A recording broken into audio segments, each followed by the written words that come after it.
Other people get reincarnated as the youngest son of a wealthy family, or some genius demon sect leader, or an SSS-ranked hunter or some other powerful figure. But when it was my turn, I reincarnated as a good-for-nothing with no presence in the game. Edris Taylor. He appears less in the game's storyline than normal NPCs. At this moment, he had just been expelled from the family.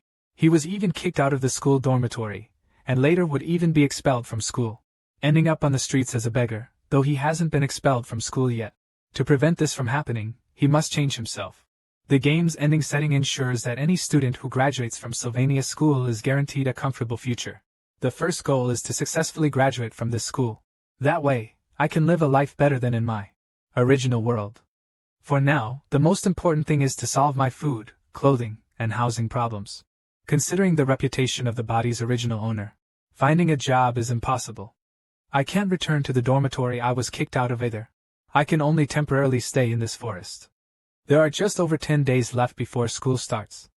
During this time, I need to create an environment where I can attend school normally.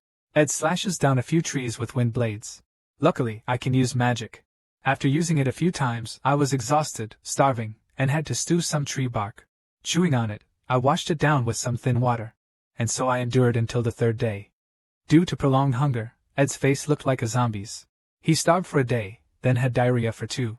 Finally, he came to the conclusion that trees are only good for building houses. After exerting all his strength, Ed finally built a simple tent with wood. At that moment, the system interface also notified that the simple rest area made from wood was completed, and his life skills had improved. Turns out Ed is more talented in crafting than in magic. And that's exactly the skill needed right now. He quickly tied a stick to a short blade, making a simple spear. He directly stabbed fish in the river. After persistent effort, Ed is finally about to enjoy some grilled fish. Just as he's about to eat, a voice calls out.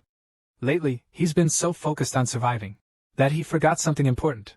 The game's main character, Princess Pina. He was the one who kicked Ed out of the dormitory. In the game, Sword Saint of the Fallen Land, Ed Roth Taylor appears as a villain at the beginning. He uses his noble status to pester the protagonist's sister, though he ends up getting beaten nearly to death. Harboring a grudge, Ed even forged the protagonist's entrance exam papers. However, all of this was exposed by Pina, also known as Eros Clore, the third princess of the Empire, who attended the entrance exam incognito. She possesses the Eye of Truth, which can discern any lie. When Ed was caught as a criminal back then, he continued to make excuses, but his lies were seen through by her Eye of Truth. He had just been kicked out of the dormitory, and now she mercilessly questioned why he was here. Hasn't the school expelled you yet? Although he had been kicked out of the dormitory, he hadn't been expelled. Pina demanded that Ed leave immediately.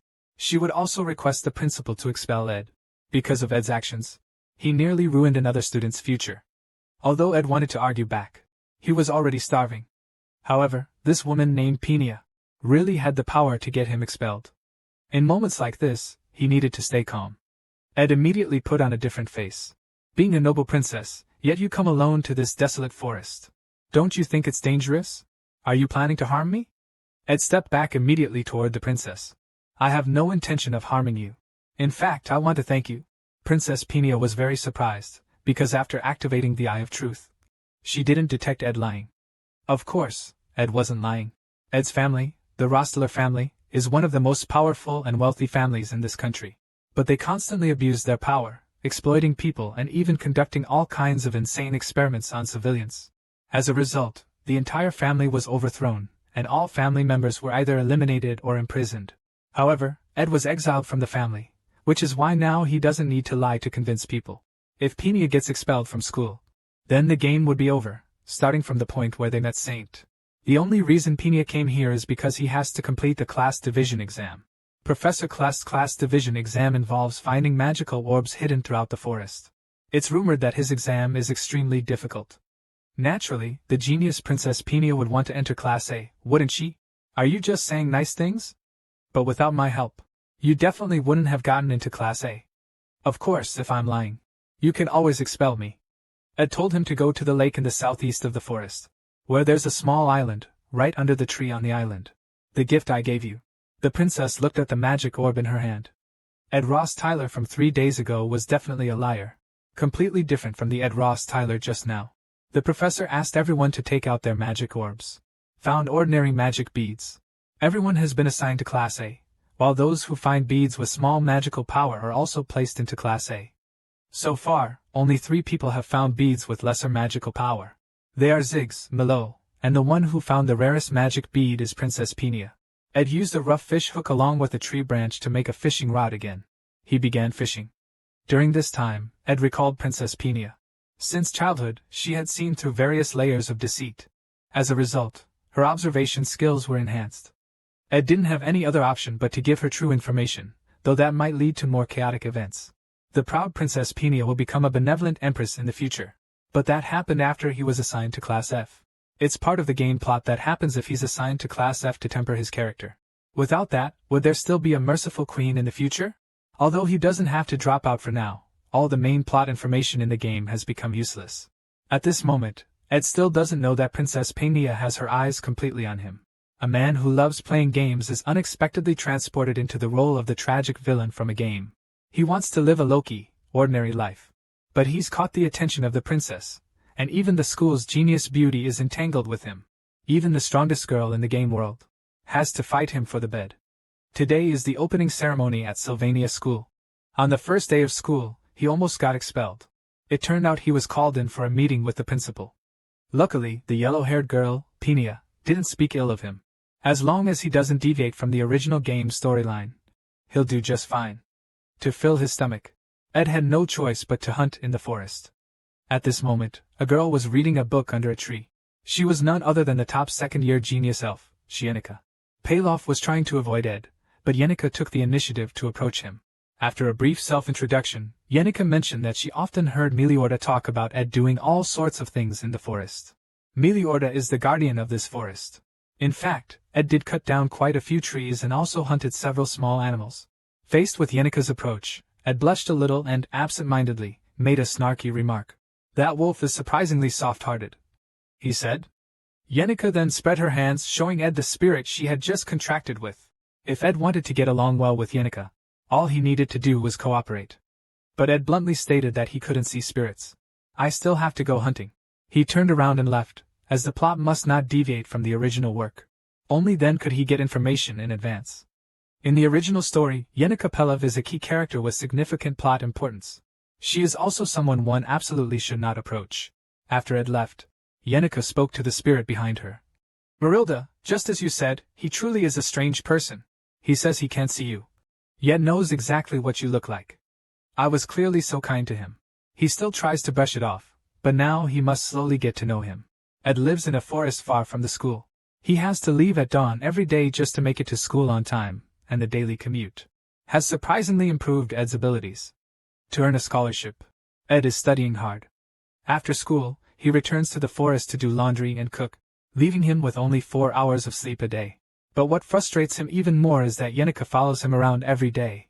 Unable to bear it any longer, Ed directly asks him, "How long are you going to keep following me? Don't you know who I am?" "I'm the big thug Ed Roth Taylor. But that's just what others say about you. In reality, it's not like that, right?" Yenika is this kind of person. She looks naive on the outside. But in fact, she's decisive and takes action quickly. Ed, who knows his future, can't even talk to her with a smile, because he's the final boss of the first chapter. Although Yenika is the only one who smiles at Ed. There's no other choice but to act this way. It's the only thing you can do. "Look at me, living rough outdoors. Can you lend me some money?" Hearing this, Yenika was stunned on the spot.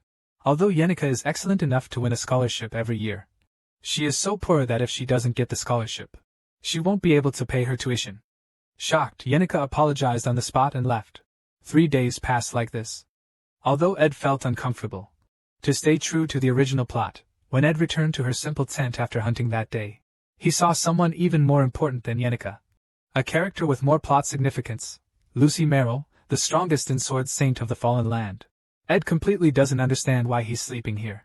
He could only see the huge wolf behind Ed, who had been talking to you, hoping that someday, you will save Yenika. The game protagonist, who'd been overpowered the entire way, lost right at the beginning of the main storyline.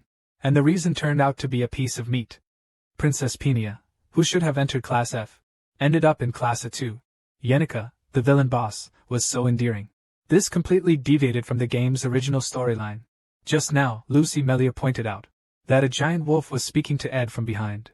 The guardian spirit of the great forest hopes Ed will save Yenica one day. Because of this request, Ed will eventually walk a lonely path. But that's a story for another time. After delivering the message, Lucy fell asleep.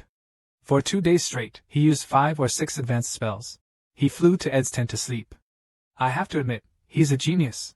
Finally, he got rid of Yenica. Here comes another Lucy. I can't let this guy lie here and sleep every day. At this rate, it's only a matter of time before we deviate from the original story. The most infuriating part is, the trap meant for hunting. Lucy even ate the meat chunks on it. This is intolerable. For Ed, who has cleared the original game, driving Lucy away isn't too difficult.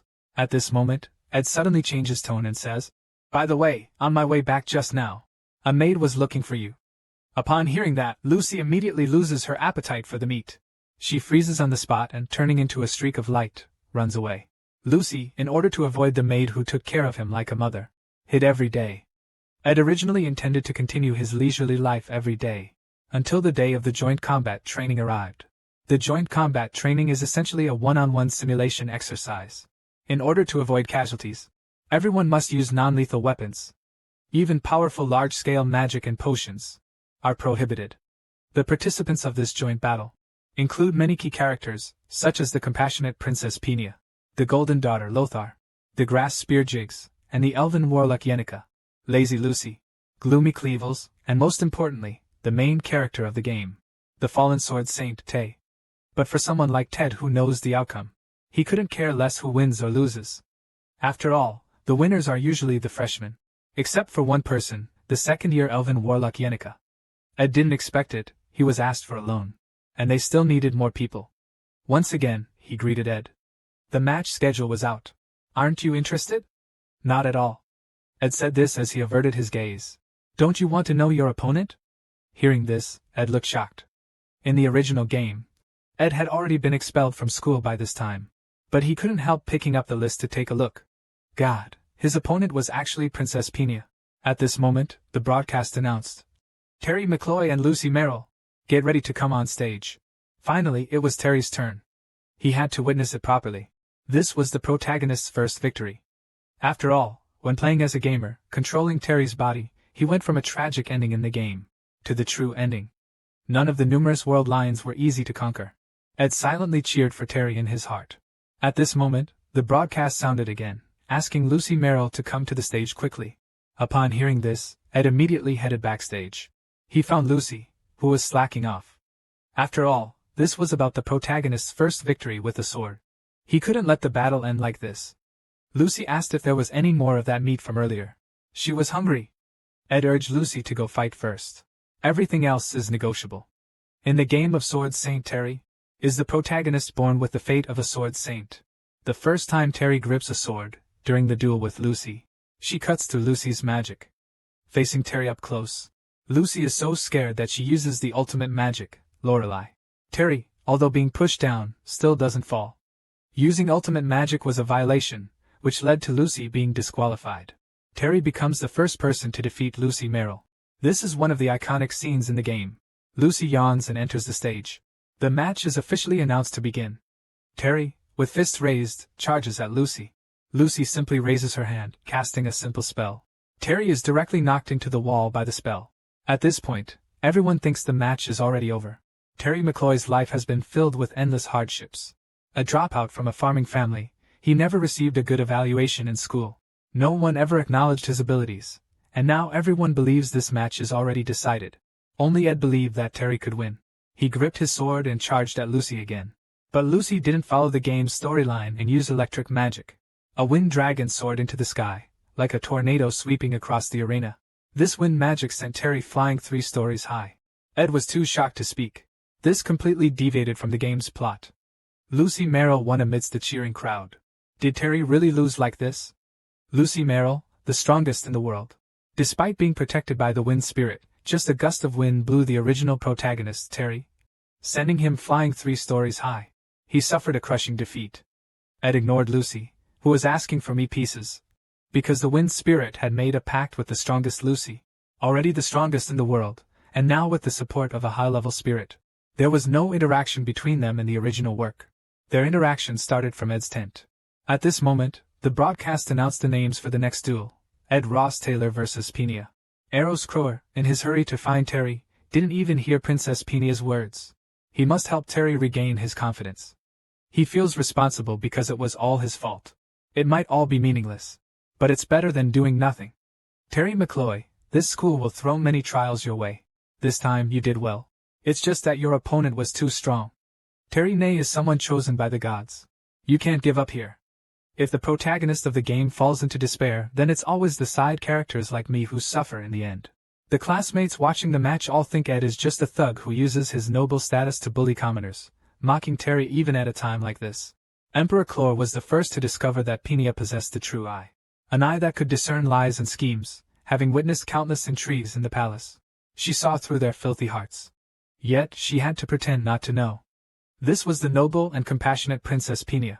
Her true eye, at this moment, could not see through the man before her. Edras Tyler. Finally, the battle between Ed and Peenia was upon them. Ed's mind wasn't even on the outcome of the fight. Peenia, on the other hand, wanted to end things with Ed through this match. While analyzing what kind of magic Ed would use for defense, she gathers her own magical power. A water magic spell is launched, hitting Ed squarely. He is sent flying out of the arena. Peenia is stunned. Such a dramatic fight ends in victory. The audience jokes that the fight was even more boring than Terry's. Ed stands up and bows, thanking the princess for her guidance. Peenia is even more confused by this man. From start to finish, he never met her eyes. For Ed, now is not the time for a duel.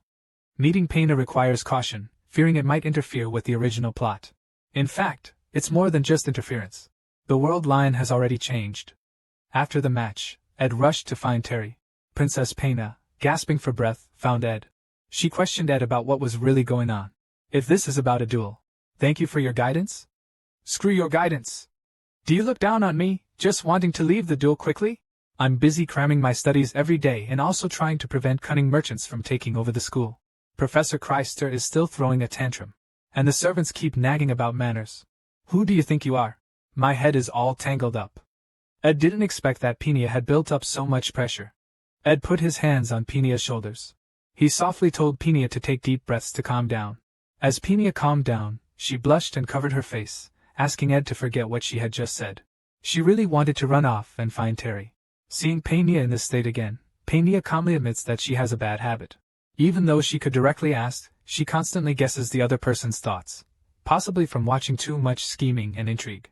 Peenia straightforwardly asks, "Do you know about the dirty side of the Rostaler family, and that's why you deliberately did bad things to get expelled?" Although her guess was completely wrong. The fact about the dirty side of the Rostaler family was really something Ed had to hide to avoid affecting the original plot. Ed could only pretend not to know. "Then why did you both force Tally to drop out, and also cheer her on?"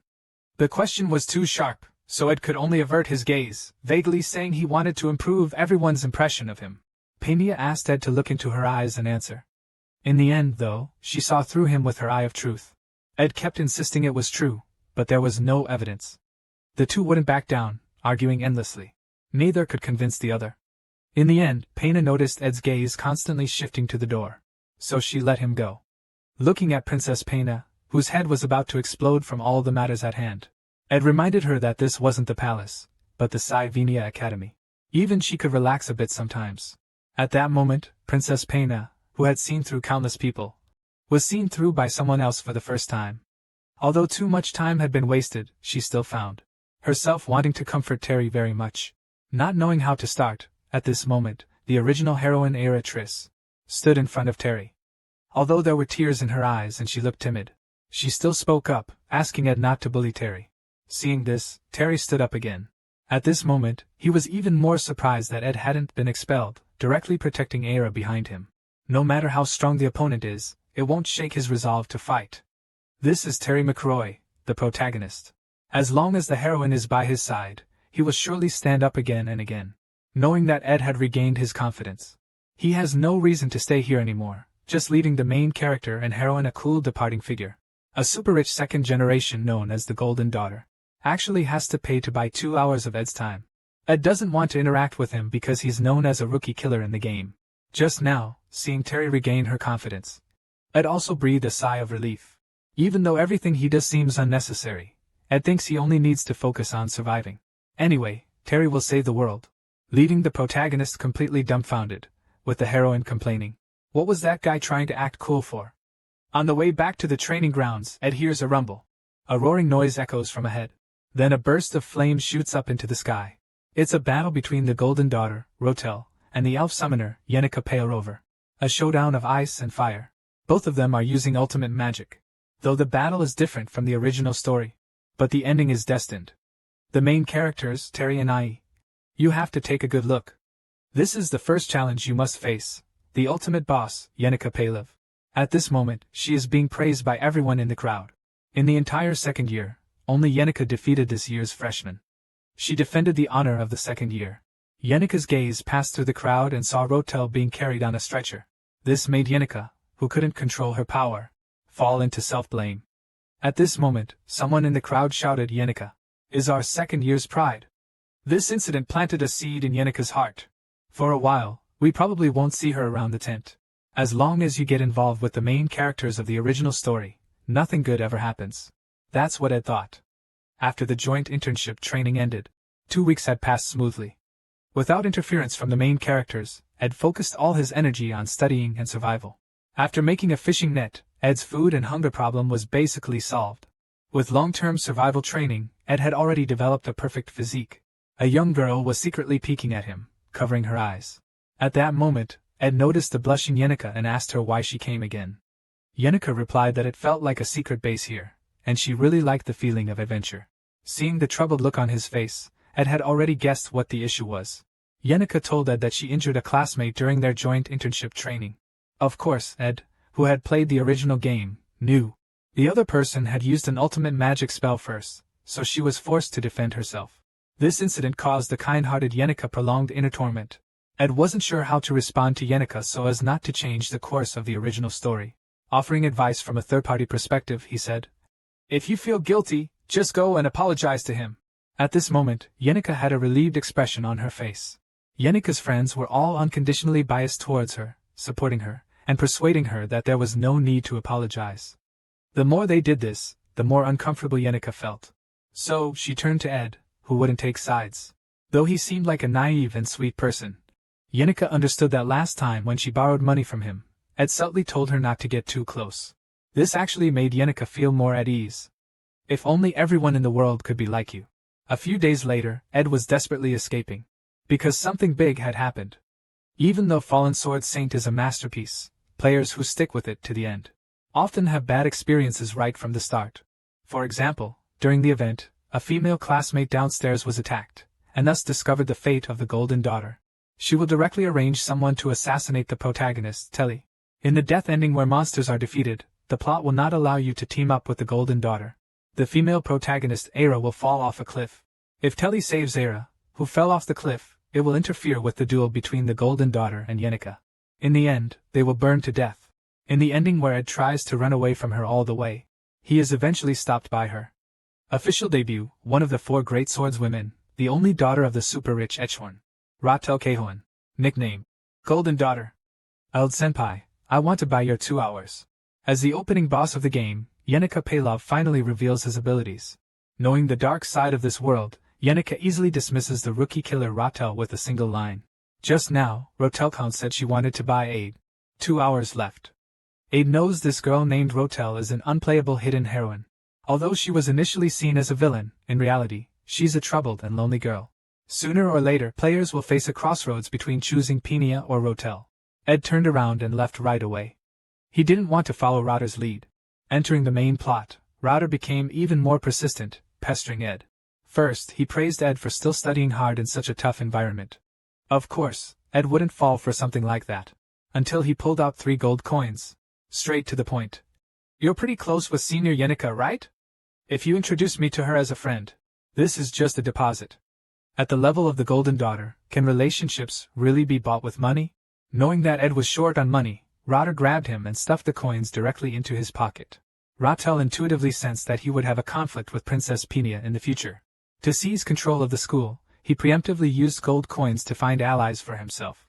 Ed, who knew everything, did not comment, but simply offered to shake hands with Ratel. He thought that Ed, who had fallen from the wealthy class, would undoubtedly struggle to adapt to his current life. In theory, someone like that would betray their family for a single gold coin.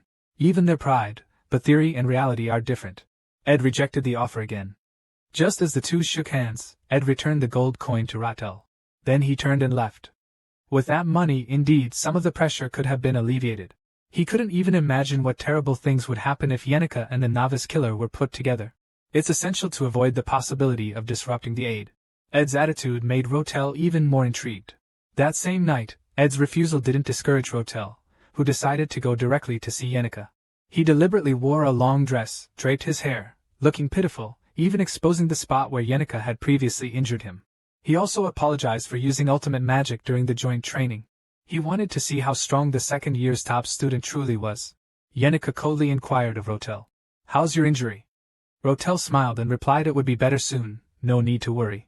He thought Yenica was just an innocent and naive girl, mainly using the excuse of being injured by him last time, to control him, but the next thing she said stunned him. "Are things going well with Ed?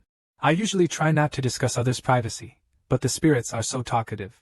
So, they pretty much know everything you two talked about, right?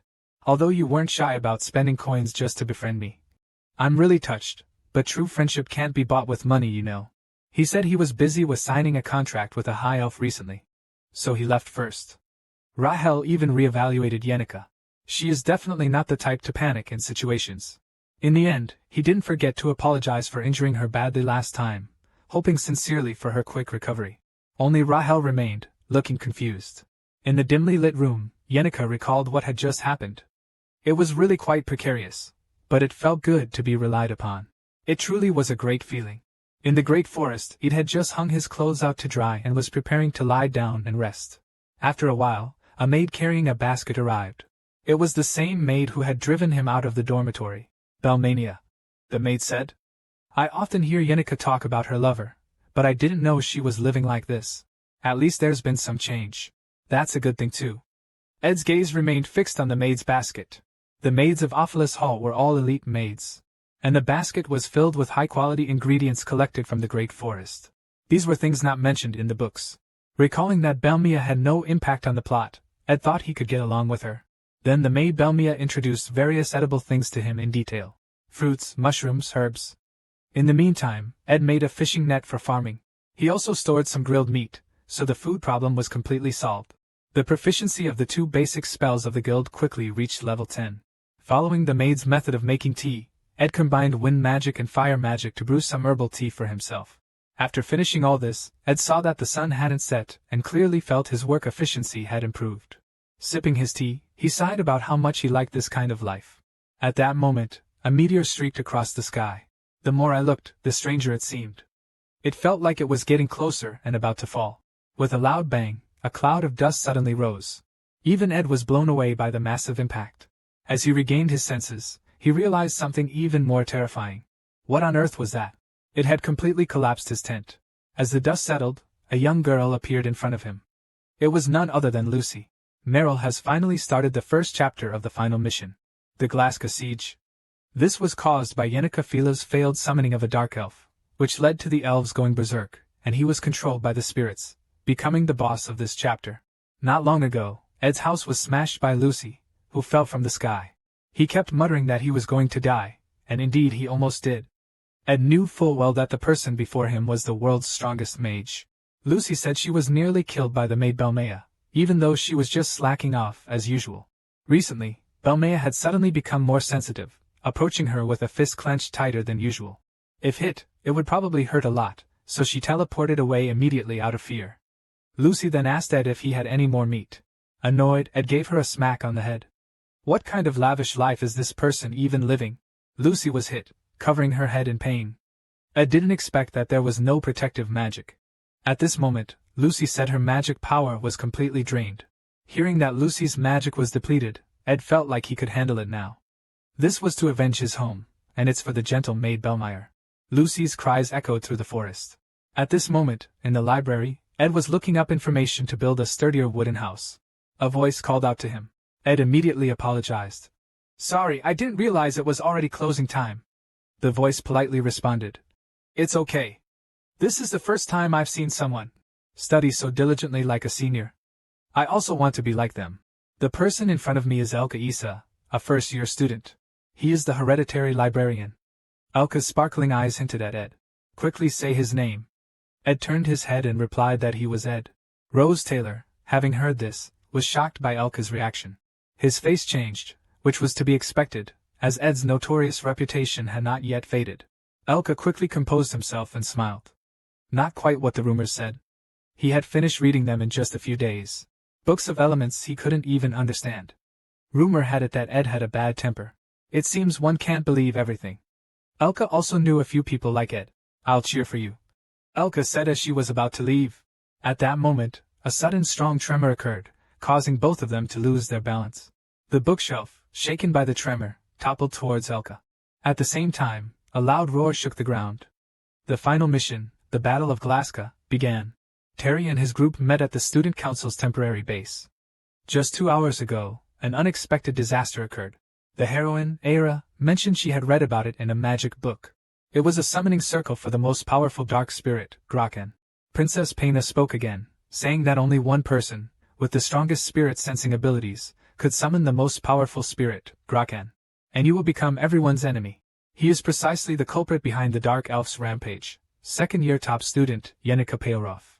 At a moment of helplessness, Pernia believes now is not the time for idling. It's only a matter of time before the shield protecting the school is broken. Then the game's protagonist, Terry, says if Glaskin is successfully summoned, more people will die. They must immediately head to the Student Council building.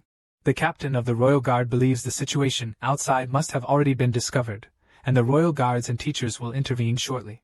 First year Elvira, standing nearby, thinks, since the principal isn't here, if everyone here teams up, it's not impossible to defeat the high-level spirit. Next to him, Ensign Namk Lavier immediately voiced his opposition. We need to take down many intermediate spirits and also defeat Yenika inside. Not only that, we have to face the 2 rampaging high-level spirits in front of us, the fire spirit Taken and the dark spirit Bellispil. This is practically suicide. I'd rather die than go.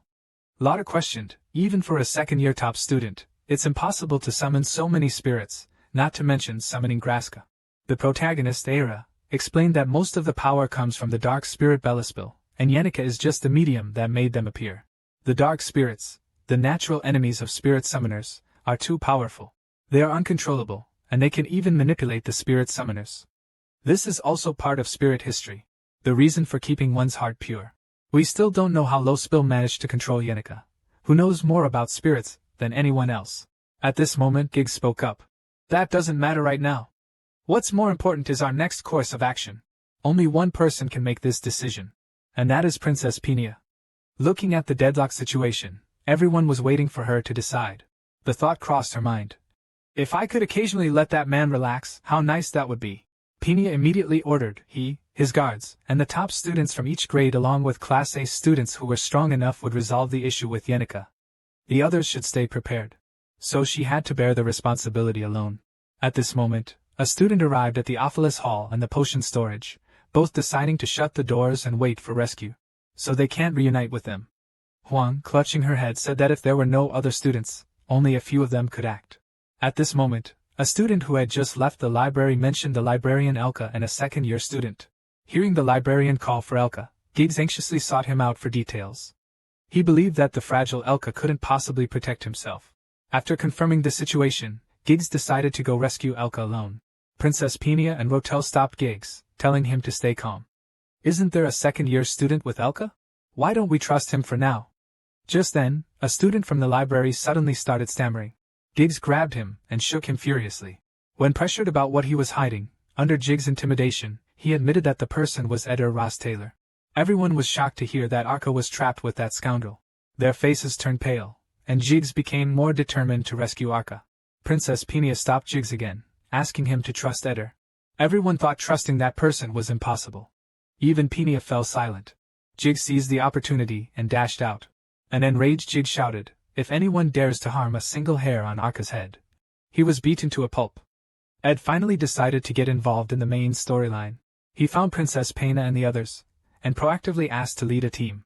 Just now, Ziggs went berserk and went after Elka. Ziggs, the Spear of the Wild, was born in a land so savage that even royalty couldn't rule it. As a nomad, he was abandoned by his family from a young age. Before he learned letters, he learned how to hunt. People say Ziggs is a wildling from the north, like a wolf walking on 2 legs. Only Elka ever spoke to him. Smiling at him, helping Ziggs understand what loneliness truly was. Elka and Elka's family treated Jiggs like their own family. Under their care, Jiggs transformed from a beast into a human. But to protect Elka, he can revert back to a beast. He heard all kinds of rumors about Ed, insulting the princess, harassing the younger generation.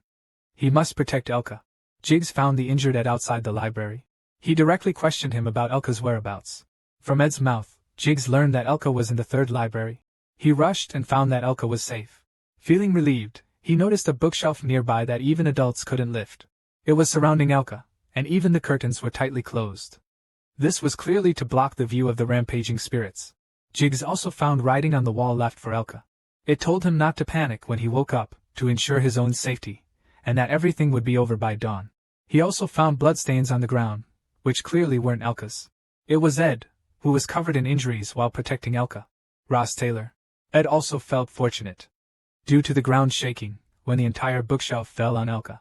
Ed blocked the bookshelf and saw the summoning circle outside the window. He deduced that the invasion of Glasgow had begun. In order to keep the storyline unchanged, Ed had to take action.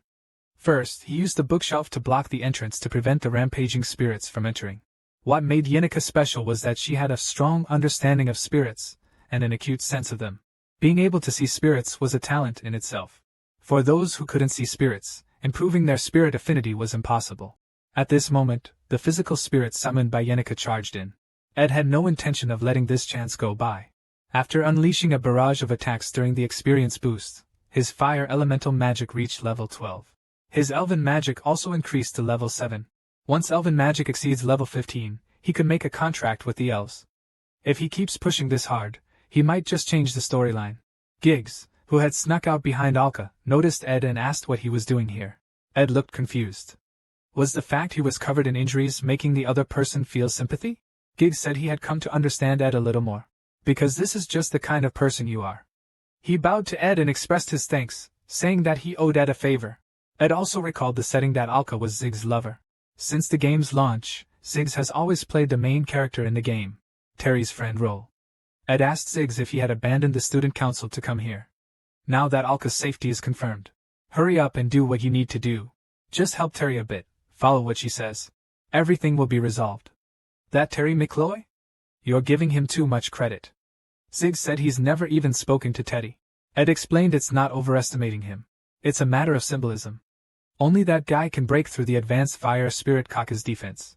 After expressing his thanks once again, Ziggs left. Ed thought that since he had already given his advice, he could rest for a bit. The plot should progress according to the original story. Suddenly, he remembered that Ziggs mentioned he hadn't spoken to Teddy yet.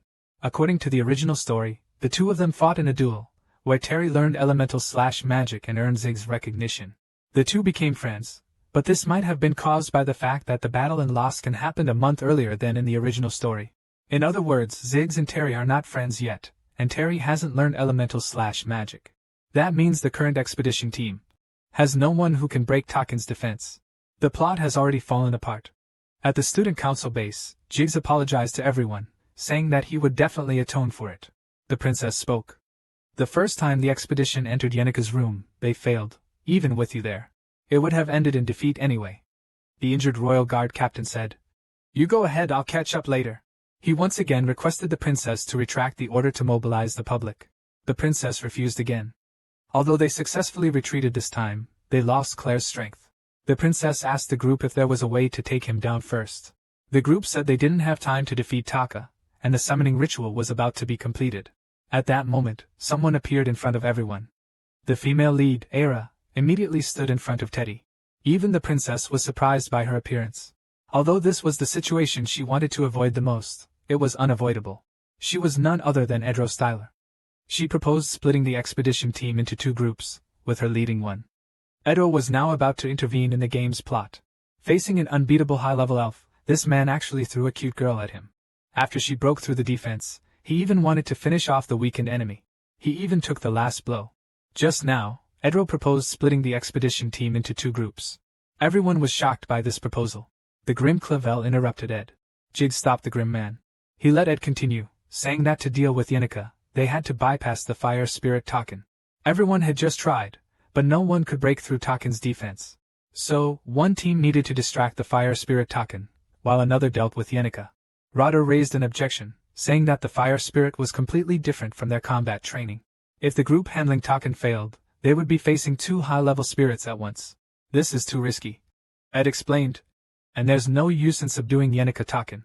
The question is, who would distract the fire spirit Taken? Such an act is as good as suicide. While everyone hesitated to volunteer, the game's protagonist, Terry, raised his hand directly. But Ed refused. Terry thought if someone had to sacrifice, it should be him. Ed told him, "This isn't about sacrificing anyone. We just need to distract and stall." Then Ed proposed Rotel, and Ichen Nanklever would do it. Ichen Nanklever replied, "Why do they always choose me?" He didn't want to die, even Rotel hesitated. Ed could only comfort the two, saying he had a way to stall the fire spirit. If they delay any further, there won't be enough time. At that moment, Princess Peenia made a decision. The group would split into 2. She, Telejigs, Elvira, and Aira would handle Yunika. Clever and Ed would distract and stall Taka. Before leaving, Peenia told them one last thing. "Don't die."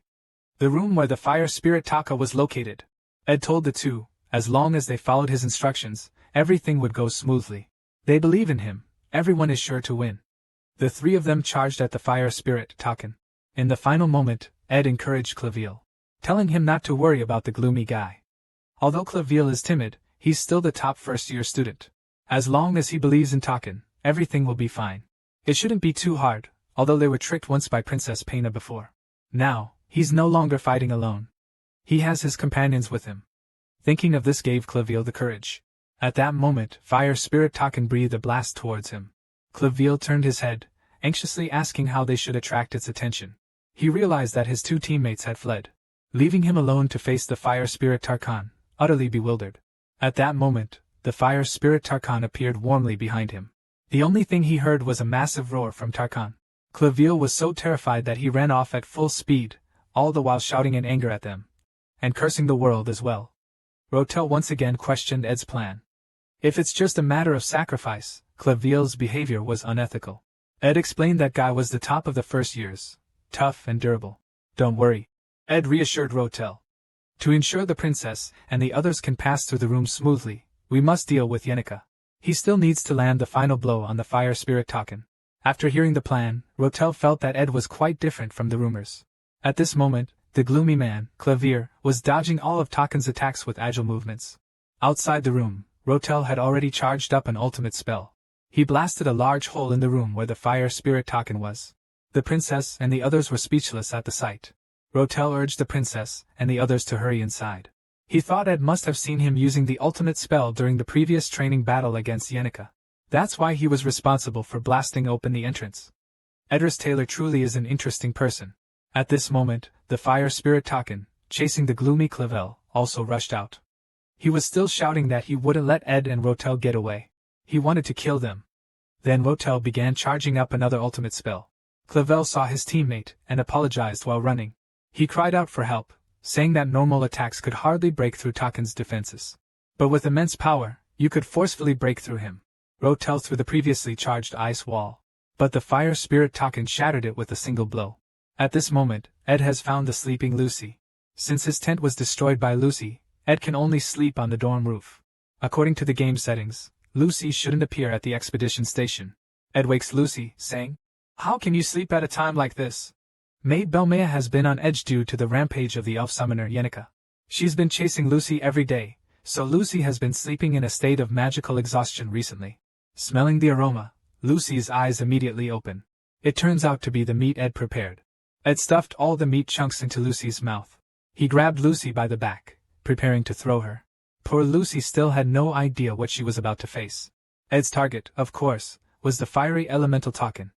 Ed first worried if he could throw that far, then reassured himself that he's trained for this. No problem at all.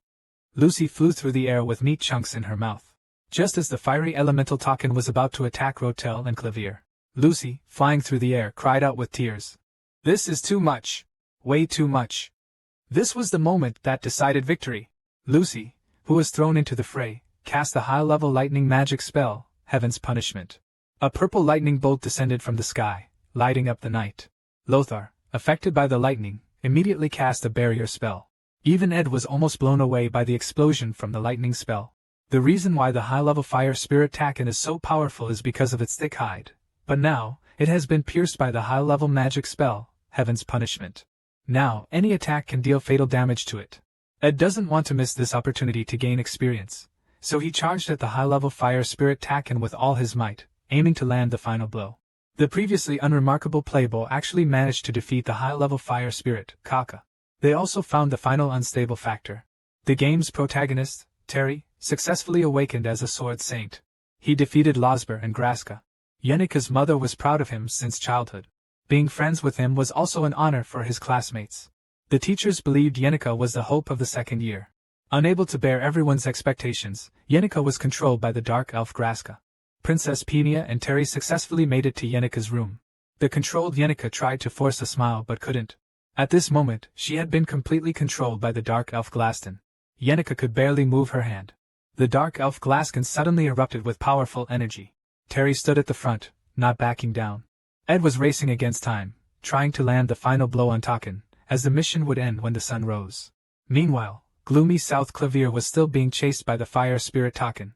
Fortunately, Ted made it just in time. Ed learned from Rotter that although Lucy is safe, her magic may have been exhausted. Rotter mentioned that even after using his entire magic to create 2 ice spears, they didn't manage to take him down.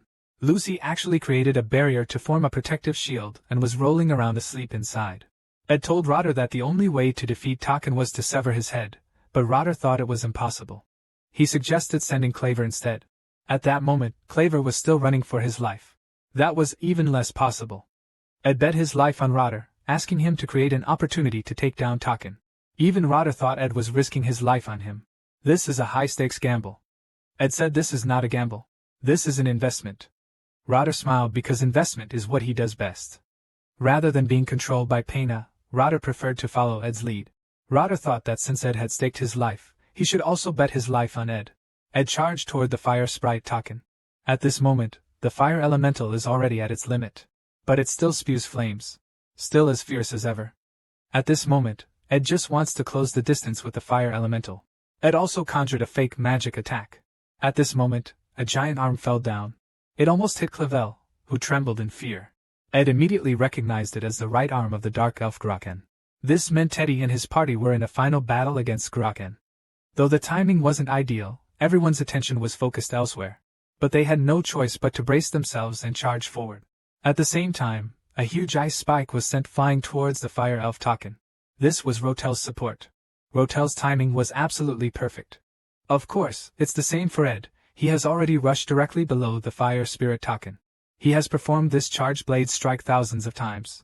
This blade strike directly severed Taken's device. The defeated fire spirit's body gradually dissipates. The system also prompts that the advanced fire spirit Taken has been defeated. Several consecutive windows prompt that spirit proficiency and spirit sensing have increased. Now, he can even sign a contract with the spirits directly. Ed, having slain Taken, looks into the distance. The game's protagonist, Terry, is still in a final battle with Bellow Spear. Countless blades slash through, cutting Glaskin's body into pieces. With a loud boom, fragments of rock flew out from the explosion. Even Terry was blasted out. Ed confirmed that the silver-haired young man was indeed Terry, the game's protagonist. As the final barrier shattered, the battle for Glaskin came to an end. By now, the sun was slowly rising. Ed, Rotel, Clavier, and the still sleeping Lucy were resting under a large tree. Rotter joked that everyone barely managed to save their lives. Ed, however, had no particular feelings. Rotter extended his right hand, wanting to reintroduce himself to Ed. Ed naturally shook hands with him. The 3 gold coins that were not accepted before were now back in Ed's hand. Because you were careless earlier, now you owe me a favor. It looks like Rotter intends to keep involving himself with Ed. Ed, on the other hand, does not want to get involved with him anymore. At this moment, Tali, with a head full of white hair, quickly approached, expressing her long-standing resentment towards Ed. Of course, Ed knew that this was when Tali's sword saint had awakened. Just as Ed was utterly confused, Terry bowed to Ed and expressed her thanks, saying she owed him a favor. Clavel shouted not to thank him, or one day you'd get stabbed in the back. Unexpectedly, Peenia, Giggs, and Rotel all told him to shut up. Clavel could only tremble in fear. Princess Peenia even mentioned recommending Ed to the student council. Ed outright refused, explaining that the credit for slaying Takanch Lucy and solving the Bellows, Bill, and Graken issues belonged to Terry. Elvira teased that everyone knew they both contributed a lot, but you still gave all the credit to someone else. Feeling shy? When Ed was speaking, Zig started arguing with Elvira. To avoid affecting the game plot, he could only keep his distance, but Ed watched this scene, and still felt warmth in his heart. Because he had seen it many times before, everyone in this world playing different roles, solving all kinds of problems. Terry, who keeps moving forward despite challenges, and Aira, who supports him as he grows stronger. The future Queen Paina, growing into her role. Ziggs, finding a way to survive in a civilized life. Cleaver, regaining his confidence, and Elvira, who has come to understand life. Lastly, even Rotel, who is consumed by gold, is reflecting on his life. They all bear their own fates, and the end of that fate is the trophy of victory. Ed, who doesn't belong here, is already gone. Ed is rummaging through something in the ruins. This is the backstage where the story ends. This is where Lucy usually sleeps. Ed feels that this matter is not over yet. So he came back to take a look, so the protagonists can shine and live in the spotlight. As expected, Ed discovered an unstable factor here, Yenica Paylov. With just one sentence, Ed made Yenica fall in love with him. He also won the hearts of many spirits along the way. Just now, Ed found Yenica in the ruins. Ed recalled discussing with Rotel why Yenica went berserk. Rotel mentioned seeing many thank you notes and supportive gifts at Yenica's place. It was those notes stuck on the walls that overwhelmed Yenica. She accepted everyone's gifts. She also has to meet everyone's expectations of her. The overwhelming pressure on Yenica gave Bella Spiel an opening. As a result, she was controlled, but this wouldn't happen until a month later. Perhaps because Terry, who was supposed to win, lost to Lucy, and fans who should have been Terry's became Yenica's. The reason Lucy easily defeated Terry was because she made a contract with the Great Spirit Melidol. The main place where Melidol and Lucy met was Ed's tent. The one responsible for all of this was Ed. At this time, Yenica mentioned that he had fallen asleep here, and nobody noticed him. He felt a little sad, causing such a commotion, but no one came looking for him. Yenica never expected Ed to be the first to find him. At this moment, he just wanted to be alone for a while because he was about to cry. Ed also remembered that Melidar had asked him to help Yenica. Melidar seemed to have known that Yenica would end up in this situation, even though Ed was the only one who knew the future. Why is it that when everyone else's overconcern for Yenica caused pressure, Ed was the only one who kept his distance from her? In her rush to contract a new high-level spirit, Yenica hastily summoned a spirit. She was controlled by the Dark Elf, which caused the academy to be destroyed like this. Yenica stayed up late every night studying and training. She smiled at her classmates and professors who cheered her on, and worked hard to meet their expectations where no one could see. The process was beautiful. Even failure was beautiful. Faced with such despair, Ed could only comfort her like this. A simple, well done, encapsulated all of Yenica's efforts. The game protagonists, encouraged by the praise they received on stage. But behind the stage, it was utterly dark. This is also the protagonist under the spotlight, the unseen first act. The boss exits. Ed had witnessed this scene countless times before. He finally saw something that should have remained unseen. This is a spirit that only those versed in spirit history should be able to see. Amidst Yenica's tears, the spirits appeared around him. Because Ed's spirit sensing and understanding had reached level 10. 2 lower-level fire spirits became interested in Ed. The higher-level spirit, Meridol, showed even stronger interest in Ed.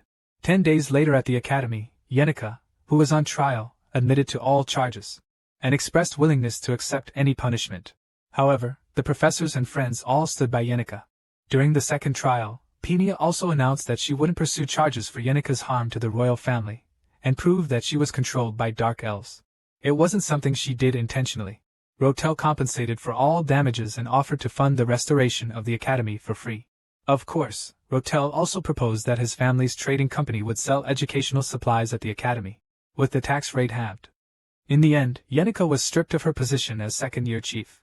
Return all the honors already received. The right to move into the Ophelis Hall dormitory next semester is revoked. 10 days of house arrest, 20 days of suspension, at least not expelled. Both students and professors shed tears of emotion. At this moment, classmates still thought Yenica was feeling down. They specially prepared a series of snacks for Yenica, and discussed in advance not to mention the Glaskin incident or Yenica's unhappy matters. At this moment, Yenica's face was flushed as she asked about the difference between like and love. Both classmates were surprised. Why would Yenica ask such a question? Yenica explained that a friend of hers had a dream. In the dream, a princess was weaving a flower crown in a sea of flowers. She finally waited for her prince on a white horse. In the end, she placed the flower crown on his head. Then, the two happily lived in the sea of flowers. While listening to Yenika's story about her friend, they both knew Yenika had been grounded for 10 days and couldn't see anyone. A classmate continued asking what else her friend said. Yenika had a love-struck expression, saying that her friend, when alone in a room, would still think of that person's face. One of her friends, upon hearing this, quickly found an excuse to run away. The innocent Yenika was still waving goodbye, but her friend looked absolutely terrified. This is about Yenika Perilov's romantic issues. If not handled carefully, it could spread across the whole school and leave scars in her heart. First, you should tell Yenika not to overthink it. Liking or disliking someone is something beyond control. Speaking truthfully, as you are now, is good for both you and that friend. But carelessly talking about such troubles will lead to poor opinions of both you and your friend. Yenika immediately agreed. After receiving an explanation, Yenika immediately left happily. The classmates secretly sighed with relief, glad to have stopped the rumors from spreading. They collapsed onto the desk and praised themselves for doing a good job. Meanwhile, Ed had his tuition reduced by Penia. Saving some money, he used the gold coins to buy a bunch of tools. He then spotted Yenika again. At that moment, Yenika's face was flushed as she nervously fiddled with her fingers. When Ed greeted her, Yenika shuddered in surprise, then hurriedly hid behind the tree. He recalled his friend's advice to be honest about his feelings. But he still couldn't face Ed, so he ran away. Ed felt hurt, thinking even the kind Yenika was ignoring him. He was heartbroken. Without giving it much thought, Ed took out his tools to get to work. He planned to build a small cabin of his own. On the first day, he chose a good spot for the house. Leveled the soil. On the third day, they prepared wood, but on the sixth day, woodwork was halted due to final exams. Special note, Jenica kept avoiding Ed. Jenica's friends, Clara and Agnes, looked disgusted and told Ed to stay away from Jenica. By the 18th day, the wood preparation was almost complete. On the 20th day, the holidays began, and the house framework was built. Special note, when inspecting the hunting trap, Lucy was found sleeping on it. The meat trap had to be cancelled. On the 27th day, Maid Belmea shared some mushrooms and herbs. After asking about Yenika's situation, when Ed mentioned being disliked by Yenika, Belmea looked confused. Day 30, one of the pillars on the side of Ed's house framework collapsed. He ran into Yenika and her group again at the bakery, but he covered his eyes and ran away. His friends have already guessed that the person Yenika likes is Ed. On day 31, when Jigs came to help Ed with the house, he mentioned Terry. That kid is really something. On day 45, Ed finally finished building the house. There are no floors, wallpaper, or furniture yet, but there are walls and a roof. Once the door is closed, you can no longer hear the birds. At this moment, the system also prompted that the cabin construction was complete. Ed finally had his own cabin. Just as Ed was enjoying the moment, Yenika also made up her mind to do something. This man had been transmigrated into a game as a spoiled, insignificant character. And now, he had even become a minor boss on the dormitory floor. Not long ago, Ed was lying in his cabin, thinking it was still missing some furniture, when he heard a strange sound from the roof. Ed discovered Lucy hanging from the roof like a cat. At this moment, Yenika waved and greeted him. When Ed asked, Yenika was sweating nervously. She recalled that Maid Belmania had mentioned seeing Ed's cabin. Surprisingly, the house looked quite sturdy, and she hadn't expected Ed to be so talented in this area. Of course, she couldn't help but want to see what the inside of the house looked like. Yenika also agreed with this sentiment. The Maid Belmania tempted Yenika again, telling her that anyone who saw the cabin would naturally want to know who built it, and what the interior looked like. Yenika thought this made perfect sense. So Yenika, blushing, told Ed that when he went to see Meridol, he found a small cabin. So he wanted to take a look inside. That's a normal thing to do, right? Just as Yenika complimented the house as beautiful, Ed mentioned that the elves should have told him. Yenika nervously explained that the elves just casually mentioned a few things. In fact, for example, Ed has a lot of upper body muscle, especially his arm muscles, which are very strong and powerful. Also, the veins near his collarbone are slightly thicker than those on his arms. They give daily reports, which made Yenika's nose bleed. She could only force herself to say that she didn't talk much with the elves, so she didn't know how Ed was doing. Hearing this, Ed directly invited Yenika to take a tour inside. Blushing, Yenika shyly agreed. Yenika was surprised that Ed had done all this by himself. That night, Yenika mentioned she owed a huge favor this time. Even the princess and Lordal had helped him like this. She didn't know how she could ever repay all these favors. Caught in frustration again, Ed told Yenika, "If you can't repay, then don't. People who owe debts don't necessarily have to repay everything." Yenika never thought about the last time she lost control. The reason was that the weight of genuine emotions and social obligations suffocated her. That's why such a thing happened. Now, she has moved from the elite dorm Orpheus to a regular 8-person student dormitory. She lives every day under the envious gazes of others, like a prison of societal obligations. But the root of the problem hasn't been solved, and the vicious cycle hasn't ended either. Ed told Yenica that whenever she wanted to be alone, she was welcome to come over any time. Yenica, blushing, agreed and said she was truly happy. At this moment, Yenica said to Ed, "If there's anything that feels unbearable, and you can't handle it alone, please make sure to tell her." Ed recalled something painful. This is the second act of the second semester. The Advanced Magic Book of Sage Desavenia. This book can even rewrite the laws of nature. The second act is the storm caused by this ancient book. Rotter, who smelled a whiff of gold, attempted to devour the entire academy. Ed still appreciated Yenica's kindness. He thought he would no longer be involved in the main plot. It's just that Teddy will have to work hard again. This time it will definitely be exhausting. He can only silently cheer Teddy on. The battle for the construction of the Orpheus house begins. The elite students of Orpheus live a life of luxury like nobles, getting good seats in class. They even have freedom during meal times. And they are served by maids. The problem occurred right here, when the students returned after the holidays. The schools sent carriages and boats exclusively for the elite students of Orpheus house, even allowing them to manage affairs for a few days. They returned to school in a storm, fearing they'd be late and docked points by the academy. The outrage of the lower-level students living in Deck's house erupted. The students protested against this matter. At that moment, the daughter of a businessman seized the opportunity. Rottel and the representatives of the inferior students met on behalf of Wyline. This man plans to give Ophelia's administration and the academy a tough remedy. By raising an issue about the conflict between inferior and superior students, it might spark public outrage among the students. Then let Wyline make a speech to incite the students to hold back the flights, demanding the academy acknowledge the unequal treatment between inferior and superior students, and adjust the return schedule for regular students. The female minister overseeing the Ophelia's administration and some departments managing the academy's affairs have already sided with Rottel. The students had better cause a big commotion and then set Ophelis' dormitory on fire. Because the academy, already in a financial crisis due to the Graska incident, will suffer another fatal blow. For Lothar Trading Company, currently negotiating the purchase of the Book of Sages with the academy, this is very advantageous. The Book of Sages is as crucial to Sylvania Academy as its heart, but when driven to desperation, they'll have no choice but to put that heart on the table. The torrential rain outside shows no sign of stopping. It reminded Lothar of his time in the slums, and he couldn't help but mock the comfortable life he now leads. In this sunny academy, he can only live in the sticky darkness. He would rather betray others than be betrayed himself. He will never reveal his true heart. Struggling in the quagmire just to survive, but his dirty nature will never change. Yet he still seeks out his kind. Even though the people here all live under the sunshine, one day, someone will come who can understand a life like his, a life in the gutter. In this hopeless world, he is lonely in his search for his kind. The way Rottel survives is always the same. Rottel is like the curtain hiding the truth behind the stage. Everyone calls it the Black Curtain. The students' protests are escalating. They want a fair learning environment, and equality in grades. This is the Orpheus uprising from the original work. While a maid was reporting an issue to the head maid, she was already being targeted. From the 1st to the 5th floor of the Ophelis mansion, there are mini-bosses trying to stop the protagonist. He is the mini-boss on the 1st floor, Tot, the instigator. Tot once mocked Terry for being a commoner, and was beaten up by Terry and his group, which left him resentful. Later, he was bribed by Rottel and kidnapped a rookie maid from the 1st floor. He opened the gate of the Ophelis mansion, allowing the students to rush in. The students shouted for basic rights.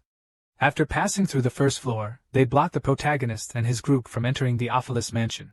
To suppress these students, they have to take control of each floor and make a statement. The mini-boss of the first page of the second act. Tot, the instigator. Everyone believes Rottel must have bribed him. The first mini-boss should have been Thoth. But now it's Ed Rostaller. Ed doesn't even know how he became a mini-boss. This man, known as a playboy, has surprisingly become the second act's mini-boss. It all started 2 days ago. Although Ed's level increased significantly, he still had no combat talent. His archery skills remained as poor as ever. He could only hunt with a bow.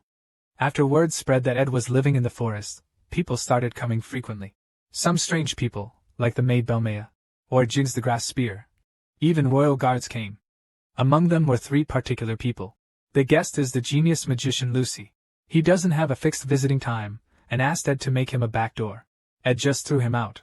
Lucy then asked for a window to be made on the roof. In short, guest A is hard to deal with. Compared to Ed, I like guest B more because every time they come, they bring a little gift. Yenica, the top student in 2nd grade, is very capable. She comes every day to chat with the spirits, or helps Ed with work, and Ed can't help but compliment her. Yenica, you're amazing! Blushing from the compliment, Yenica shyly turns her head. But occasionally, with a scary expression, she asks if Lucy has come again. Although guest B can be a bit odd sometimes. Overall, they're fine. Then there's the rather troublesome guest C. He is none other than Lothar, the Golden Daughter.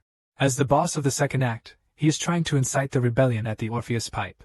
He's recruiting people, but Ed doesn't want to get involved and has rejected his proposal many times. He doesn't want to disrupt the original plot, so he refuses to intervene.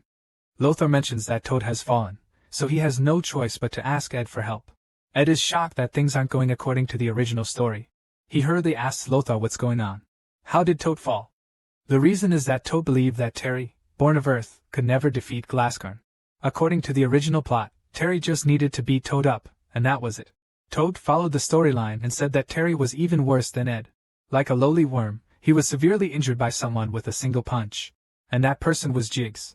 Tyler said it was also the first time he saw Jiggs so angry. Roth told Ed to use the key Alice gave him to enter the Ophilus Hall. When the students gather, all he had to do was open the door for them. If others waited for the matter to end, they might inform the school later. Roth was the mastermind behind it, and even Roth couldn't trust others. So Rotel chose the most poorly reputed Ed as the 2nd candidate.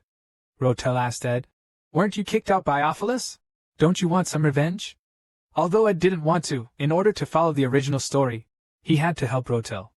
Rotel promised to give Ed 20 gold coins as a reward afterward. Ed had to cooperate with Rahel to get the plot back on track. Ophilus was managing the revolt, all to compete for the Book of Sages. This threw the school into a financial crisis. Rothel's actions were aimed at collapsing the school's internal structure and establishing his own interest group chamber. The Rotel Merchant Guild and the Peina Princesses Student Council are in opposition. The idealistic Student Council and the realistic Merchant Guild.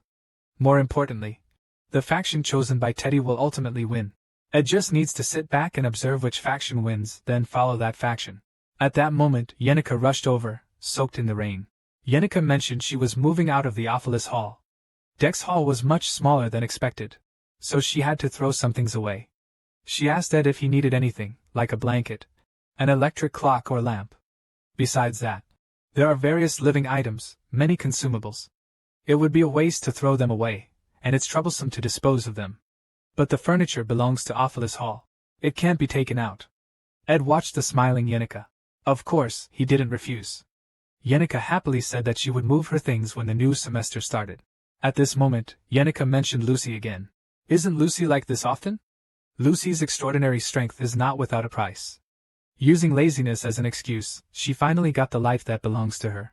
Even if she escapes fate, she can only live like this for a few years.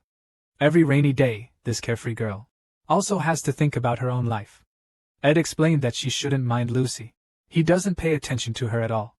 Hearing that Ed doesn't care about Lucy, Yenica was quite happy. At this moment, Ed remembered that Yenica lived in Ophilus Hall. After the riot in Ophilus Hall starts, a large-scale magic barrier will be activated, covering the entire dormitory, trapping all the students inside. Yenica should have the ability to escape. However, there could be some unstable factors. Ed could only divert her. Ed told Yenica to meet at 9 p.m. tomorrow night, in the Rose Garden in front of Ophilus Hall. He will explain the specific reason then. Upon hearing this, Yenica shyly confirmed. Really, the Rose Garden? To be cautious, Ed wanted Yenica to leave Ophilus Hall in advance, and chose somewhere not too far away. After receiving Ed's confirmation, Yenica, face flushed, ran off in embarrassment. Ed let out a long sigh, feeling the event was proceeding smoothly. The heavy rain would last until the first day of school. The long holiday was finally coming to an end. Before the Ophilus Hall riot, Jiggs was still doing handstand exercises. He didn't expect Elka to be so angry. After finishing his workout, Jiggs looked out the window. He saw an unexpected figure, Ed, who was rushing to open the door of Ophilus Hall. He communicated with the maid and found out that the head maid had gathered all the maids in the conference room and locked them up, with the head maid cooperating. This went too smoothly. The maid leading the way has packed everything and is ready. It's placed in the corner, and the riot at Ophilus Hall has begun. Students are gathering outside the gate of Ophilus Hall. but they are all blocked at the door, unable to enter. Inside the dormitory, people are shouting that they can't tolerate unfair treatment. This is a place for learning. Everything must be fair. Yline, representing the underachievers, is actively inciting a fight. At this moment, someone opened the gate of Ophelis Hall. Wherein mentioned that the person Naruto bribed was you. That person was Ed Rose Taylor. Ed took Tot's place to kidnap the maid. After clearing his throat, Ed started talking, saying he had always agreed with what Senior Wherein said. Because he used to live a luxurious life at Ophelis Manor, only after being kicked out did he realize he had always been enjoying privileges. Even Wherein felt he had been misled by outside rumors, never expecting Ed to be such an upright person. Ed hurriedly pushed Wherein, telling him to go do what needed to be done, apologizing to Wherein, but someone had to take the blame. And this time, the one taking the fall is Whereline. Ed doesn't have to chase the runaway maids just yet, because all the maids have been locked in the conference room by the head maid. The students in the dormitory are still making noise. What's going on? Due to the female minister's defection, the magic circle originally used to protect the students has turned into a trap that imprisons them. Everything is unfolding just like the original story. Even Rotel is impressed. Fortunately, this task was handed over to Ait. This small boss, who can level up and adapt rapidly, easily outmaneuvered the protagonist's group. Just a moment ago, Rotel, whose socks were soaked from the rain, arrived at Ed's cabin. Rotel explained that if the teachers intervene, the troublemakers will be suppressed immediately. So, we need to finish things quickly before that. Ed agrees with this point. Then, Rotter asks Ed if he has ever killed anyone. After a moment of silence, Ed says he hasn't. Rotter says he hasn't either, but he's seen a lot of it. Because to survive, you have to trample on others' lives. To avoid being betrayed, betray others first. To achieve your goal, you rationalize your actions. Golden Daughter Lotter, that's how the name came to be. Lotter knew, of course, he wasn't entitled to sympathy. But as if drawn by something, Lotter asked Ed if he sympathized with such people. Lotter had always been searching for those like him, whether good or bad. He also wanted to be free from loneliness, but he could only do so by finding someone like him. Someone who was also struggling in the mire, someone who was willing to fall into the mire with him. Only then could he find redemption. But Ed denied him. Lotter, you must take responsibility for your choices. Because Ed wasn't the one to save Lotter. Rotel was silent for a moment, and then mentioned he had said something foolish. He was also ready to do what he needed to do. Watching Rotel leave, Ed let out a long sigh. Rotel should now have revealed the next plan to Alice. After the defensive magic that Orpheus controlled went berserk, he handed the magic circle to Valine, the representative of the selected students. Valine, empowered by various defensive magic, became the boss of the fourth-floor dormitory, roaming near the berserk magic circle. In order to suppress Valine. This is the scene where Bai just needs to sit and wait for Teddy's group to attack. They just need to stall a bit, preventing Teddy's group from entering the second floor immediately. During the battle, they might get hit, might get hurt, but this sacrifice is necessary. At this time in the Rose Garden, a luxurious golden carriage arrived late at night. There's likely an important person inside. Yenica, just standing alone in the Rose Garden, watching everything. Ed had left a note, saying something urgent had come up, and he might be late, asking Yenica to wait. She thought Ed might have prepared another surprise. His face was flushed. No matter what that golden carriage was, Yenica would definitely not leave the Rose Garden. For this, he hasn't slept for 3 days, agonizing over what Ed would say to him, and he kept hearing Marilda talk about Ed. Not only Lucy, but also Princess Penia, Belle Maya Giggs, and he even saw Rotel coming out from near Ed's tent. Most of the visitors were female classmates, which troubled Yenica a lot. So he was determined to wait for Ed. At this moment, Yenica thought the hairpin didn't look good and figured it should be okay to go home and change it before coming back. And so, Yenica returned to the Ophelis Hall once again. Meanwhile, Terry and his group also arrived at the Ophelis Hall. Elvira was fussing about how her herbs were extremely valuable, and would spoil if not recovered in time. This could affect the exam results. Terry thought they should stop her, but Elvira assured Terry not to worry as she was the head of the alchemy department. She should be able to take care of herself. But the danger wasn't Elvira. It was those failing students. What if Elvira acts recklessly, randomly through a bunch of strange medicine? Considering the situation, Terry and Ayla discussed and decided to accompany Elvira to check the room on the 4th floor. As long as he could get the herbs, everything would be fine. If anyone stopped him, he'd take them down. At this point, the 3 of them noticed something as well. That was the mini-boss on the 1st floor, Edro Styler. Terry immediately asked Ed why he was in Ophelis Hall. Elvira first scanned the surroundings. Footprints left by students on the ground lead to the staircase behind Ed. From this, he guessed that Ed wanted to block their way. And it was true. Ed indeed intended to hold them off. Ed spoke. "You can't go any further." Elvira thought Ed wouldn't be able to stop them, although she'd heard from Jigs that Ed's magic skills had improved. Ed was still just a second year who knew only basic magic. On their side, they had a competent swordsman, an average-level mage, and the best first-year alchemist. The gap in strength is a bit wide.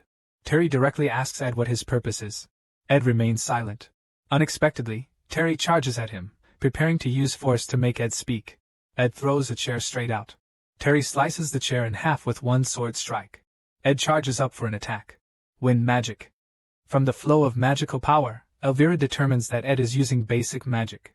Elvira thinks the mage would likely target the most troublesome melee fighter first. Terry, but Ed suddenly redirected the magic. The wind blade flew up into the sky. It directly cut the chandelier's chain.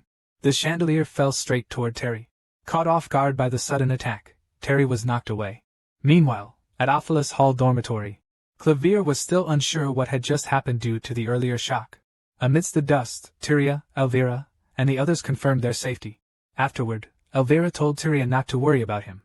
At that moment, a blade shot towards Elvira. It sliced right through his hair. This scared Elvira terribly. Even his satchel containing potions fell to the ground. Ed's serious expression suggested something major was happening upstairs. He casually created this flowing battlefield. Because Elvira's potion flew too far away, he couldn't even try to retrieve it.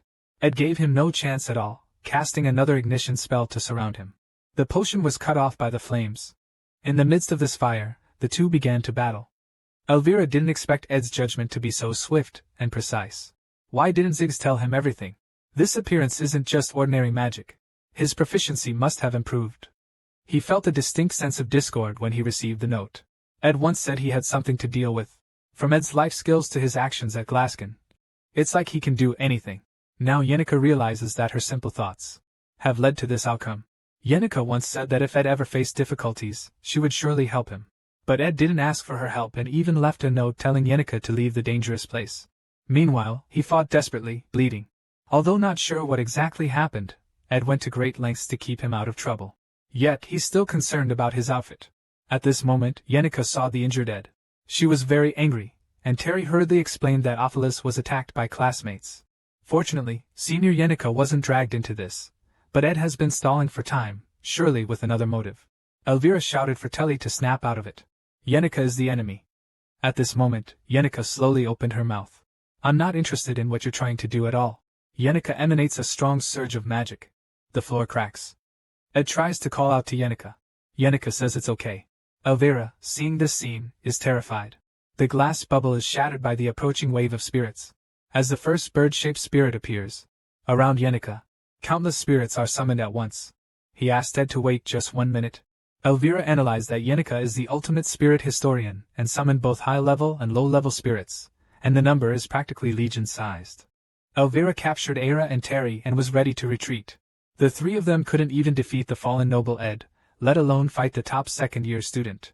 Yenica directly ordered the spirits to attack Terry and the others. Elvira urged Terry to face reality while suggesting they escape through the window. But Terry chose to fight head-on, because she sensed something from Ed. Ophelis has made things very serious. This might hurt the students, but Terry never yields to difficulties. So he will walk the path of the protagonist. At this moment, he must do what needs to be done. Ed, with one hand, throws Terry behind him, dodging the elf's attack. Ed tells Terry and the others to quickly head to the second floor. He'll handle it. Yenica and Aira ask, "You were just stopping us, and now you're telling us to go to the second floor?" Elvira questions Ed. "You're covered in wounds, how can you stop these elves?" Ed gave Elvira a flick on the head, hitting her tense nerves. He reminded Elvira not to forget the potion. It affected his apology. Although Elvira looked reluctant, she still accepted Ed's suggestion. They then grabbed Terry and Aira and rushed to the second floor. Just as Yenica was about to launch another attack, she seemed to have noticed something. Ed approached him like this. Yenica told Ed not to push himself, and leave the remaining matters to him. He would explain in detail later. After finishing things quickly, they could treat the injuries. Ed placed his hands on Yenica's shoulders and softly explained that he was really fine. "Don't worry," he said. Yenica quickly calmed down. Her small face turned bright red as she looked at Ed, unable to speak properly for a moment. She kept muttering, "Ed's hands are on my shoulders." Ed suggested that the spirits should go back first. The wind was blowing too hard.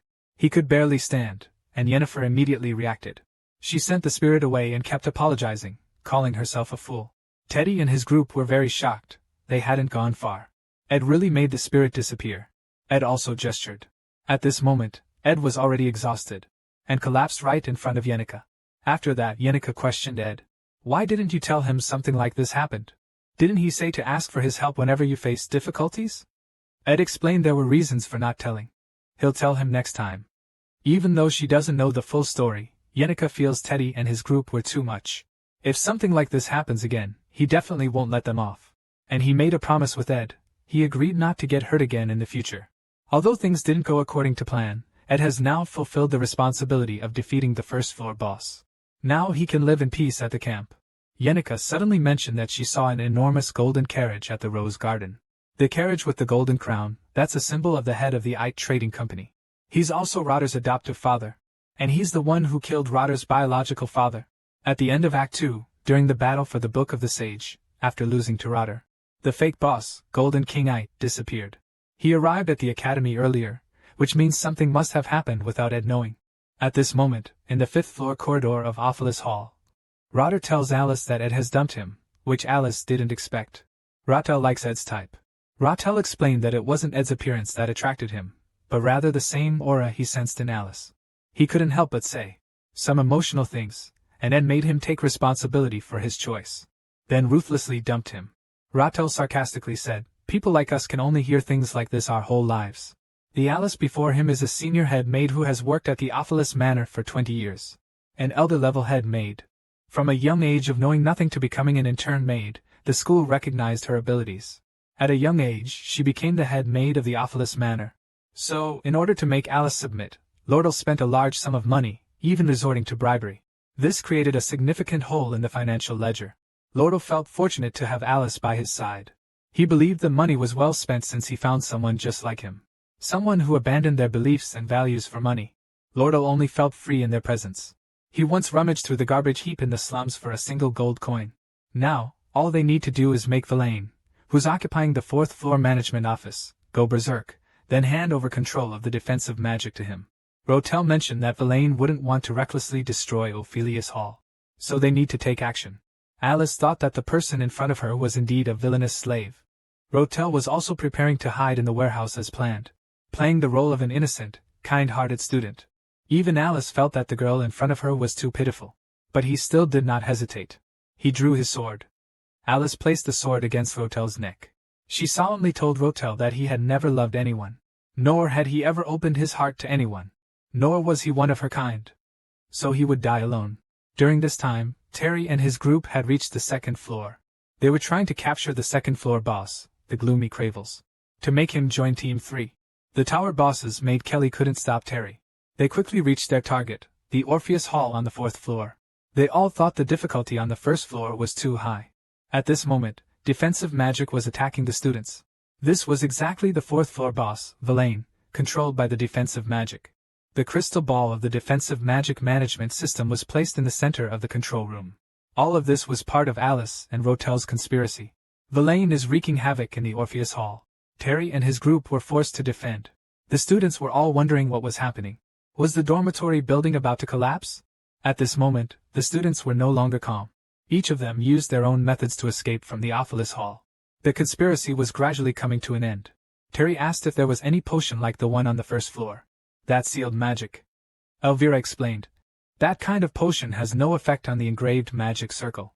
Then he used a flame herb potion, intending to block the entire corridor with it. This is just an auxiliary magic potion. Its power is too weak. It won't hold for long. Elvira demanded. Clavier was knocked out by Hitari, Verlaine, and so Clavier took the front line again. The berserk Verlaine started recklessly firing defensive magic everywhere. This entire corridor is covered by a magic circle. Waylon shed tears of excitement. With a booming sound, the entire 4th floor corridor was engulfed in flames. At this moment, Orpheus looked downstairs. Yennefer was still worried if Ed's wound would reopen. Ed explained that most of the blood wasn't his. Ed focused intently on the golden carriage. Inside was the retreating fake boss, the Golden King. At this moment, E.T. should not be at the academy. Could it be that he is also waiting for the Ophilus tube to be destroyed? Ed also found the boss staying on the third floor. The twin maid, Sydney. Sydney is one of the orphans adopted by the maid Alice. Alice was bribed by Rotel. Sydney should be the boss on the third floor. But she is with Alice's enemy E.T. Sydney would never betray Alice. So something must have gone wrong in between. Suppose Alice betrayed Rotter and sided with E.T. Then everything can be explained. In that case, Rotter would be destroyed. In the third act, there would be no one left to compete with Peenia politically. In the fourth act, Rotter, the main support for the protagonist Harry in the fight against the Rosteller family, would also be gone. He already suffered so much just replacing mini-boss Tot. To have him replace Rotter? Ed couldn't even begin to imagine such a crazy thing. So Ed is asking Yenneker for help with something. The situation is urgent. It's something he can't do by himself. Yenneker didn't even ask for details, and agreed right away. Alice wrote a letter to King Aet of Gold. The main point was, Rotel found out that Mr. Aet killed his biological parents. So now he seeks revenge. He has been secretly winning over the tycoons of the Aet Trade Guild, and the Book of the Sage of the Council was meant to lure Mr. Aet into the academy. It left you no time to handle the Aet Trading Company matters. For some reason, he stole a letter proving Rotel's conspiracy. He kept it safe. Alice demanded more money from Yellow Scarf King Aet. Otherwise, she would side with Rotel. Alice is on the verge of completely losing her power, and now her hearing too. Even the head maid could only do so much. This year, she was pushed to the brink. It was her only choice. To protect the orphanage he manages. He decides whether to cooperate based on the amount of money sent by the Golden King. This is the reason for Alice's betrayal. Alice threatens Rotter not to recklessly mobilize Lord Aet's men. They are now under Ophilus' control. Alice didn't expect Rotter to show such an expression. In his own eyes, Rotter seeking revenge against the Golden King isn't a good person, but neither is he. At this moment, the sound of an explosion was heard. Terry and his group had already breached the fence. As expected, the real culprit was the head maid, Alice. Rotter was being held at knife point by Alice. Terry and his group didn't dare to act rashly. At that moment, Rotter ducked, dodging Alice's sword. He lunged directly toward Terry's group. Now, if he just reveals that Alice is the mastermind, the culprit, he can be free. Rotel really couldn't say those words. Elvira asked with concern what was wrong with Rotel. Rotel gave no response. He just covered his face and ran away from here. King Aet did not trust him. His subordinates would certainly come in person. The large-scale fake ledgers and losses all pointed to him. That's how it was. The plan to dethrone the Golden King Aet has been achieved. If the Golden King doesn't leave, the plan cannot be fulfilled. Using the message orb hidden in the room, send the message and then hide. As long as he isn't caught, the plan will go smoothly. No one will understand him. Even though he was mentally prepared for betrayal, he still couldn't fill the cracks of his shattered heart. What we can do now is reach the room before Aet. Once the message is sent, it will all be over. At this moment, in the Ophilus Hall lobby, the Golden King, Aet, has already arrived at the first-floor dormitory. The mini-boss, Ed, is blocking the way again. His reason is that the dormitory is about to collapse. No one is allowed to enter the building until the teachers arrive. The Golden King, Aet asks, "Was it the school that notified you separately?" Ed said it was his own judgment. Now 3 people are leading this scene's development. Rotel, who wants to take the position of leader, and have Ed step down to avenge his parents. Ed, who is trying to stop Rotel's plan, while also trying to obtain the Book of Sages. And Alice, moving between the two. Although I don't know the reason for Alice's betrayal, there is no need to stop him. According to the original plot, he'll meet Terry and his group. Terry will perfectly deal with Alice. Ed also believes Terry and his group can handle everything. So, he just needs to hold off the Golden King Aet, and prevent him from entering the Ophilus Hall. Then things will proceed as in the original. Ed greets the Golden King. For a distinguished person like Mr. Aet, you should definitely notify the Academy first when coming here, so you can receive the treatment befitting your status. Don't you agree? From a logical standpoint, Golden King Aet deduced that Ed was on Rotel's side. Ed had Yenneker use magic to pierce the Ophilus Hall of a certain dormitory building. Ed asked why the other party hadn't left the dormitory yet. The other person responded that they didn't want to run around. Even if the dorm collapsed, they wouldn't die. A muscular man, no one believed he was a magician. And that man was none other than Jiggs, the Spear of Wood. Jiggs apologized to Yenneker about the Glaskin incident. Yenneker blamed herself, saying it was all her fault. Ed quickly comforted Yenneker. It was all in the past. Seeing the couple showing affection so openly, Jiggs asked if Ed and Yenneker were dating. Yenneker, with her face blushing, hurriedly waved her hand to deny it. She then secretly glanced over at Ed, and asked if Ed was upset. Ed calmly responded that he wasn't, but mentioned that the question was a bit rude. Upon hearing this, Giggs immediately apologized, and asked if Ed had broken through the wall just to find him. Is there something wrong? Ed said there's something important he needs Giggs' help with. At this moment, Ed stopped the Yellow Turban King E.T. E.T. recognized Ed as well. Ed is one of Lothal's men, so E.T. first asked Ed if he was captivated by Lothal's appearance. That child has fox blood, and if you're not careful, he'll bite back. If Rotel tried to bribe him with gold, he would offer double. But Ed refused, because he didn't take the gold. So no amount of gold would work. Once the Golden King Ed confirmed Ed couldn't be persuaded. He signaled his men in black to take it out. Ed quickly glanced around. Without hesitation, he turned and ran. But 2 men in black had already blocked his way. There was a loud rumble.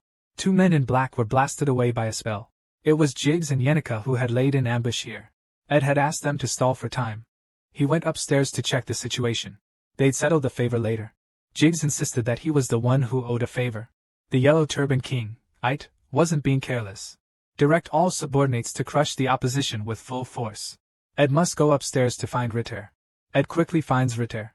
He concernedly asks if Ritter still has the strength, and tells Ritter to follow him to escape. In Ritter's eyes, there is no such thing as unconditional kindness and trust in this world. The guild's receptionist is attentive to Ritter because, hoping Rotel might reveal some profitable information. The merchant's employee becomes generous in front of Rotel, because Rotel often gives him tips. Pet-loving Tina likes Rotel, because Rotel frequently feeds her high-quality pet food. People who are kind to Rotel all want to gain money or benefits from him. Ed confirms with Rotel whether Alice has betrayed them. Rotel was also annoyed by his own misstep. Yenica grew up in an environment full of kindness and love, so he himself treats others with kindness and love as well. Rotel made a suggestion to Ed the day he saw Yenica look at Ed with fiery eyes. Maybe he could have that kind of relationship, too. So he told the entire plan to Alice. Rotel, who never trusted anyone, made such a basic mistake. He fantasized about having companions too. Ritter bribed 5 people for this Awfully Mansion rebellion. The head maid Alice, and the twin maids under his command, Zenny and Kelly. Also, the class representatives Valine and Nilo, Nobleman Ed, and Alice. Zenny and Kelly are already working for the Golden King, Iter. Ritter believes that Valine would also assist Iter. Won't help himself, so Ed has no reason to help him. Rotel stopped and apologized to Ed. The promised 20 gold coins might not be fulfilled. Ed grabbed Rotel. If you get caught by the Golden King ETT now, your life will be completely ruined. The top priority now is figuring out how to escape. Ed asked Rotter to briefly explain the current situation. They can't see any profit. You absolutely can't trust others. That's how it should be. But he couldn't help but speak out. The main branch of the trading guild, Golden King ET, plans to manipulate stock prices. After last year's monster subjugation in the eastern mountains, the price of armor plummeted, so the guild bought them all at a low price. Golden King ET has a plan for this. A large amount of gold is needed. Rotel told 8 that he found someone willing to pay a high price for the Book of the Sage. The Golden King 8 placed Rotel in Savinia Academy to find a way to steal the Book of the Sage. After that, 8 immediately understood the situation. This kind of manipulating goods is a scheme where A, B, and C monopolize the market with low-priced goods. Traders deliberately inflate prices. The less affordable the goods, everyone wants to buy more. At this moment, selling all the hoarded goods can result in huge profits. But this kind of speculation requires trust between E and C. Selling the goods without telling a caused a sudden price crash. During this time, A, who had borrowed money to monopolize the goods, went bankrupt. And this is exactly what the Golden King, Etroth, wanted. He aimed for him to suffer huge losses, to go bankrupt directly. Roth executed this plan. They continued purchasing many guilds under B and C, but only if the Golden King had left the guild. The 6 major merchants, who were bought off by Rotel, could then have the selling rights. Ed quickly realized that Rotel caused the Orpheus Hall incident just to plunge the Academy into a financial crisis. Only by doing so could they force the Academy to sell the Book of the Sage, using it as bait. This would lure out Ed, who desperately needed gold, to leave the guild. Other guilds would then seize the opportunity to sell armor. Rotel was surprised. Ed had figured everything out so quickly. Ed pointed out that what Rotel needs to do now is to find a way to notify the guild to sell the armor immediately. Rotel mentioned that there is a carrier pigeon in his room that can contact the guild. As long as the pigeon is sent out, His subordinates in the guild will take action. Before the armor is sold, he should hide well. Once it's sold, Rotel will have won. However, the Golden King likely plans to catch Rotel tonight, and make him confess all his plans. And the traitor within the guild. Ed told Rotel to find a place where no one would discover him. To hide, the Golden King must have stationed people on the 2 bridges leading out of the academy. Ed told Rotel to get a carriage and leave the academy. On the way, Rotel would get off the carriage and have the driver continue driving. An empty carriage would go out, and the driver would dump it somewhere appropriate. Everyone would think that Rotel had escaped from the academy. Go to Ed's cabin in the northern forest, hide for 3 days, and you'll wake up. Ed will release the carrier pigeon in Rotel's room, the rest will be handled by the guild. Looking at the completely dispirited Rotel, Ed grabs him by the shoulder, telling him that there are people guarding the back door of the dormitory now. But he'll handle it. Rotel looks at him in surprise. Ed knows him so well. It's as if they've been partners for a long time. Ed questions Rotel, asking what's going on and why he's so listless. This isn't like you at all. Rotel said he understood. Then he asked Ed why he was helping him. At this moment, Ed couldn't find a reason. Ed explained that he just felt he had to do it. Without turning back, Ed walked outside, leaving Rotel alone there. With his face flushed, Rotel was breathing heavily. He also didn't know what was causing the intense noise. It could have been Alice and Terry's showdown, or perhaps something closer, like the battle on the first floor. But the noise was coming from even closer than that, though hard to believe. It was the sound of Rotel's own heartbeat. At that moment, near the back door of the Orpheus Hall. The other party didn't expect Ed to come out from here, and guarding the back door was the twin maid Zenny. The barrier protecting Ophelis Mansion has just returned to normal. The battle is still ongoing. Alice possesses swordsmanship that rivals combat students, and she perfectly integrates ultimate magic into her fighting. But she still can't defeat Ariaclai, because he is the main character of the game. Act 2, Chapter 3. Minister Alice attack strategy begins. Meanwhile, on the other side, Ed had already exhausted his magic. At most, he could only use basic magic. 2 or 3 times now. A streak of light was heading toward Ed. Ed raised his right leg. Naturally avoided this attack. Shani was surprised at how Ed dodged his attack. As a gamer, Ed knew the attack pattern of the floor 3 mini-boss, Shani.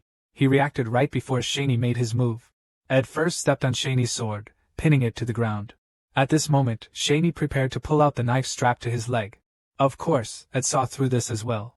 Ed first grabbed Shani's left hand. He couldn't get to the knife. He hit the weapon pouch tied to Sienna's leg and knocked it off. As a result, the knives scattered all over. Sienna was thus forced into a desperate situation. Without hesitation, he used his last hidden card. Next episode, Telekinesis Magic, Twin Ability Sharing. They can use each other's abilities once per day. Sienna controlled the telekinesis magic. He controlled the 5 knives that had just scattered. 5 throwing knives flew towards Ed. Ed dodged the vital areas, but still got hit by 2 knives. Shani initially wore a confident look, thinking her plan succeeded. Then her expression quickly turned to surprise, because Ed only suffered minor superficial wounds. Of course, Ed knew. He was only temporarily borrowing someone else's ability, and it was full of flaws. Even the knives didn't pierce deep enough. Ed effortlessly subdued the maid Shani. She didn't even have a chance to resist. Ed even kicked her weapon away in the process. Ed perfectly anticipated every move of the maid Shani. Shani could only roar in fury, because in less than a minute, she had been defeated by the enemy. Shani roared at Ed to back off. She couldn't let Lady Alice down. Ed softly said, "Alice has already lost." The maid Shani roared, "How much do you know about Lady Alice? Do you know how much pain Lady Alice has been through? What kind of battles has she experienced? Do you know how many orphans Lady Alice has saved? She even saved herself as one of them." This is information Ed didn't know, because in Sword Saint of Sivenia, Alice's storyline wasn't deeply explored. At this moment, Alice is still fighting with the game's protagonist, Terry. Terry, now with white hair, easily cut through Alice's magic. He was approaching Alice's position rapidly. At this range, she couldn't dodge. A loud explosion was heard. The battle upstairs was also reaching its final phase. At this moment, Ed told Shani that even if he knew about these things, his thoughts won't change either. And with that, Ed delivered the final blow to Shani. Maid Shani gritted her teeth and declared that she would never forgive Ed for helping Rotter. And then, she lost consciousness. Ed didn't know the backstory of the side characters. He knew nothing, so he was powerless. There are many stories in this world that go unnoticed. So, it's necessary to weigh these losses and gains. Alice secretly helps others, there's no right or wrong in that. Some people who like to talk philosophy don't have to worry about food and shelter. That's why they have time to consider these things.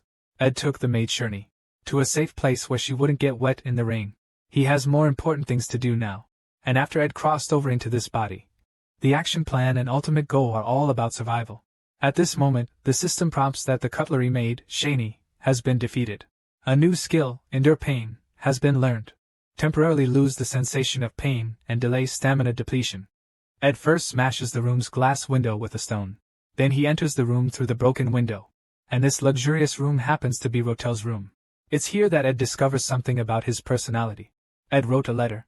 The main content was that the Golden King, E.T., was at Sivenia Academy. He wouldn't be able to return to the guild until 3 days later. In the meantime, sell all the goods whose prices have risen.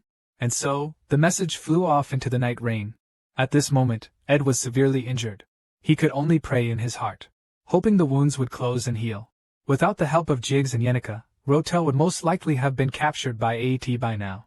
Heading towards destruction, the carriage that Rotel bribed is also fleeing towards the outskirts of the academy.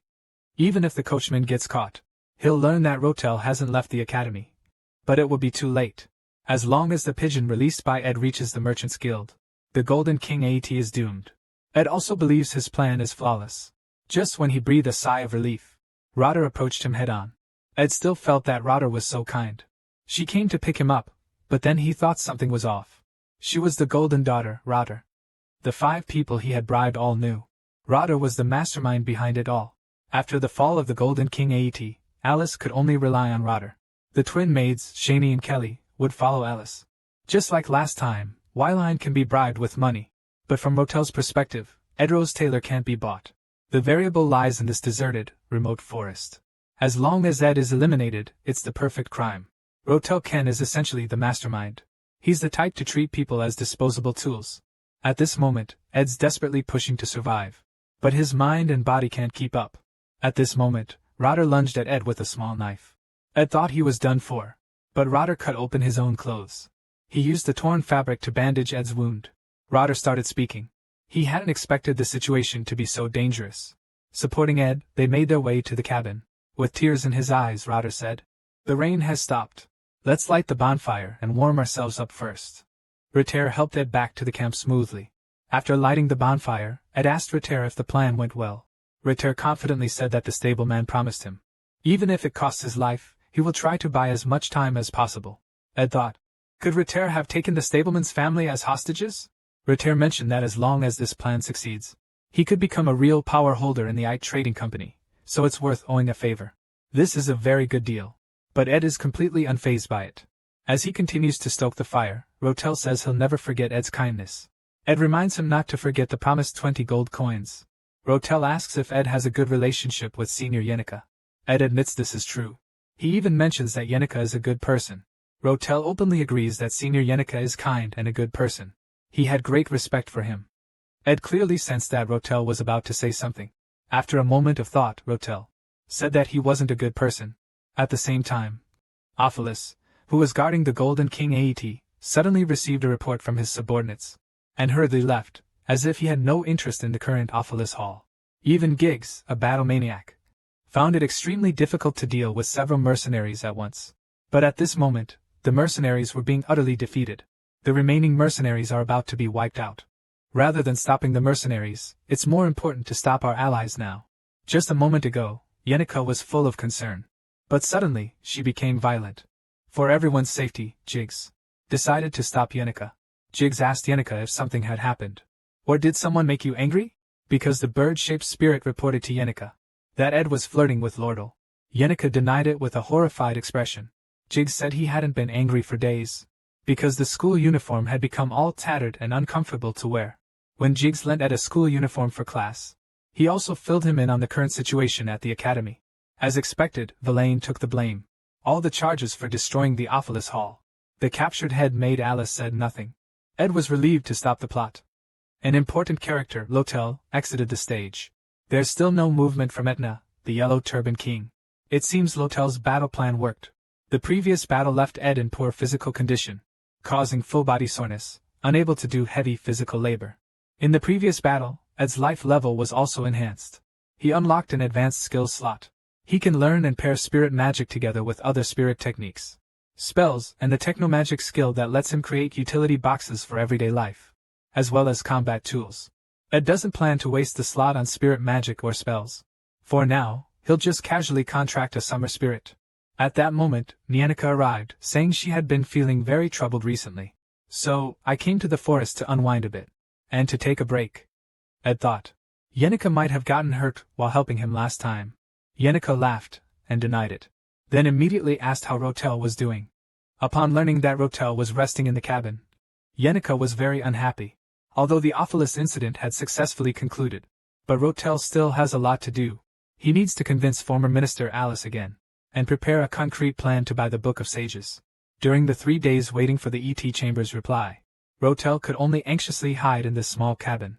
But Rotel does not dislike this feeling, because when he's with Ed Rose Taylor, his heart keeps racing. Ed's kindness and unconditional trust made him feel very at ease. Although for others, this might be a natural feeling. For Lotel, who has lived in darkness all his life, it is more precious than gold. So he will never give it up to anyone. Even if the opponent is Yenneker Pale Rover, he won't back down. Yenneker's family and friends all unconditionally like her. So letting one person have her isn't a big deal, right? But if she doesn't let him, then we'll have to fight in the dirty swamp. He's an expert in this area. During the 3 days of living together, he had an absolute advantage. Rotel was ready to bury the cabin with gold coins. But he couldn't let Ed think it was out of pity. Rotel even thought of paying Ed's tuition. It should be fine, that money wasn't for Ed. Senpai, please don't misunderstand. This textbook-like Sundara act is too cringe-worthy. He just can't say it. Because Lothar Keinharn has no experience in love. Just when Lothar was hesitating, Lucy walked into the cabin yawning. Rotel asked what she was doing there. Lucy simply said the sunlight was nice. Before Lucy could settle into sleep, Ed just threw him out, and told Rotter not to worry. Rotter asked if Lucy came by often. Ed explained to treat him like a natural disaster. Rotter didn't expect there to be another rival. But 3 days were enough. The actual events over several days were completely different from Rotter's expectations. Because Yenneker Pilaf came again. Another Lucy was sleeping in the small cabin. This left Rotel with no chance to be alone with Ed. Ed finally breathed a sigh of relief. Because he learned a new skill, handmade brick crafting. After putting the mud and sand into molds and drying them thoroughly, the bricks were fired with flame magic. You can use handmade brick gas to make a fireplace, because of Ophelius's supervision. The delayed fireplace has finally been completed. Ed and Yennefer, and also Rahel, are eating roast meat. The seasoning for the barbecue is the same one Maid Belmea shared with Ed last time. At this moment, Rotel asked Ed, besides the payment of 20 gold coins, is there anything else you'd like? While Ed was thinking, Yenneker was staring at him with a perplexed look. Ed asked if they had any unused Magitech supplies. Rotel said she would need to check the inventory. Yenneker glared at Rotel with a dark expression. At this moment, Ed suddenly spoke to Yenneker. He asked for a favor. Recently, he had been learning spirit magic and wanted to make a contract with a summer spirit. Yenneker crossed her arms and declared that she was now Ed's teacher. She could help Ed make a contract with a mid-level spirit right away. Yenneker quickly summoned a small bird spirit. She told Ed to try sensing it. The spirit thought it was impossible for Ed to hear them speak. But Ed vaguely heard the voice of a sprite, and the little bird sprite kept saying, "This man's daily schedule has no time at all for learning sprite magic." During the regular weekly report meeting at Dex's Hall, he was swamped because there weren't enough supplies in the food warehouse. Now he's busy building a small cabin. He can't spare any attention. When Yenneker heard the regular report, she suddenly yelled out, and slapped the little bird sprite, making it disappear. She then asked Ed if he had heard it. Ed said he heard about the weekly report or something. At this moment, Rotter came over. He mentioned that there's ample stock of magical engineering supplies. They could fully provide them, and Ed told Rotter to use the promised 20 gold coins. Switch to magical items. Rotel says talking about money hurts his feelings too much. Anyway, they can't sell it. As long as Ed goes to the guild every 3 days. Have some tea and chat. Then sell it to him at a discount. Yenneker immediately scolded Rotel, saying that after all the help Ed has given you, something like this should be given for free. Rotel said that he's a businessman, and has his own professional ethics. Yenneker exposed Rotel's excuse, but Rotel didn't admit it. Ed acted as if he couldn't hear and thought about how he could now study Magitech and spirit arts. At this moment, a figure broke through the chaotic situation. It was none other than the new head maid Belmea. She explained that she came to deliver some unfortunate news. This is a message from the former head maid, Alice. Not long ago, Yenika's good friend Clara consulted the maid Belmea. She had a huge secret. That secret was that Yenika had fallen for Ed. Belmea had known about this for a while. So, she calmly comforted her, saying Ed's reputation had improved recently. And as a friend, all she could do was cheer for Yenika. Clara spoke again, but that's not the main point. The main point is that Yenikar has been mentioning the name Lord O'Cahown a lot lately. The key is, at the start of the semester, he was absent along with Ed Roth-Taylor. When it comes to relationships, Yenikar doesn't stand a chance in front of Lordle, and Ed hasn't shown a clear attitude either. I don't know if he's just dense, or a silent pervert. Belmare, however, thinks Ed isn't dense. Nor is he a silent pervert. He believes Ed just doesn't have the energy for romance right now. Clara firmly believes that Ed thinks spring has come for him. Excited to death, Bulimia internally sizes up Ed's relationships with women. Like a sneaky little glutton standing in front of the fish shop. An innocent kitten trembling before a tiger. And lastly, a domesticated cat. It was only when Ed called her name that Bulimia woke up. Bulimia said, "Seeing you guys gives me a headache." Rotel urges Belmaya to get to the point. Belmaya begins to speak. He is here to convey a message from the former head maid, Alice. As the bonfire is lit, night has already fallen. Yenika has returned. Belmaya, holding Lucy, also heads back. Rotel, hiding in the cabin, is discovered by the head maid Ophelis. Hiding here must feel really frustrating. Although Ed's uniform has been repaired, it was criticized by Lothar for being too old. Lothar also received a messenger pigeon with good news. The plan to overthrow the Golden King, A.T., has been completed. The Golden King, A.T., has lost all his power, and it's confirmed that he's been overthrown. Lothar thinks the Golden King, A.T., might put up a final resistance, but now it's useless to struggle. Ed asks if there's any other potential variable. Currently, Shurig, who is eyeing the next leadership seat, will fully assist. Lothar's biggest problem right now, between Rotel and the Golden King ETT, he would choose the parchment sent by St. Belmea, which clearly listed the orphanage details from his original work, including various expenses and aid methods. Alice's workload became increasingly heavy, even affecting her health, yet the school remained oblivious. Alice, being quiet and not expressive, made it difficult for anyone to notice her struggles. Unable to continue working, she had no choice but to gamble with her life. There are still some people following Alice, who understand his situation and state of mind. Because Rotel won, Alice still wants to continue following him. He also knows it's hard to make others believe someone who has betrayed once. So he didn't send a letter of apology, or anything like that. Instead, he sent this, and only this matter was exposed. It's no good for Rotel either. Rotel could only agree to Alice's request. Rotel accepted the letter with a cheerful expression. Ed could clearly feel that Rotel had finally relaxed. At that moment, Rotel mentioned that he was ready to leave and asked Ed to sign the contract at the branch of the guild. Ed voluntarily handed over a torch, telling Rotel to be careful on his way back. Rotel just stared at Ed, as if plotting something. Ed looked puzzled, wondering what was going on with Rotel.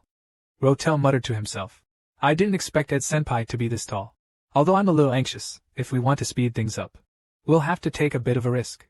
You know, Ed Senpai, relationships between people, at their core, are all about give and take.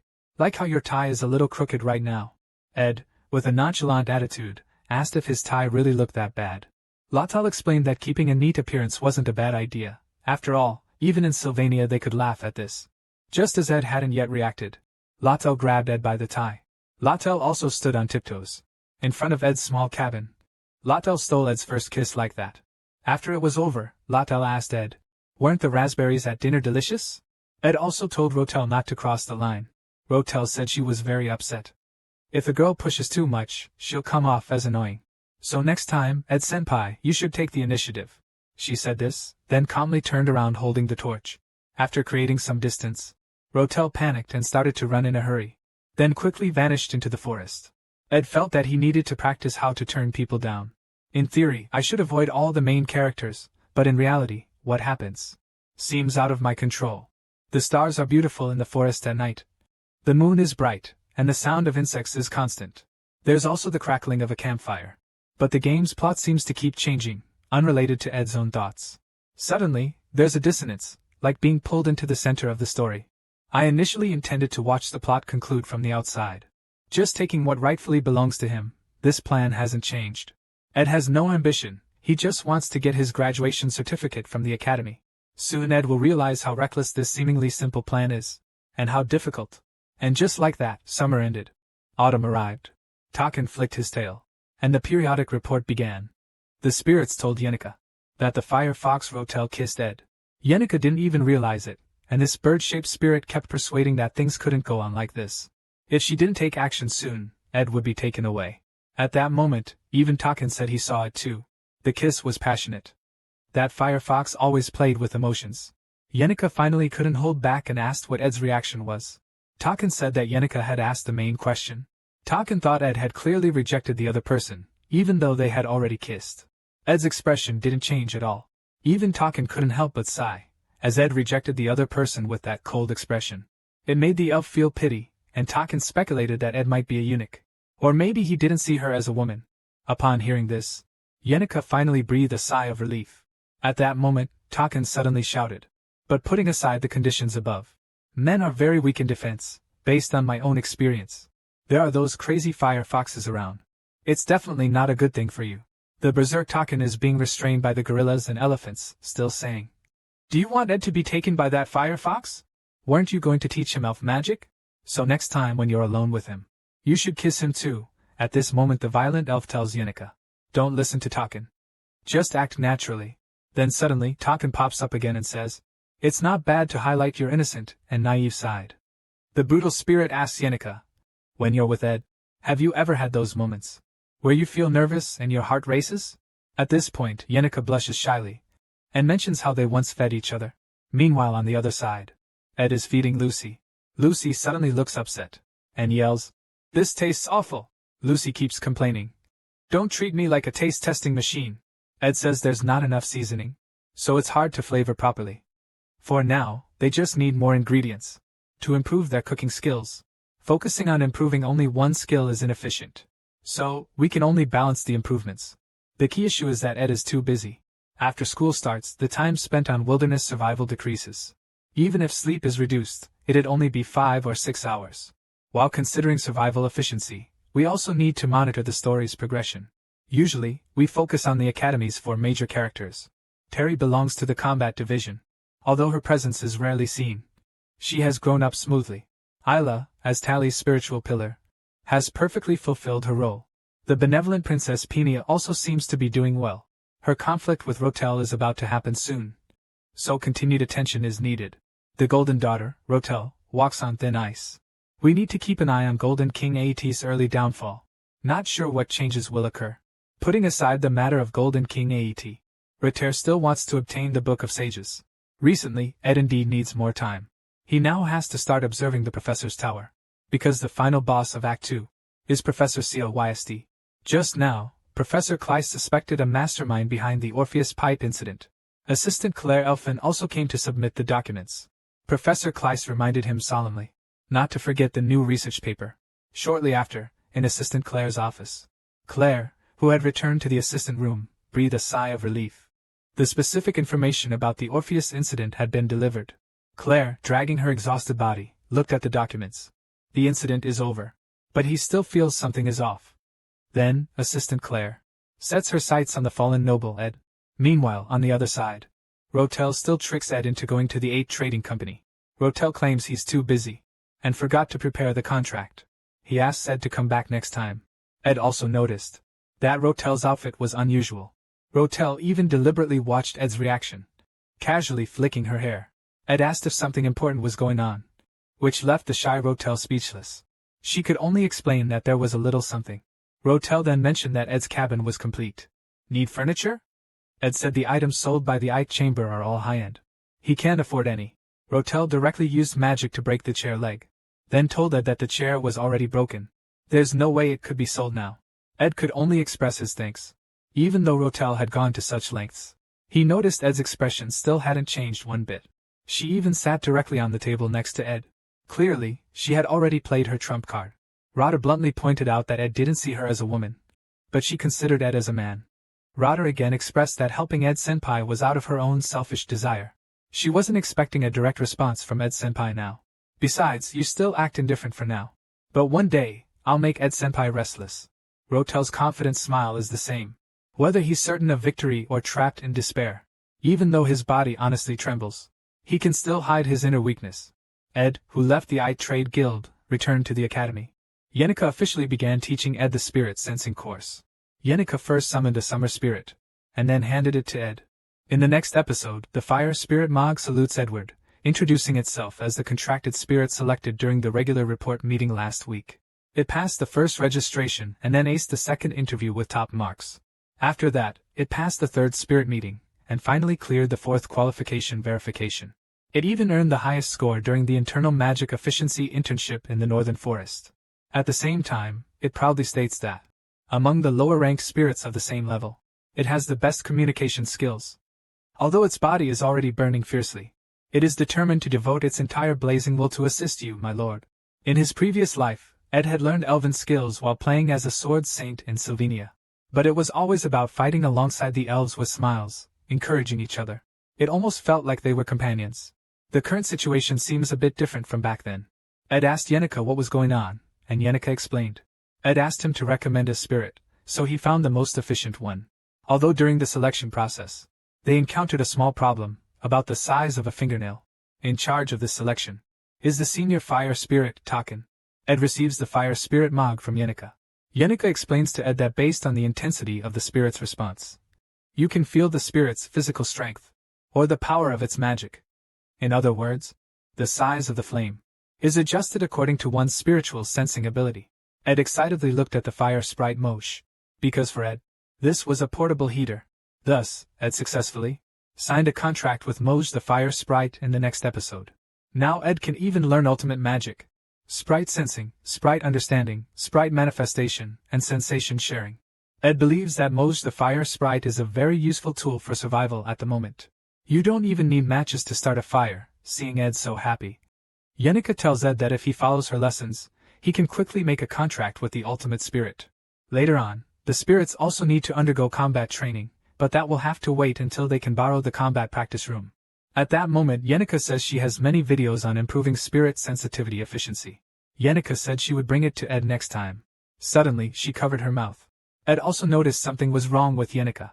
Yenica suddenly said that she was actually quite busy usually. Many people are lining up, asking to be taught spirit magic. Perhaps time is limited, and Taken's reminder flashes through my mind. It's not good to be one-sidedly kind to others. Clara reminds me that sometimes you have to play hard to get. Yenica can only tremble as she says to Ed, "Let me teach you spirit magic for free. It's really too much." Ed naturally agrees. He immediately reaches into his pocket, ready to give Yenica some money as compensation. Yenica immediately stopped Ed. Ed was already living a frugal life. How could he waste money? The relationship between us wasn't something that could be measured with money, and she said it made her feel really sad. Ed questioned, "Didn't you just say you couldn't teach for free? What's going on?" Just like that, Yenica panicked for a moment. Yenica had no choice but to confess to Ed that those words were taught to her by a friend, saying she couldn't just be good to him one-sidedly. She also said that one should learn to say no sometimes. Ed thought her friend was right and reminded Yenica that she had a good friend. Yenica then replied, "He doesn't treat everyone like this." He also told Ed that once the next lesson at the battle training ground was set, he would inform Ed of the time, and even prepare a nice spirit-sensing accessory for him. With that, Yenica said goodbye to Ed. Ed, through the magical supplies given by Rotter, used up one high-tier skill slot, and successfully learned a magic palace skill. When Ed didn't have firewood, he would use Mog's ignition spell. Once his mana was depleted, he would switch to using the fireplace. This way, the air can continue to warm up. Only then can a stable living environment be ensured. Successfully signing a contract with the fire sprite MO greatly eased Ed's mental burden. After finishing everything, Ed decided to check on the hunting traps. At this moment, Assistant Claire also arrived at the forest. The more he thought about it, the more he believed there was a conspiracy behind the Ophelis management incident, and that person was Ed Rossler. The only people at the scene were students or staff from Ophelis Hall. But Terry and Ed had no connection to Ophelis Hall. Aside from Terry, who was resolving the incident, only Ed remained. Moreover, Ed Rosstaler lived in the strange, northern part of the forest, which was odd in itself. Assistant Claire came over with a curious mindset to have a look, and ended up witnessing an incredible scene. She happened to see Ed dragging a beast's corpse. He was carrying a girl on his shoulder. Assistant Claire was terrified when she saw this, because the person Ed was carrying on his shoulder was none other than the great magician Krata, a rival of the same level as Ober, the headmaster of the Sylvania Academy, Lucy Merrill. Assistant Claire deduced from this scene that Ed most likely defeated Lucy, the mastermind behind the Orpheus case. As expected, it's the fallen noble Ed Ross Taylor and Assistant Claire, also preparing to rescue the captured Lucy Merrill. Just now, Assistant Claire saw Ed dragging a beast's corpse. He was also carrying Lucy back to the cabin. Ed threw the beast's corpse next to the yellow fire, then tossed Lucy into the small shack. Ed, remembering he had things to do tomorrow, went back to the cabin to sleep. Although Assistant Professor Claire is a professor, she isn't good at combat magic, so she has to secretly rescue Lucy. Fearing being discovered by Ed, Assistant Professor Claire quietly approaches Lucy. No matter how deep her sleep, the keen Lucy, like a cat, can always sense a touch that isn't from her master. So just as Assistant Professor Claire gets close, Lucy wakes up again. Startled, Lucy's gaze followed closely. She grabbed the witch's hat and created some distance, then demanded to know who it was. Claire explained that he was an assistant at the academy, but Lucy ignored him completely. She returned to the small shed, as if searching for something. In the darkness, Lucy cast a cold glance at Assistant Claire. At that moment, there was still a piece of jerky in his mouth. Lucy quickly grabbed a bag of jerky from the cabin and flew away on the spot, leaving Assistant Claire completely bewildered. The next morning, Assistant Claire headed to Professor Crest's lab to ask him about it. Do you know Adrose Taylor, who was kicked out of his home? Professor Clister says he's a useless failure. Assistant Claire explains that while investigating the Orpheus Hall incident, she went to the northern forest and found Adrose Taylor defeating Lucy Merrill. Professor Clister thinks Assistant Claire might be out of her mind. Claire says that although she didn't get permission, she used magic to recreate the historical imprint of the first floor of Orpheus Hall. Clister reprimanded Claire for doing such a thing behind his back and told her to prepare a self-criticism. Claire said she had already written the self-criticism in advance. She believed Adrose Taylor was the mastermind behind all of this. Plus, he was carrying Lucy Merrill, whom he had defeated. However, Professor Clister thought Adrose was just helping Lucy move to a different place to sleep. And so, Professor Lester dismissed Assistant Claire and tell him to bring the review letter quickly. At this moment, Professor Kleist noticed the crystal ball left on the table. The report data stated that although Ed stopped Terry and his group, he was quickly defeated. Terry, born for fitness and the genius of alchemy, Elvira just now. It's impossible for ordinary people to stop them. Thinking of this, Kleist continued to stare at the crystal ball. Then he noticed something a little off. After a long while, Professor Kleist stroked his chin and fell into deep thought. Meanwhile, on the other side, Ed had finished a new creation. He engraved a burst-type spell on the short sword. It can trigger the engraved spell within a certain range. As for pre-engraved spells, the activation speed is very fast, and the mana efficiency is excellent. Ed marveled at the inscriptions of magic on the wilderness survival dagger. After engraving all sorts of enchantments, he felt proud. Mog could tell Ed's dagger must have been used for a long time, because the longer a weapon is wielded by its owner, the more precise the engraving, the more Mog kept praising Ed for making progress. Mog was even ready to celebrate and sing a song for Ed. This was too much for Ed, so he grabbed Mog by the wings. Mog kept apologizing, admitting he was wrong. He wanted to atone, but was too ashamed, unsure of what he did wrong. He promised that if someone told him what he did wrong, he would reflect and change. Ed told Mog, "Just don't speak to me so formally from now on."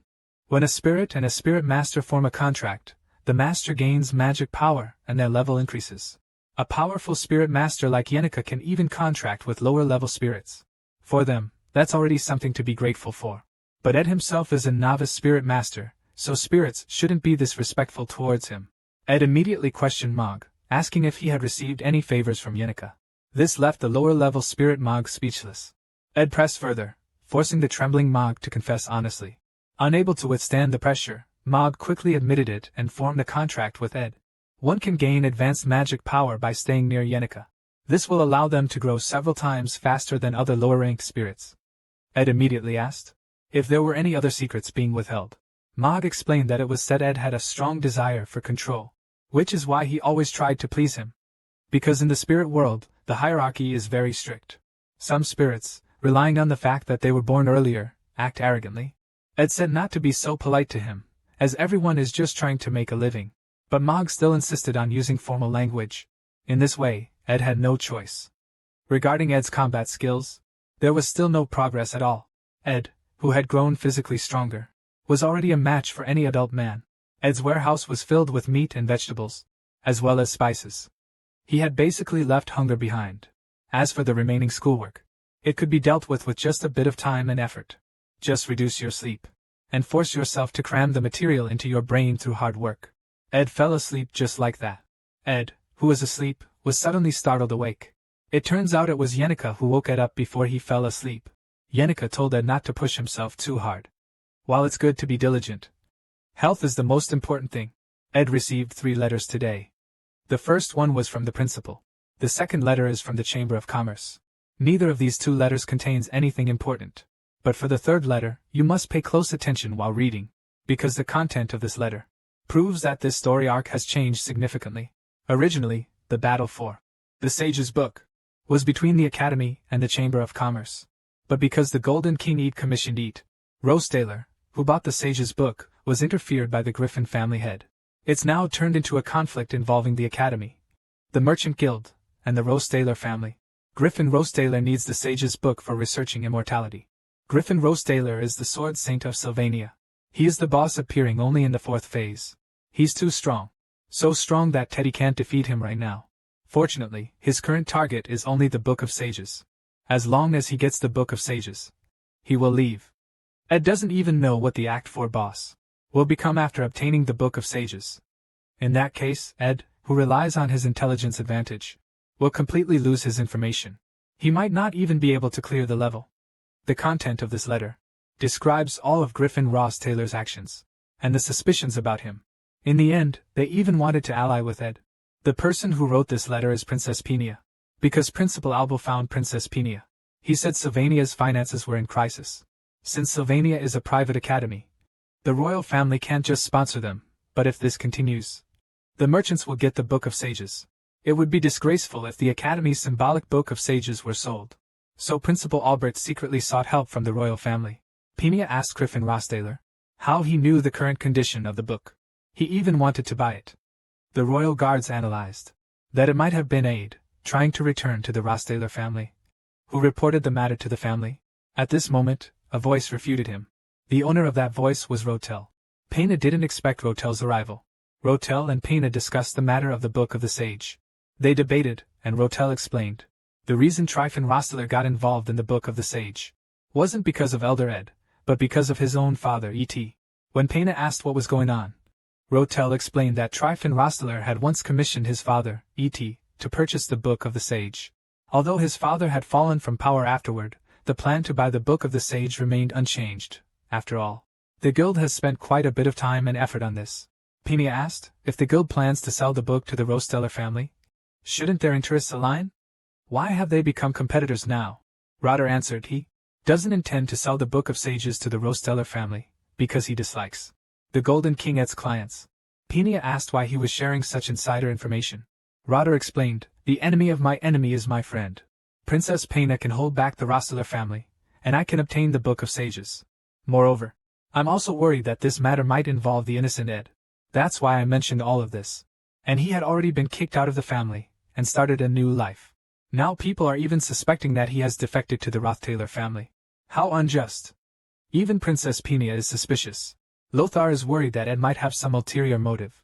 Peenia still decided to seek Ed's help first, then use her authority to order him. Rater inquired, what if Ed is unwilling? Peenia said that in that case, she would have to use him. Hearing the princess say she would use Ed, made Rater tremble with anger. Suddenly Rater burst out laughing. Who are you trying to use? Princess Peenia and Rotel are discussing matters regarding the Book of Sages. When Princess Peenia mentioned using Ed, Rotel suddenly changed his expression and mocked Peenia. The royal guard immediately reprimanded Rotel for his rudeness. Although Peenia stopped the guard, Rotel stood up and left. Rotel said that while they had the same stance regarding the Book of Sages, he still solemnly warned Peenia, don't even think about using Ed, because you might end up being used by him instead. The royal family demanded Lothamar apologize to Peenia immediately, but Peenia stopped them once again. This made Peenia weigh the current situation, realizing Ed Rosedale cannot be deceived, and that Griffin suddenly wants to purchase the Book of Sages. Both Rosedale and Peenia believe that Griffin is more of a threat than the Rosedale family. Rotel, so arrogant right in front of me. Because Peenia, who possesses the eye of truth, saw Ratel's flustered expression. When Ratel returned to the AET Merchant Guild, he saw Yenica standing next to Ed. Ratel immediately remarked, "I didn't expect Senior Yenica to come too. I only prepared 2 cups of tea, so you'll have to drink cold water." Yenica smiled and said, "It's fine." Someone asked earlier at the tea warehouse of the Chamber of Commerce, where they saw a large stock of tea, wondering if they wouldn't serve it to the guests. In the end, Ed handed the tea to Yenica. Drinking plain water himself would make Rotel furious. Once Rotel calmed down, he immediately fought back. He decided to give all the Magitech items here to Ed. Yenica then mentioned, "That last time," Rotel said. "Is giving things for free unethical for a merchant?" Latel pointed out that these items were defective. "It's alright," Latel said kindly. "The important thing isn't whether it can be sold, but whether it can help Senior Ed." Euphoric Yenica just felt that Latel was being deliberate. Ed, however, refused Latel because he had already taken things from him several times, and hadn't paid for them. Latel said as long as Ed came over regularly to fulfill the contract, that would be fine. Yenica thought it would be better to just pay and end the contract. Latel remarked that it was a matter between him and Ed. Just when the two were arguing fiercely, Ed's body couldn't take it anymore. It felt as if his entire body was sinking underwater. And Ed's body had been experiencing this frequently lately.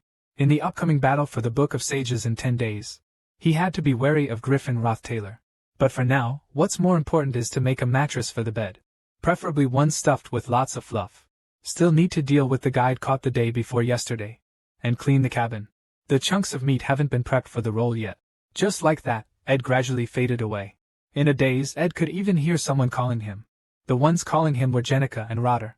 Meanwhile, Princess Pena had to admit, Ed living alone in the forest. And during the battle at Grakan, he showed no sign of panic. He calmly provided the correct answer, and even his classmates said Ed was studying hard. Ratel warned himself not to use him carelessly. This forced Pena to admit that he had indeed misjudged. He decided to invite Ed over for a talk. Just as he confirmed with the guard. "What time is the meeting with Ed tomorrow?" The guard said he might not make it because Ed Rossler fainted from exhaustion. Even Pena was surprised by this. At this moment, Ed's status window also showed abnormalities. Collapse from overwork leading to a high fever. Indigestion, extreme exhaustion, unconscious state. Breathing difficulties. The system indicated that Ed needed plenty of rest to recover from the abnormal state. At this point, Ed gradually regained a bit of consciousness. He could barely breathe, his body felt heavy, and his lower abdomen was burning. The main reason was Lucy lying on top of him. Lucy was still talking in her sleep. Too salty, less salt. Ed was surprised to find Lucy dozing off here. He recalled how light she was. Unnaturally light. But he just couldn't get up. He reasoned that her weight hadn't changed. Then the problem must be with myself. Ed also realized that this seemed to be his own cabin, and the blanket was new. It might even belong to the 8 Trade Guild. At this moment, Lucy also woke up. Lucy casually gathered a surge of magic. She infused this magic into Ed's body. Lucy told Ed that because he constantly strained himself with magic training, learning elf techniques, and never resting, that's why he ended up like this. Ed asked Lucy if she had been doing this the whole time while he was asleep. Lucy explained that it wasn't too difficult. But I fell asleep several times halfway through. Ed obviously felt the energy inside him was recovering. It must be thanks to Lucy. Lucy also mentioned that someone had been looking at him a certain way for a long time. So annoying. Because it was something necessary. They didn't say much. Lucy told Ed not to get sick. If you get sick, you'll feel terrible. You might even die if you know about Lucy Muriel's past. You can't ignore what he said. Lucy sat beside Grote, who had once been like a grandfather to her, watching him in his dying moments. Lucy stayed by Ed's side the whole time, suppressing the twisted magic. It must have been unbearable pain for him. Ed could do nothing but say thank you. He couldn't do anything else. At this moment, Ziggs suddenly arrived at the cabin, and happened to see Lucy sitting on top of Ed. Without any expression, Lucy got up and picked up the witch's hat, and flew out through the chimney just like that. Ziggs asked how many it's been so far. Ziggs believed that a strong male having multiple females wasn't something strange. Could this be the openness of a civilized society? Who knows? Your views on civilized society are too rigid. Ed made up his mind to clear up the misunderstanding. If left unchecked, there's a chance Giggs might set his sights on other women. If that happens, Elka would be furious. According to Giggs, Yenica has to attend classes due to her attendance rate. Lauder had to return because of matters with the trade association. when Giggs was feeding Ed. Even the normally non-picky Ed found it hard to swallow. Giggs helplessly remarked, "Elka or Clara may be more attentive, but Rotter said women are absolutely not an option." I learned the recent events from Giggs. Elvira from the alchemy department was secretly producing illegal potions behind the student council's back. There was a problem, but Terry and Clavels quickly resolved it. The second act, Chapter 5's academic expedition, also ended successfully. And then there were the monsters from the Tross Order, sneaking into the Academy's sewers. That matter was handled by Giggs and Terry, in the second act, Chapter 7's Demon of the Sewers. The plot seems to have no issues either. Ed asks how many days he's been asleep. Then Giggs tells Ed he's been in a coma for 10 days.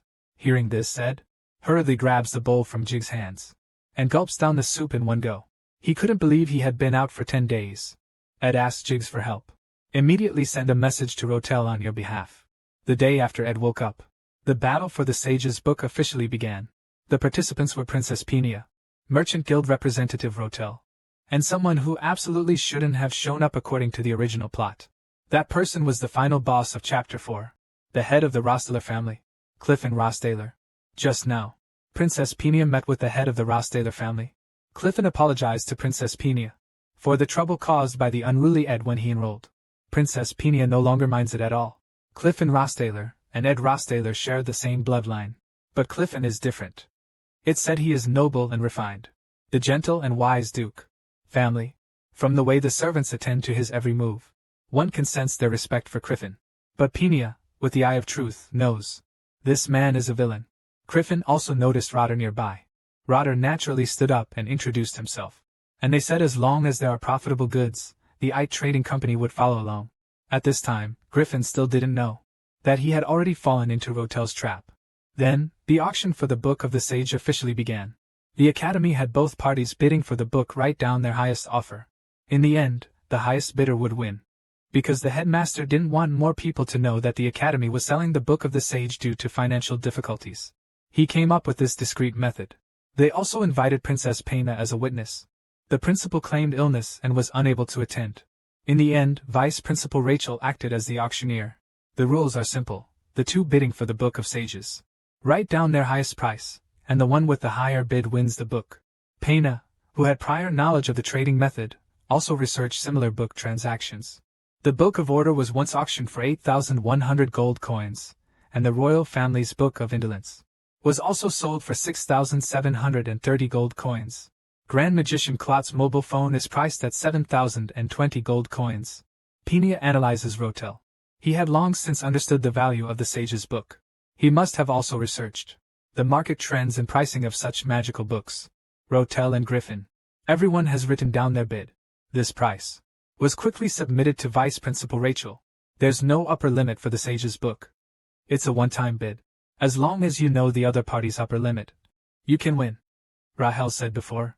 As long as there's a good product that can make a profit, the Ethel Chamber of Commerce will follow the money.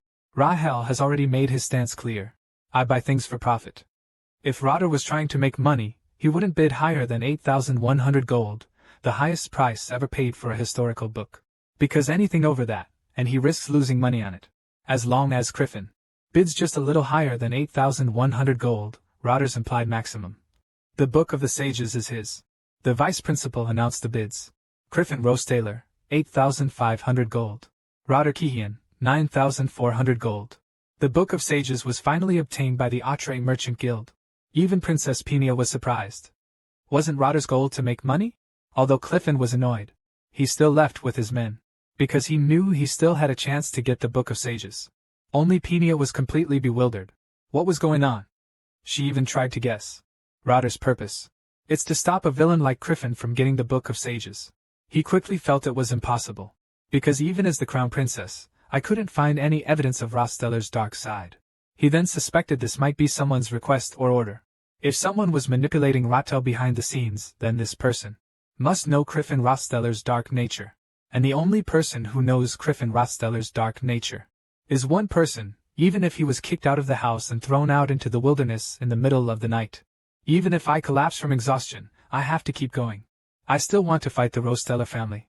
This is Ed Rosteller.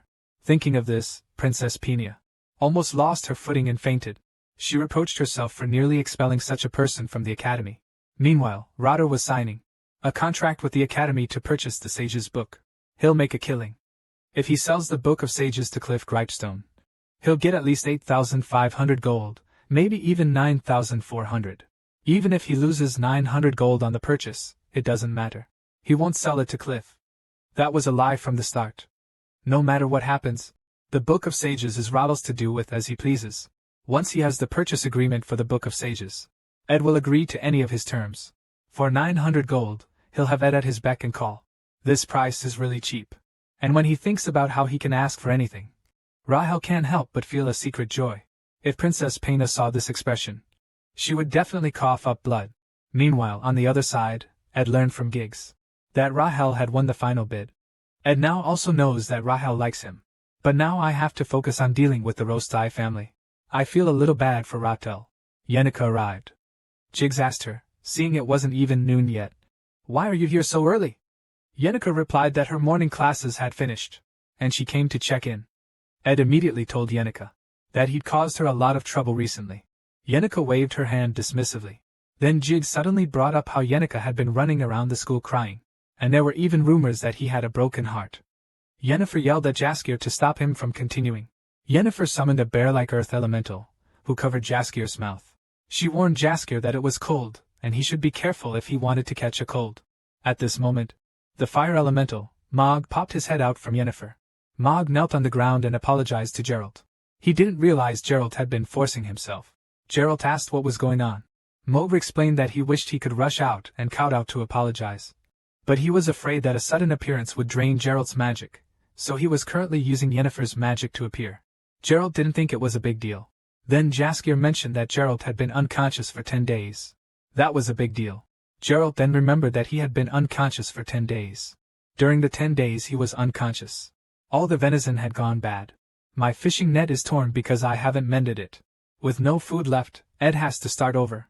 Yennefer sees that Ed is struggling again and offers to help. Jaskier also mentions that there's still time before the next exam and he can help too, with hunting and carpentry. These things can be solved as long as I take my time. At this moment, Ed also remembers that not long ago, he was alone and desperate, living in a thatched hut. Although a lot has happened, we have overcome all the difficulties. High Elf Meridel mentioned that. Geralt seems very tired now. Meridel also told Yennefer that now is the perfect opportunity. That red-haired fox is busy with her business. So during the time she's not by Geralt's side, seize the chance. Whether you like it or not, you must become a fox to get that man. First, let's start with your outfit. Right now you look like a country girl. Merida gives this outfit a 100 out of 100. Because men are captivated by a different, homey look from what they usually see. It's best to roll up your sleeves. Imagine being a good wife who goes through tough times with Ed. Isn't it great? And you absolutely must go see Ed today. This is advice from the never-been-in-love relationship expert, the high-ranking wind elf, Meridar. Yennefer listens intently to his explanation. Meridar asks Yennefer, do you have any ideas for helping Ed's friends today? Yennefer says she hasn't thought of anything. This makes Meridar feel dejected. I immediately scolded Yennefer. Is this appropriate? You won't have this kind of opportunity again. Because there's nothing better than going through thick and thin together. You can't miss the chance to build. You must make good use of it. When Ed is tired, you need to have the opportunity to take care of him. Even if you're usually like a naive little fool, you have to be cunning at times like this. Yennefer proposed an idea to Meridar. At this time, in Ed's cabin, Ed was drinking the soup Yennefer made. The taste was indeed different from what Griggs made. Very good. Geralt felt he couldn't continue like this. He had to recover his strength as soon as possible, but his current physical condition wasn't good. He even had a headache and a slight fever. Vaguely, Geralt saw that Yennefer seemed to still be there. At this moment, Yennefer poked her head out of the cabin. It was late at night, and Yennefer hadn't left Geralt's cabin. He walked towards Ed grinning. Then he sat down on the edge of Ed's bed, and said he wouldn't do anything. Yennefer told Ed he didn't have to pretend he wasn't tired. She knew he was trying his best to live, and that every day was harder for him than for others. When she was tired and felt bad, many people comforted and helped her. But what motivates me the most are the people who silently stay by my side. Yennefer told Ed that he had really worked hard. Ed said Yennefer didn't have to do this. Yennefer told Ed to acknowledge his hard work, so he could rest properly. Ed reluctantly admitted it and went to sleep. Ed was also accompanied by Yennefer, fallen into a deep sleep. Several days later, at dawn, Ed, having slept for 10 hours, just woke up. The first thing he saw was Yennefer, drooling, asleep beside him. This made Ed chuckle. This was quite the unexpected surprise. Ed's body had also fully recovered.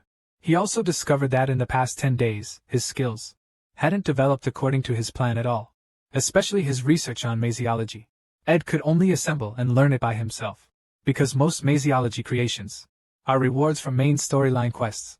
In order to avoid affecting the original plot as much as possible, Ed couldn't force himself to get them. But it seems like Tali isn't interested in the Magic Palace cave.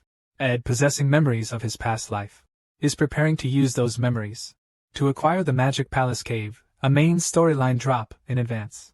Furthermore, he has someone who can get his hands on any material. Just then, a voice asks what Ed is thinking about. Ed remarks that the person he was just thinking about appeared. Roder immediately states he's been thinking about him since early morning. I'm a little embarrassed. Roder started talking again. I put a lot of effort into maintaining my hair and skin, and I still have to complete my academy coursework. I'm still busy with it all. Ed asked why I came to the northern forest when I'm so busy. I explained that I still need to rest when it's time to rest. Besides, I have something to tell Ed. It's a little strange to continue calling it the App Merchants Guild after Ed stepped down, so I'm planning to change the name to the Merchants Company. I want to change the internal business structure, and for that, I need someone who can manage the company with me. Ed immediately understood that Lothar was trying to recruit him. Lothar asked Ed to imagine that after waking up and going to work in the morning, there would only be a wall between them. He would still be one of the heads of the Chamber of Commerce, and would share the chamber's shares with Ed. It would be just like a married couple. Ed interrupted Lothar, who was still fantasizing, because it would be strange to be so nice to him. Lothar said that his senior didn't understand anything. You probably think, what's wrong with this kid? And it's just a girl's whim to decide on such a big deal. Roder even thinks. Ed only wanted to maintain a cooperative relationship until the very end. Ed immediately explained that he didn't say that. Roder then said that in the business world, a single breath involves hundreds of gold coins. If you don't stab someone, you'll be stabbed. For me, having lived in this world my whole life, what I crave most is someone who will never betray me. Even if I'm abandoned by the whole world, even if my wealth turns to dust, they will still stand by my side. For some, it's family. For others, it's a lover. For some, it's an ally they've fought alongside for decades. For Lothar, who has witnessed countless rises and falls, he knows one day he too will become like this. So this thought made him live in fear. Roder, with a blushing face, asked Ed if he could stay by his side. Ed directly told Roder not to say such things with a smile. Roder laughed and said, "It's a pity you didn't fall for it. I almost succeeded." Ed also said, "Because your tone got too excited in the middle." Roder said that he is also human. "I'll be nervous and excited too. It's just such a pity. I thought you'd be tempted. But nothing I said was a lie." Ed mentioned wanting to graduate from Savinia Academy, and that he wouldn't leave before then, though he hadn't decided what to do after graduation. Roder immediately said he couldn't wait until Ed's graduation, then reminded him he had no other choice. Roder smiled and pulled a piece of parchment from his pocket. It was the sales receipt for the Book of Sages. Roder said he would return soon with the free use voucher. Thinking about what would happen next, Ed felt like he had done something bad, and that he owed Roder a favor. After that, Roder left. Rethel was about to use the free pass to end this all, but he saw Ed's expression, and his plan deviated. If he had left any later, his true emotions would have been revealed. But he ran off too quickly and forgot to give Ed his change because Ed had used gold coins to purchase the magic engineering prop from Rethel, and Rethel ran off too quickly to give him the change. Rethel didn't know either. When can I come to the cabin next time? He decided to go back and leave the change in the cabin. Just then, Yennefer yawned and walked out of the cabin, muttering that Gerald should have gone to Vesemir's. Roderick, who was returning, and Yennefer bumped into each other. Roderick immediately questioned Yennefer why she was coming out of the cabin. Yennefer also questioned Roderick why he was coming from Vesemir's. For Ed, a new disaster was about to begin. Meanwhile, the fire spirit Mog was still reminding Ed that he hadn't eaten enough meat and vegetables today and needed to supplement them at dinner. He also needed to drink more water because if Ed fainted, Mog would die too. Ed immediately apologized to Mog. He knew that Mog had probably been scolded by Tarkhan. Unfair treatment like this happens everywhere. With Jaskier and Yennefer's help, I replenished my food and firewood supplies. Roderick also helped me with the furniture problem. What still bothers me is the excessive fatigue. Before I passed out, I received 3 letters. One was from Roderick, saying that he doesn't know what Aretuza is going to do. He told me to be careful. One was from Princess Cyrilla, informing me of Cratch and Krate's movements. The last one was from the Academy. It was written by Professor Kistrin. He wrote in the letter that after the conference, he wanted to meet with Ed privately. Because Ed collapsed and fainted. He didn't go to meet Professor Kleist. Ed couldn't imagine why Professor Kleist, the final boss of Act 2, wanted to see him. The final chapter of Act 2 has already begun. Professor Kleist believes that only a select few elites can change the world. In order to resurrect the most powerful sage in history, Xavinia, he has been researching the natural laws that can reshape the world. Stardust magic. But to complete Stardust magic, you need the Book of Sages. Because of Lothar's conspiracy, Xivonia Academy sold the Book of Sages. Professor Krantz stole the Book of Sages and injected Xivonia's soul into Isla, who was born with fishy magic, trying to create a new era. This behavior is simply that of a magic fanatic. To rescue the heroine Isla, the game's protagonist, Terry, takes the initiative. The traps in the sewers were destroyed, the soul library in the secret laboratory. With all his plans ruined, Professor Kleist stood atop the magic tower. And he jumped. But before he jumped, it seemed like he said something. Anyway, the final battle of Act 2, the Kleist subjugation, stemmed from the Sage's Book resonance ritual that day. It was also the day Professor Kleist kidnapped Terry's companion, Ira. Isla woke up looking wary. At first, I thought he was afraid of the sewer demons. But that was quickly dismissed. He was afraid of Ed, who was locked up with him. After class, Ed was called aside by Professor Klister. Professor Klister had kidnapped Ed on a whim while abducting Isla. Act 2's final chapter, the Klister subjugation, begins. Lucy and Jenica. Rotter is also trying to rescue Ed. They're each fighting their own battles. Just as Professor Kleist kidnapped Isla, he also took Ed. This disrupted Ed's original plan. This all started 3 days ago. Ed finally finished everything he hadn't been able to do during his 10-day coma. But he couldn't make up for the 10 days of lost training. It's a bit of a shame. With the Craster subjugation battle coming up, I don't have time to improve my machinist skills.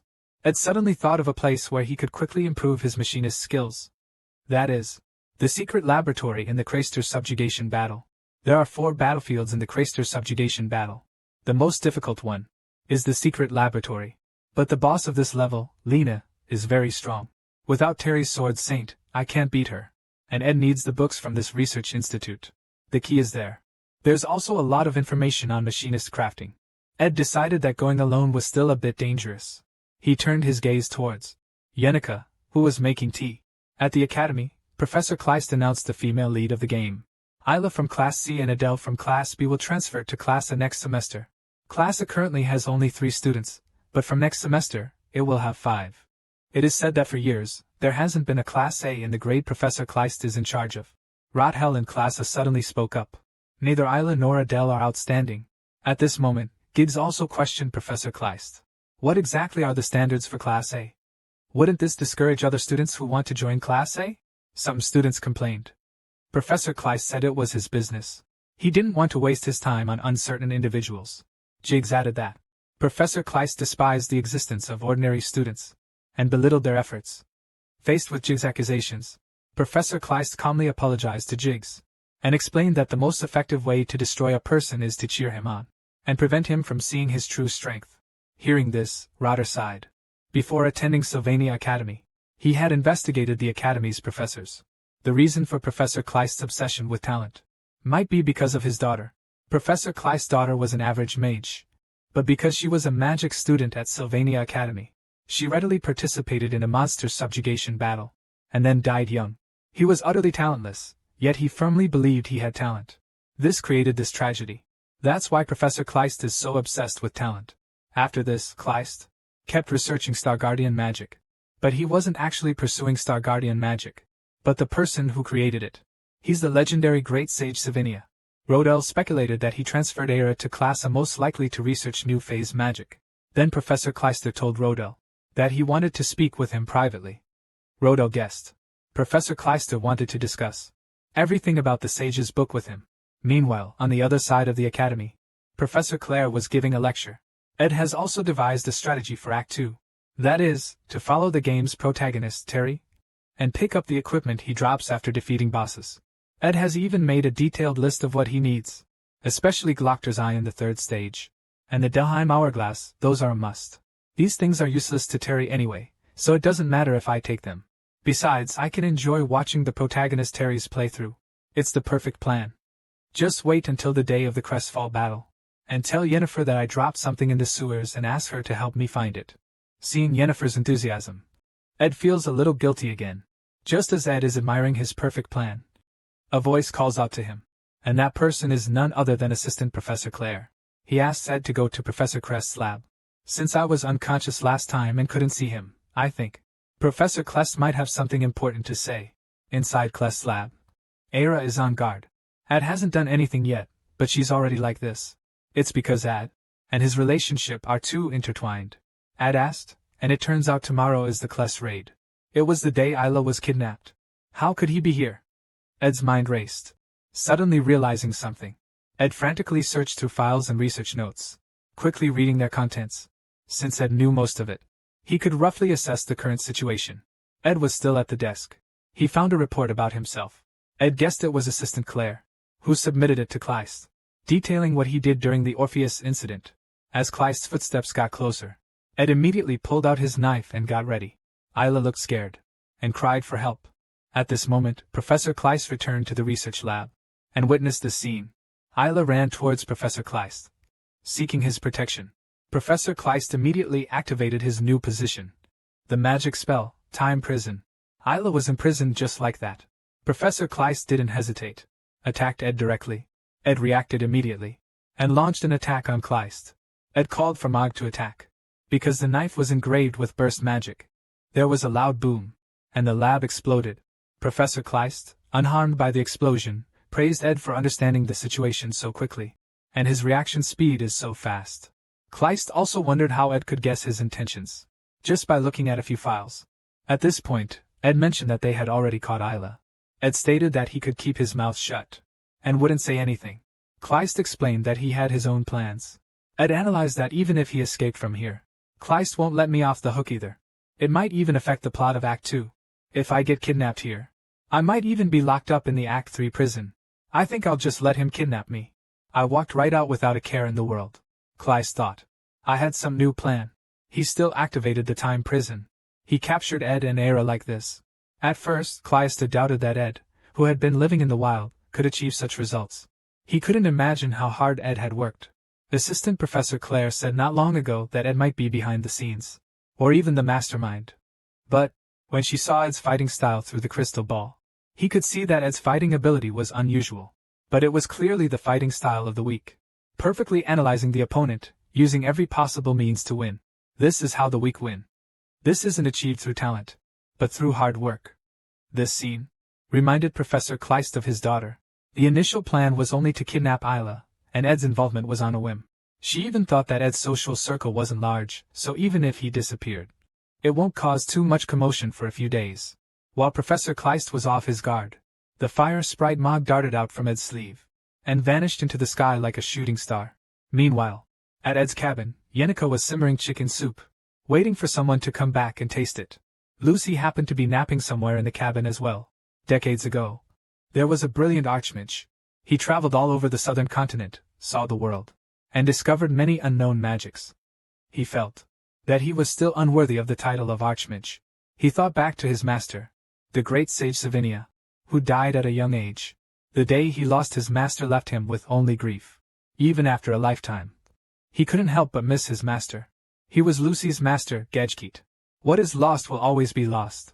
So one day Lucy needed to become strong. Gedgekeet passed away just like that. He left Lucy a book, Southern Continent's Magical Chronicle. Lucy could only watch Jurgik leave like this. The wounds of losing someone important will heal one day. The only thing that can temporarily make him forget his sadness is the jerky in his arms. After opening it, he finds that Ed didn't prepare any jerky for him. Lucy, who is on the roof, happens to see the fire spirit Mog come to find Yennefer, after hearing Mog the fire sprite's report, was clearly burning with rage. Lucy still didn't know that Ed had been kidnapped. Meanwhile, inside the conference room of the Savinia Academy, today was also the handover day for the sage's book. The Addo Chamber of Commerce representative, Rotter, formally met with Savinia's principal, Ober. Rotter even exclaimed, Headmaster Albel and Criffin Rosedale are of similar age, but they give off completely different impressions. Griffin Rosedale had previously approached Rotter, privately, asking him to transfer ownership of the sage's book. Rotter hadn't considered giving Princess Penny a face. He had already intended to sell the sage's book to Griffin. Rotter quoted Griffin a high price, 12,000 gold coins, and Griffin didn't even haggle. He readily agreed to the price. Griffin also reminded Lothar that King 8 had hired a group of mercenaries to come to Sylvania and hoped that Lothar wouldn't let the purchase of the Book of Sages go wrong. With Professor Kleist as a witness, the transfer of the Book of Sages began. Lothar thought that he would soon be able to freely use aid. I'm still a little excited. Suddenly, beneath the Book of Sages, a giant magic circle was activated. At the same time, a monster-like golem was summoned. While everyone was fending off the monster's attack, Rotter discovered the Book of Sages was missing. Professor Klister, who had taken the Book of Sages, he had prepared the teleportation magic in advance. A flash of purple light, and Kleist disappeared with the Book of Sages. It made Lothar grind his teeth in anger. His right to freely use Ed was just gone like that. Meanwhile, in Professor Kleist's secret research room, Isla's screams could be heard. As if I'd seen someone terrifying. Ed guessed Professor Kleist must have gotten the Philosopher's Stone. A figure appeared. Quiet, Ira. One more peep and I'll feed you to the sewer monsters. This man was a researcher in Psycho-Guardian studies. He said if Kleist hadn't told him not to act rashly, he would have already used both Ed and Ira for his experiments. Seeing Ed's fearless expression warned Ed to behave himself. Ed thought if this continued, Tali would eventually come in with a crusade. He just needed to follow Tali and secretly freeload off the millwrights. Learn about props, and do nothing for now. Just wait for the right time. The only troublesome thing was being with Isla. Ayla warned Ed that if he tried anything, she would bite her tongue and kill herself. Ed earnestly told Ayla he had no ill intentions towards her. In fact, Ed quite liked Ayla when he played the game from Tali's perspective. But Ayla didn't believe him at all. Ed then said that he admitted he was wrong during the entrance exam. But he had his reasons. Besides, he had also helped a lot during the Glasgow subjugation. Ed also told Ayla that even if she didn't trust him, she should trust Terry. That guy would definitely come to save her. Ayla didn't believe at all that the person in front of her was Ed Rothsteiler. At this moment, Mog, the lower-ranking fire elf, flew over. Mog chattered on, asking Ed if he was injured, if he was exhausted, and if there was anything wrong with his vision or hearing. He also explained that because Ed's elf sensing level was ordinary, it took him a while to get here first. Ed needs Mogget and asks him where he's been. Ella is surprised. Ed's basic magic was only average last semester. Now he can control a fire sprite. Ella suggests that the sprites could secretly seek help from Professor Ji-Won-ho outside the school. But Ed wants to keep the story going and not add other variables. Then Mog spoke. Though I couldn't protect young Master Ed's safety, when it comes to handling emergencies, I studied more diligently than any elf. Miss Yennefer's face, furious to the extreme at that time, was truly beautiful. That fox merchant, and the little sorceress who always wears a witch's hat, are also coming. Mog even comforted Ed not to worry, saying that he would certainly be rescued. Ed, hearing that Lucy was coming, I want to crush that fire spirit Mog, because Lucy could become the strongest hidden boss. Bad ending 27. Lazy Lucy meets Professor Kleist. Desperate, Kleist successfully persuades Lucy to become his companion. A peerless genius like Lucy can never be defeated, so I have to stop this. Professor Kleist and Lucy's encounter. Ed has to find a way to escape from the dungeon. To stop all of this from happening, Ed first threw Mog out of the cell. The sound alerted the researcher on duty to cover for Mog. Ed yelled that he wanted to get out. The researcher warned Ed that if he made any more noise, he'd let the monster across the hall eat him. Then he left without looking back. Ira asked Ed what was going on. My spirit Mog has successfully retrieved the key. Mog is still praising Ed, saying that Master has strong command abilities. He also wonders how Ed knew the key's location. It's all because this guy Mog did something unnecessary. So Ed, had to take care of it myself. Just like that, I successfully opened the cell door. But after I stepped out, I turned around and locked Isla back inside. I told Isla that there are many monsters, experimental subjects, and ghostly magic tools outside. It's dangerous anyway. If you just listen to them, you'll be fine. If they realize I'm gone, just tell them that Ed has escaped. Ed also told them that Ayla is too weak to run. Ayla tried to say something, but Ed stopped him. Ed said he would bring back a rescue team and Talia. He told Ayla to just wait. And so, Ed decided to act alone, to stop all of this from happening. Because of Mog's actions, the plot has changed. These small variables, Ed can resolve using his knowledge from the previous game. For example, Yennefer's participation. And the invincible enemy, the world's strongest, Lucy. This enemy is unbeatable. So Ed has to stop Lucy. Meryl and Professor Kleist meet. Former Ed and Isla are kidnapped by Professor Kleist. The final boss battle of Act 2 begins. Terry, the game's protagonist, is trying to rescue Isla. He's looking for help. He's covered in wounds. He found Giggs, who was working out, and asked Giggs to help him rescue Ayla. At this time, Rotter was still negotiating with the principal. Book of Sages. Yennefer has found the entrance to the sewer. Ed's goal after escaping is the center of the research facility. Soul Library? Because Ed knows the researchers are going to release the monsters. So I arrived here early. Now I have to stop Lucy and Professor Klister from meeting. Getting through the Soul Library is a bit difficult. Because Reyna, the guardian of the Soul Library, is here. As a former gamer, I know Reyna's movement patterns. Even if a battle occurs, Ed can easily defeat her. But that would rob Terry of important experience points. Later in the story, there will be enemies that can only be defeated using Terry's sword saint style. If Terry, the main character, doesn't get stronger, you won't be able to clear the game. The second act of the game's ending is where Terry grows the most. Terry needs to defeat Dorothy, the third-year head of the Alchemy Club, and Claire, the assistant teacher, and the sewer demon, who helped Terry grow the most, along with Reyna of the Soul Library, who gave her the most experience. Ed, in order not to interfere with Terry's main storyline, could only sneak around and grab a few Magitech tools. Familiar with the place, Ed easily obtained quite a few Magitech tools. There were still some tools he wanted but couldn't get his hands on. So he'll have to come back another time. Ed weaves through the bookshelves, dodging Reyna's patrol. Suddenly, the ground trembles slightly, as if an earthquake has struck. At first, Ed thinks it's just his imagination. But the tremors intensify, knocking down the bookshelf that was concealing him. Reyna, the librarian, immediately noticed Ed. Ed remained calm. Because escaping wasn't difficult. He just needed to get out of the soul bodies and Reyna's attack range. 30 minutes before the earthquake, in Rahel, the professors were still fighting the golem summoned by Kleister. Although the golem was quickly dealt with, Rotter hates those who break contracts. Even if it was due to unforeseen circumstances, he wants to hold them accountable. He told Headmaster Ober, if this transaction isn't completed smoothly, then Sylvania Academy's reputation might plummet. The headmaster assured Rotter that the academy would take responsibility for finding the Book of Sages, and asked him to be patient. Whatever CLYST is planning, he won't get away with it. Rotter immediately demanded to know what he meant. With things having come to this, the headmaster could only reveal that Professor Kleist was researching forbidden magic, the resurrection of the dead. Rotter questioned why the headmaster, knowing about this, had allowed it to continue. The headmaster admitted his own curiosity about resurrecting the dead. Kleist kept saying that talented individuals should advance the world. He has always admired the great sage Zavinia, and his young daughter, who died unexpectedly due to her blind confidence. Ober, the headmaster of the temple, immediately asked Lothar, if the resurrection magic is really completed, who do you think Professor Kleist will resurrect? Lothar, with a bewildered look on his face, couldn't imagine such a thing. Someone came to report that Professor Kleist escaped into the sewers a few minutes ago. Terry is still chasing him from behind. It is said that Professor Kleist not only stole the Book of Sages, but also kidnapped Terry's friends, first-year Isla Triss, and second-year Ed Rose Teller. Rottel's face changed when he heard that Ed had also been kidnapped. Suddenly, a roar came from outside the window. Rottel calmed down.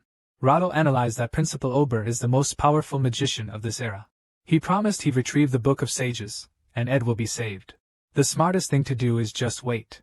Suddenly, Lothar snatched the binoculars and looked towards the source of the tremors. That's the direction of the sewer entrance. He saw a gigantic fire spirit, Kakan, spewing flames. There was a young woman on its back. It's third-grade Yennefer. Seeing this, Lothar couldn't stay calm anymore. He announced that he would go there too. Lothar's reason was that the principal didn't seem to take the matter seriously, so he had to go retrieve the Book of Sages himself. Lothar declared that except for a few negotiators, everyone else would go to the sewers with him. Dorothy, the third-year chief of the alchemy department, possesses exceptional combat prowess. Even Elle, the first-year chief, and Norton, the second-year chief, both from the alchemy department, often seek his guidance. Back when he was a first-year, Dorothy didn't stand out. In his eyes, Professor Cruzet, the one who recognized his talent, is his great benefactor. Therefore, he's more than willing to help Professor Cruzet. guard the sewer entrance. But at this moment, he was so scared that he collapsed on the ground. Professor Kleist was being too hard on himself. Because he was facing an invincible enemy. The burning high fire elf, Taken, opened his mouth wide. He also recognized the pink-haired girl as the one blessed by the academy. And the Princess Yenica, who was held in high esteem by everyone. Yenica immediately pressed Dorothy for answers. Where was Ed? After Dorothy said she was just standing guard. She foamed at the mouth and fainted on the spot. Yennefer still couldn't figure out where Geralt was. After calming down, Yennefer recalled Geralt's location in her mind. It was a headache. Only then did he realize that the person who fainted on the ground was Dorothy, a third-year senior. Yennefer even thoughtfully took off her scarf and covered the unconscious Dorothy with it. At this moment, Rotter also arrived here with his men. He just happened to see Yennefer covering Dorothy's face with a scarf.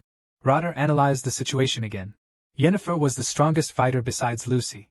He couldn't imagine what would happen if Yennefer saved Ed. It was possible that because of this, Ed and Yennefer started a relationship. They even went so far as to get married. Rotel couldn't calm down at the thought of this. He told Yennefer directly that Ed had been rescued. But he was seriously injured during the kidnapping and is now lying in bed in a cabin. He keeps asking when Yennefer will come to see him. Rotel plans to lure Yennefer away first and rescue Ed by himself. But Yennefer didn't believe it at all and immediately asked why Rotel was telling her this. After she found Ed, I kept my eyes on the entrance. How was Ed rescued? And who rescued him? I was the first one to arrive. So, who could have rescued him without me noticing? Yenica, who usually acts naive and innocent regarding Ed's situation, isn't awkward at all. Rotter suggests he might not have been rescued yet. Yenica questions Rotter again. Don't tell me you're thinking of mobilizing the Chamber of Commerce to find Ed? Putting non-combatant chamber staff in danger is despicable. No, it's too dangerous. Listening to Yenica, Rotter thinks, Yennefer really is my biggest rival. Yennefer also said she went to Lucy for help, but he wouldn't listen to her. He just yawned and went for a walk by himself. Yennefer told Lothar that she also wanted to work alone. Lothar agreed. Now wasn't the time to get in each other's way. Lothar told the Chamber of Commerce members to stay put. Yennefer went east, and Lothar went in the opposite direction. As soon as they separated and turned the corner, both of them quickened their pace, sprinting along the sewer. Because since ancient times, the world of winners and losers has been ruthless. Who would be the first to rescue Ed from danger? At this moment, Ed was just discovered by the soul, Reyna. A crack appeared in the floor. Suddenly, there was a loud boom. A flash of white light struck Reyna's soul. Ed sighed and said if only it was an earthquake. Marble fragments falling from the ceiling knocked Reyna's soul unconscious. He stretched just like he usually does. It was Lucy Merrill. He looked a little sleepy. Lucy told Ed, I'm bored. Yennefer and Lothar are coming to save you. The initial victory and defeat are settled. On the rooftop of the Siguan, the aging head teacher spoke. Are you sure it's okay for us not to intervene? Headmaster Ober explained. Although it's a bit dangerous, it's also a growth opportunity for the students. The head teacher, however, didn't think it was necessary to rush. This era is a time in the history of Sylvania College. The most glorious golden age. Never in the history of Sylvania's students has there been an era with such a surge of geniuses. In previous years, there were only 1 or 2 shining stars among the students. But this year, it's a gathering of stars. The principal believes that the heavens might be warning him, that the academy might face a great crisis, and that these talents are merely the minimum requirement to overcome it. Meanwhile, Lucy blasted a hole in the sewer and rescued Ed. Reyna's soul was accidentally knocked unconscious by Poji. Ed, listening to Lucy rambling, even knew what she was going to ask next. As expected, Lucy asked if he had any more jerky. Upon hearing that there was no more jerky, Lucy, I was about to find a place to sleep nearby. But Ed stopped Lucy. So far, Yennefer and Lothar have entered the sewers. We need to stop Yennefer and Lothar now. Judging by Terry's growth, she can take down most bosses.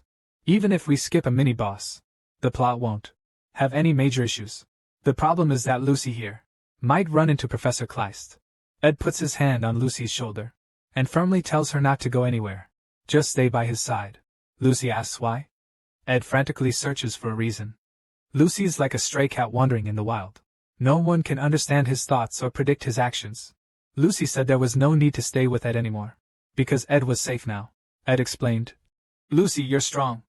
It's safe being around you. Lucy refused him and told Ed, this is your business. Ed asked Lucy to stay with him until they left the sewers. Lucy told Ed that if he wanted to leave, she could take him out immediately. Ed said he had one thing to do before leaving. Lucy looked annoyed but agreed to his request. However, she had a condition. Lucy opened her arms and looked at Ed with a blank stare. Ed ended up giving Lucy a piggyback ride and began walking against the flow of traffic. He planned to get what he needed at the library. Ed planned to get what he needed at the library, go back to the sewers to find Yennefer and Lothar, and leave here together. At this moment, a group of bats attacked Ed. Ed solved them with a single ignition spell. The system also prompted that the proficiency of the ignition spell has been improved.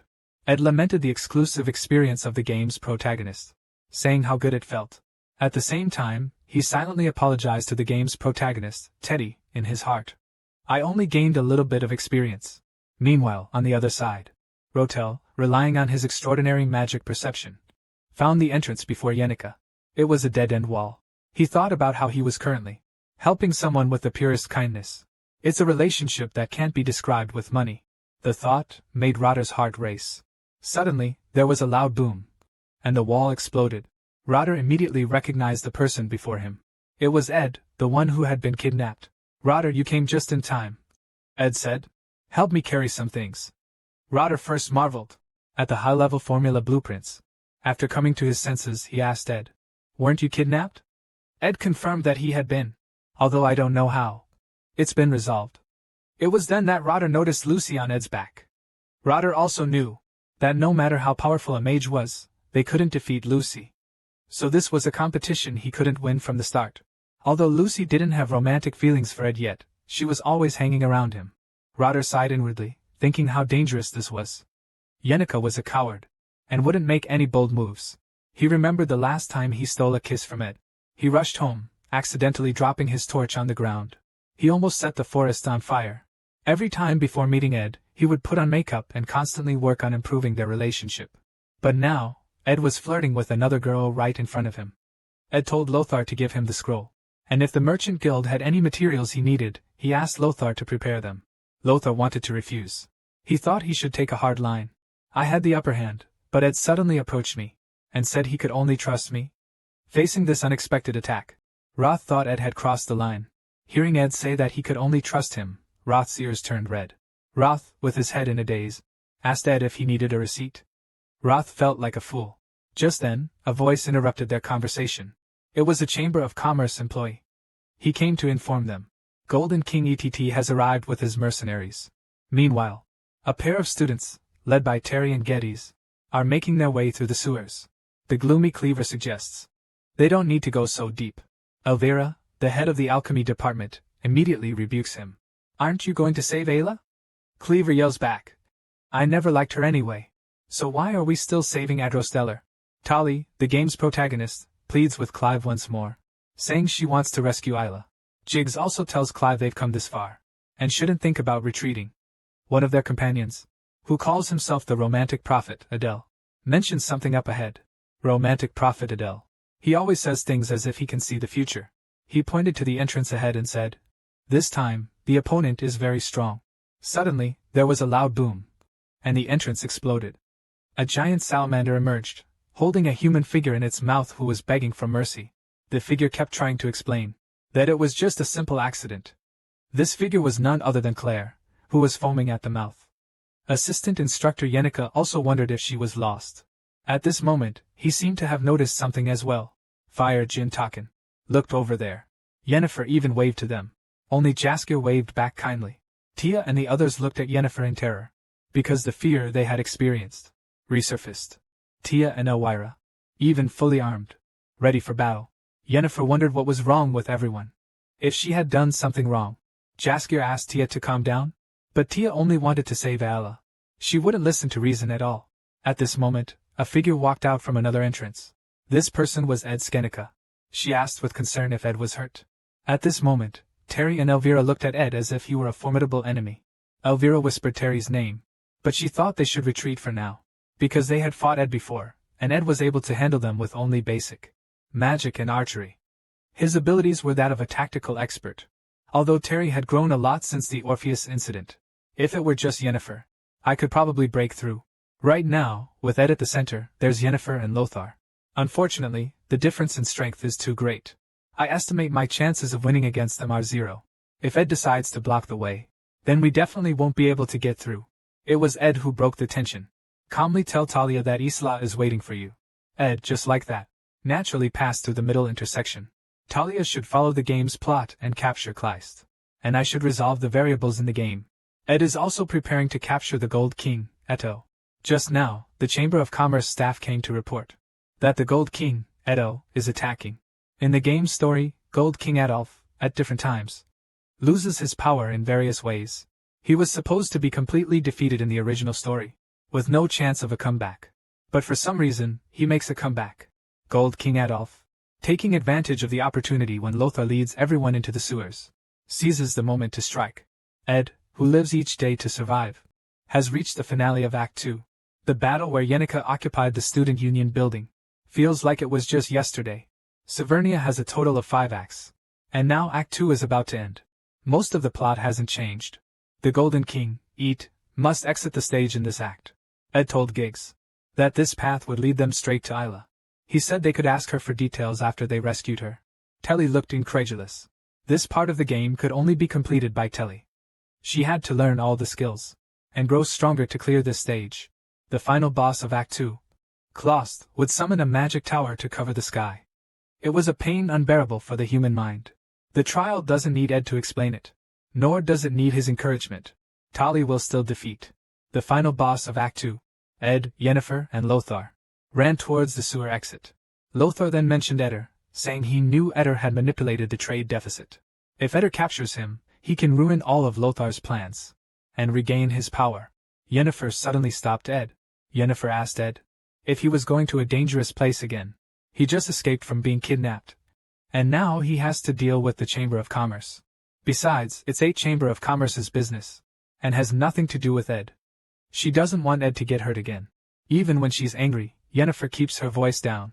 That's very much like the gentle Yennefer. It's true that this has nothing to do with Ed, but a major variable like Golden King needs to be dealt with by him personally for peace of mind. Things are different now. If Golden King regains power, he definitely won't let me go. There are countless reasons why Ed has to become enemies with Golden King At this time, Lothar also spoke up. Senior Yennefer is right. It was my selfishness that got Ed involved in this. Ed should be resting in a safe place. Even Ed was surprised. 2 people who were like fire and water could actually get along so well. Then Ed thanked Yennefer for her concern. But Roder, who heard up to this point, Roder's face turned red. Yennefer immediately questioned what Ed was talking about. In the end, they decided to act first. Ed himself didn't know how to explain it, only able to say that he had signed a contract with Lothar. Yennefer's brain went into overdrive. If Lothar lost his power in the Chamber of Commerce, then Ed wouldn't be able to get the Magic Palace Academy tools. So it really wasn't someone else's business. This allowed Ed to breathe a sigh of relief. Ed exclaimed that Yennefer was indeed the top student in her year. She was truly smart. Ed looked at the mess on the ground and complained about the chaos. He also said that Teddy was ruthless for beating his senior up like this. Yennefer could only secretly retrieve her shawl. Ed immediately understood that Yennefer did it. Yennefer frantically explained that she didn't do it on purpose, it just happened. Ed said they were almost at the exit. We can discuss the rest outside. Most of the staff at the sewer entrance have been subdued. Rotel was surprised that his father acted faster than he expected. The one who did all this was Gold King 8. Gold King 8 said he only threatened them a little, and they revealed your location. The Chamber of Commerce employee who came to deliver the message could only apologize. Golden King ETT prepared to seize Roder and reclaim his power. He snapped his fingers as a signal. The mercenaries, disguised and lying on the ground, immediately opened their eyes. The mercenaries attacked Ed and his companions. Roder quickly conjured a magical barrier. He hadn't expected Golden King ETT to bring mercenaries a second time to the Sivenia Academy. Golden King Atrus declared that this time is different from the last. This time, they are the best mercenaries on the continent. It's clear that countless mercenaries are also ambushed nearby. They are surrounding us from all directions. Surrounding Ed and the others. Golden King Atrus gave the order. Spare no one except Lothar. The archers ambushed in the distance launched their attack.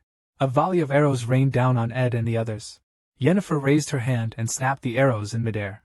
This kind of attack was useless against the talented sorceress. It was completely ineffective. Yennefer, Ed, and Shin. Even they could see that these people were well trained.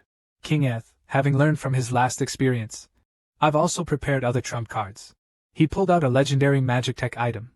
Belarus's Prejudice. It can suppress all magic in the surrounding area for 10 minutes. Ed knew that although it was a single-use item, each one was worth dozens of gold coins. This is an upgraded version of the night butterfly flower potion that Elvira used last time. Its drawbacks are its small range and the time it takes to activate. But Ed and the others couldn't defeat so many veteran mercenaries in a short time. The key is that everyone on their side is a mage. At this time, Rotter asserted that once his father activates that magic tool, they're completely finished. Ed questioned Golden King ETT of the Academy, asking if he could bear the consequences if he were held accountable. Golden King ETT said that it couldn't be any worse than being dead anyway. Ed also knows this is a butterfly effect caused by a third-rate villain, who should have been eliminated at the beginning of the story. This guy is a mid-boss. If he's allowed to live, it will cause a huge change to this world. The villain who was betrayed by Rotter and forced off the stage once killed Rotter's father. He used everything for his own glory and money. The reason why Golden King Ed is trying so hard to stop them, it's also to survive. Ed's the same in this regard. But Ed also has a reason he won't back down. Because this is his own story. He put Lucy on Ed's back. She was still rubbing her eyes. The awakening Lucy mumbled, "It's so noisy." Then, the moment she opened her eyes, a dazzling light emanated from all around. The oppressive magical pressure forced the mercenaries to retreat. The mercenaries were not in a hurry to attack. They were waiting for the Yellow Turban King, Eto's, magic tool to activate. The mercenaries, in all their lives, had never seen such a scene. The massive amount of magic swirling around Lucy was like a gust of wind. But this was just a physical phenomenon caused by the magical outburst. Mage Gadget's cabin. The aging Gauget left the final page of Gauget's chronicles to Lucy. He warned her about being consumed by loneliness and abusing her power, because great power inevitably comes with loneliness. He made Lucy promise him 3 things: never kill, never get her hands dirty even if she makes a mistake, and be a good student at the Sylvania Academy. But the Lucy standing before them now had murderous intent in her eyes. The mercenaries, veterans of countless life-or-death battles, knew one thing. The enemy before them was invincible. Lucy simply walked past them, and it was enough to make the mercenaries tremble in fear. The Yellow Turban King, Eat, ordered his mercenaries to attack immediately. One of them, a young mercenary who had never faced true danger, was completely oblivious to the difference in their strength. He even thought that the enemy had cast some unknown magic spell on them. Everyone was frozen in place. The young mercenary received his orders and immediately attacked Lucy. Lucy didn't even glance at him. She simply used 2 fingers and tapped him as if knocking on a door. This light tap shattered his armor and sent him flying. Although Lucy is a mage, she rarely uses magic. This power is simply a physical phenomenon caused by overwhelming magic. Golden King Ether couldn't believe what he was seeing. His willpower magic item wasn't even ready to be activated yet. But Lucy had already closed in on Golden King Ether. He was about to finish off the enemy before him, when Ed stopped him. Ed told Lucy it was enough. The ground suddenly trembled. With a crash, a thunderbolt fell from the sky. 7 stars aligned. This is Professor Kleist's advanced Star Guardian magic. The arrival of the demon world signifies the final battle of Act 2. All the companions needed to complete the level have assembled. Terry will stop Kleist's plan. It means the game's plot is proceeding as planned. This magic that Professor Kleist cast is completely different from any magic before. Except for Ed. Everyone is panicking. Even Yenica and Lothar, the top students in the class, don't know what's going on. Seeing this, Lucy suddenly flew into the sky. He even thought that resurrecting the dead might actually be possible. This is a world line only Ed knows. After the end of Act 2, when everything is over, Lucy wakes up and says, "So that's what happened." According to the original story, Lucy takes a nap on the roof of Trist's pipe house.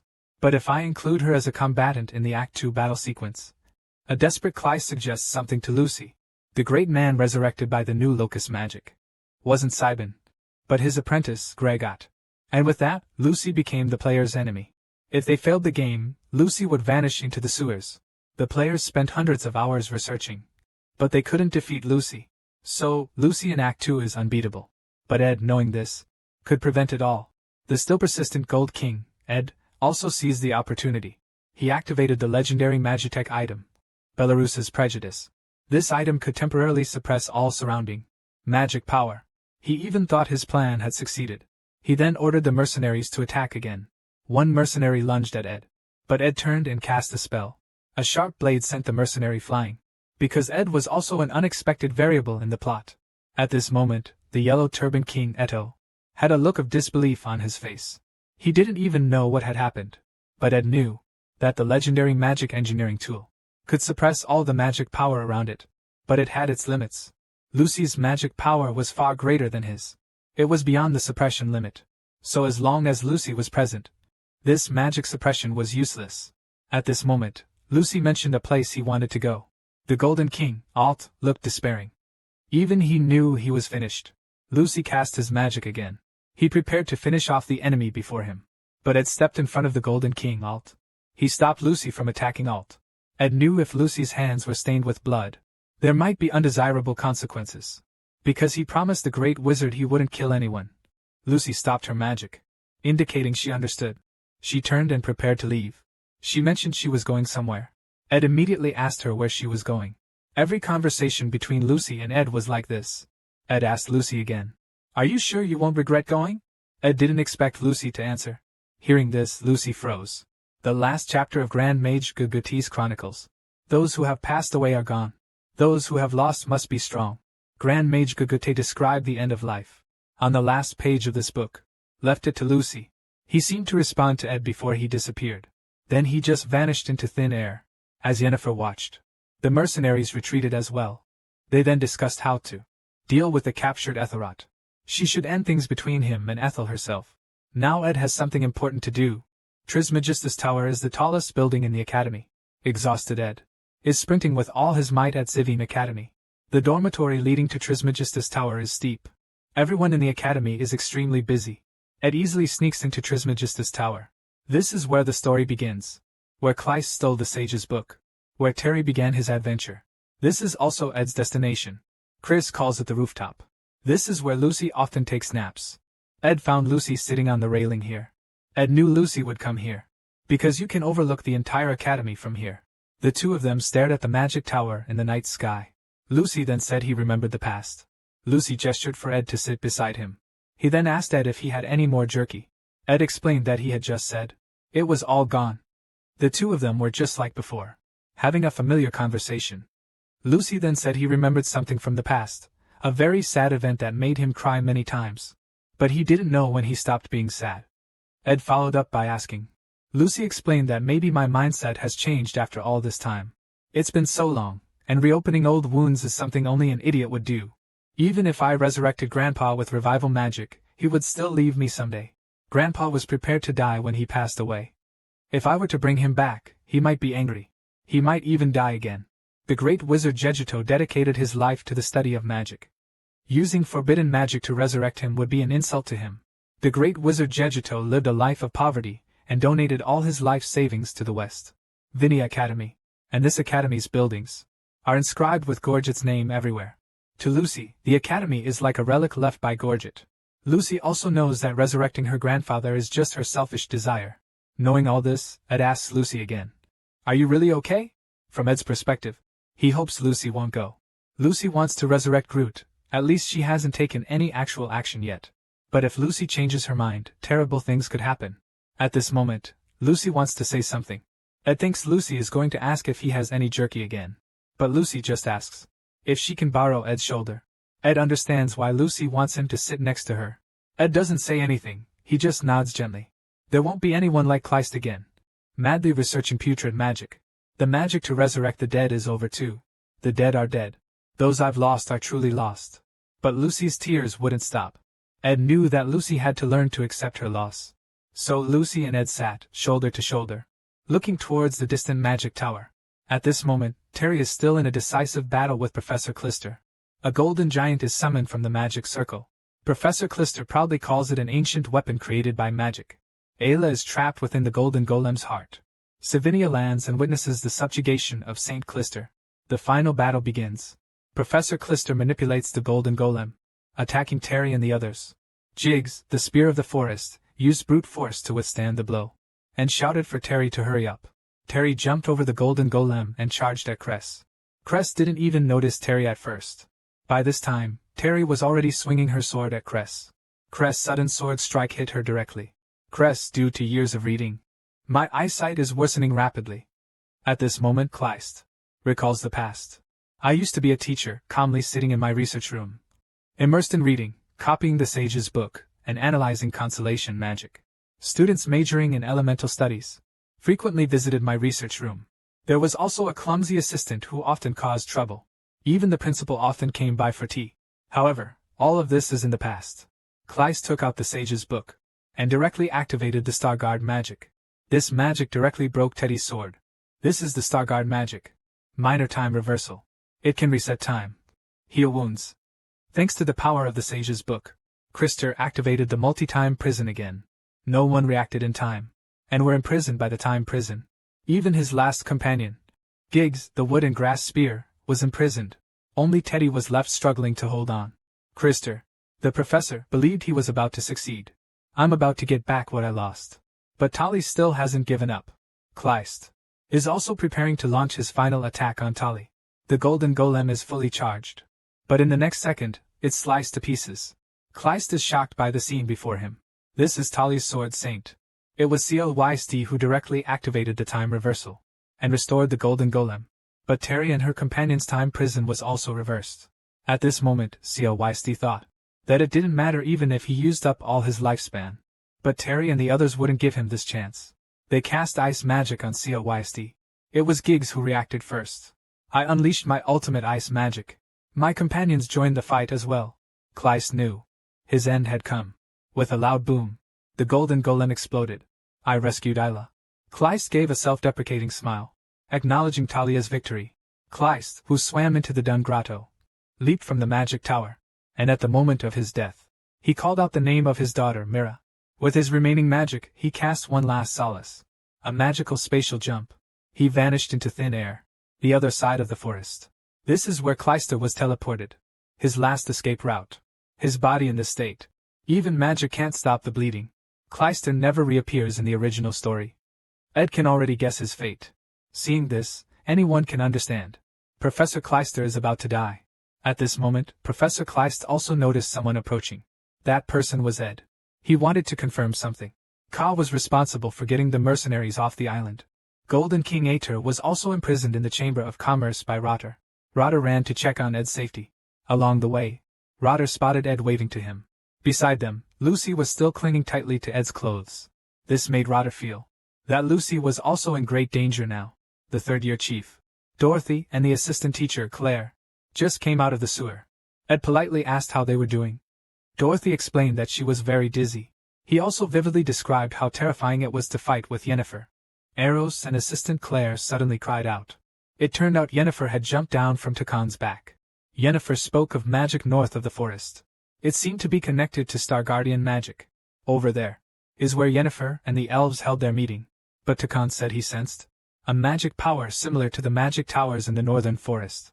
If it really has something to do with Stargardian magic, I know exactly who did it. Yennefer and assistant Claire apologized to each other. Ed doesn't know what Professor Crest was doing in the northern forest. But nothing happened afterwards in the original story. If in Act 2, the final boss, Professor Crest, is still alive, the consequences will be unimaginable. So, led by Yennefer and Ed, they arrived at the north side of the forest. Following the blood trail on the ground, Ed and the others found Professor Kreutz barely alive, under a tree. Yennefer instinctively asked what he was doing. Kreutz explained that he was looking at the moon, then asked self-deprecatingly if he was being ridiculous. But Ed denied it, saying it wasn't funny at all. Ed asked Kleist if he anticipated failure. Professor Kleist knew he would fail, but he didn't know how he would fail. He didn't expect to be defeated by his students. Even if he had beaten his students, Principal Ober would have stepped in himself. He didn't come forward immediately, probably because of his diligence during this period. Kleist sighs, saying he didn't realize Ed was such a good student and that he discovered Ed's talent so late. Ed asks why he was kidnapped. Kleist explains that he originally wanted to win Ed over to his side, but Ed passed out from exhaustion, so that failed too. The second time, I had to grab Ed in a hurry. When I returned after obtaining the Book of Sages, Ed escaped again. Kleist lamented that someone like him deserved to die. So he was destined to die alone like this. But the 17 years he spent with his daughter. Not lonely at all, Ed said. On his way here, he saw Assistant Claire crying the whole time. He's particularly sensitive at times like these.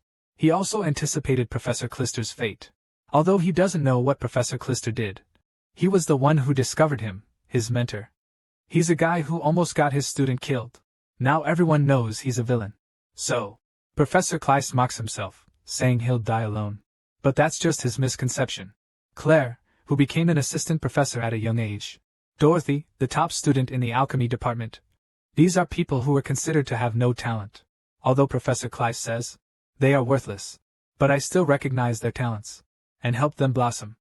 During this long period, I was a mentor to some, a colleague to others. Kleist mentioned that before he used the summoning ring, he visited the Soul Library.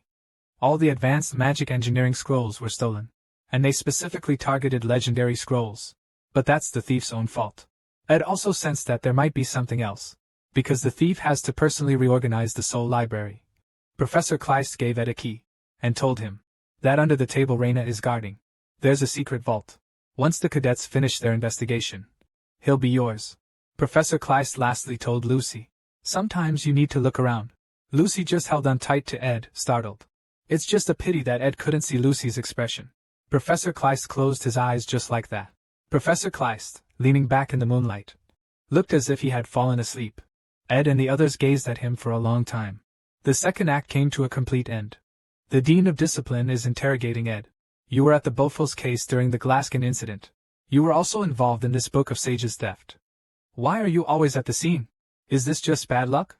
Ed explains that he was kidnapped by Professor Kleist, and then took the opportunity to escape. While seeking help, he ran into Terry and his group. Everything above matches the report. Yennefer and Rahel came to help me. I got dragged into this. The headmaster questioned Ed about whether he abandoned the kidnapped Ayla and ran away alone. Ed explained that Ayla couldn't move and crucially she didn't trust him. So he had to escape first to find help. He ran into Terry on the way. The headmaster was suspicious of Ed, but he didn't have any evidence. Because every time Ed is involved in the center of these incidents, the reports are always vague. Also, considering that Ed was also a student who was hurt at the academy. Whether it was the Ophelia incident or this kidnapping, Ed was hurt by both. Even though the head teacher investigated Ed's academy life, he couldn't find anything wrong with Ed. The teaching assistants and the faculty instead praised Ed as an excellent student. The head teacher had to acknowledge Ed's efforts. Even the academy can't ignore this. So you deserve to be rewarded. With a heavy heart, Ed left the headmaster's office. As soon as he stepped out, he saw Yennefer. Ed apologized to her, feeling like he was always causing her trouble. He also asked if she was injured, as there seemed to have been a fight in the sewers earlier. He was a little worried. Hearing this, the bird-like sprite seemed to whisper something in Yennefer's ear. Yennefer immediately said that she might be injured. I should say I'm feeling a little unwell. I might have been hurt when I saved you. Ed concernedly asked where she was hurt. Yennefer shyly explained it might be her back. Yes, her back. It feels like my back is a little sprained. Ed suddenly said that after this incident. I realized that every time something like this happens, you're the one who suffers the most. I took it for granted. That's why you got hurt. Ed apologized sincerely, feeling incredibly guilty. I'm always a burden, and Yennefer has to take care of me. Ed told Yennefer he would take responsibility for her injury and asked her to go to the infirmary when they got back.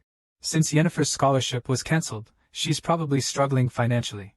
She must tell him the cost of the treatment. He will pay for it. Ed apologized to Yennefer again, saying it was all his fault. It's best not to get involved with someone like me. Yennefer could only hastily apologize. I lied. I wasn't actually hurt. Of course, Ed didn't mind. He asked if Yennefer was living in Dex now and mentioned that for some reason, he might also be moving into Dex next semester. Yennefer excitedly said they could see each other more often then. His bright smile, he was as happy as if it were his own good news.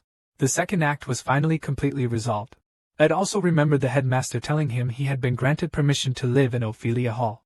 But the Orpheus cabin is fully booked. I can only go to the Dex cabin.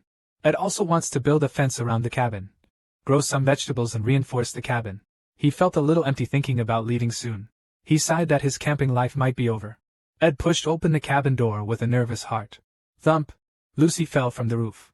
Lucy stared wide-eyed at Ed. Ed could only ask him what was wrong. Sure, this is Lucy's dream. Although he knew it was all a dream, he still walked into the small wooden cabin from his memory, because he wanted to see the old man's face. There was indeed someone sitting in the rocking chair. This is the person Lucy wants to see the most. The old man slowly turns his head. He questions Lucy. Why didn't you save me? You had the chance. Why did you pretend not to know me? Lucy's expression doesn't change. Because he knows it's just a dream. At this moment, the maid wakes Lucy up, reminding her that it's almost time for school. Lucy froze for a few seconds. Then she activated her high-level spatial magic and fled the dormitory. Although she didn't know why, she felt compelled to visit the northern forest. It was a place that brought her peace. But she soon heard shocking news. Ed's wilderness life was coming to an end. The news was so shocking that it made Lucy fall off the roof. Lucy stared at Ed with wide eyes. Ed ignored Lucy and entered the cabin. A professor at the University of Sylvania was lecturing. Cats are unique animals. When you think you've gotten to know them well, and want to reach out and pet them, they'll act aloof and lose interest in you. But when you turn to leave, they'll come up to you and rub against you. The professor was a seasoned lecturer. When it finds the lessons are getting heavy, it will make up a story to lighten the mood. Even Ed is keeping up with the course. He's even ahead of the class in his studies. Based on written test scores alone, Ed is ahead of most students. After the class ended, the professor found Ed and asked Ed to go to the research lab. He also told Ed about the Academy's scholarship system. Those who contribute to the Academy can have a portion of their tuition waived. Ed certainly didn't want to miss this opportunity because CLYST was gone. The Academy is now short-staffed. Assistant Professor Claire, who replaced Professor CLYST, is now extremely busy. Currently, although Anis is helping with the illustrations, the important thing is Anis is one of Yennefer's two best friends. As the saying goes, beware of fire, theft, and your best friend. This is exactly what that means. But it's still tough for Anis to handle Claire's chores alone. The key is, the freshmen's placement exams are also coming up, so the professor asked Ed to help Claire with her chores as a teaching assistant. Ed also thought about the incoming first-year students. That means that guy is also enrolling. Meanwhile, Rotter was still struggling with whether he should sell the Sage's book to Griffin. He also thought about Ed's purpose, which was to prevent Griffin from getting the Sage's book. But he had invested too much in the Sage's book. He couldn't afford not to sell it.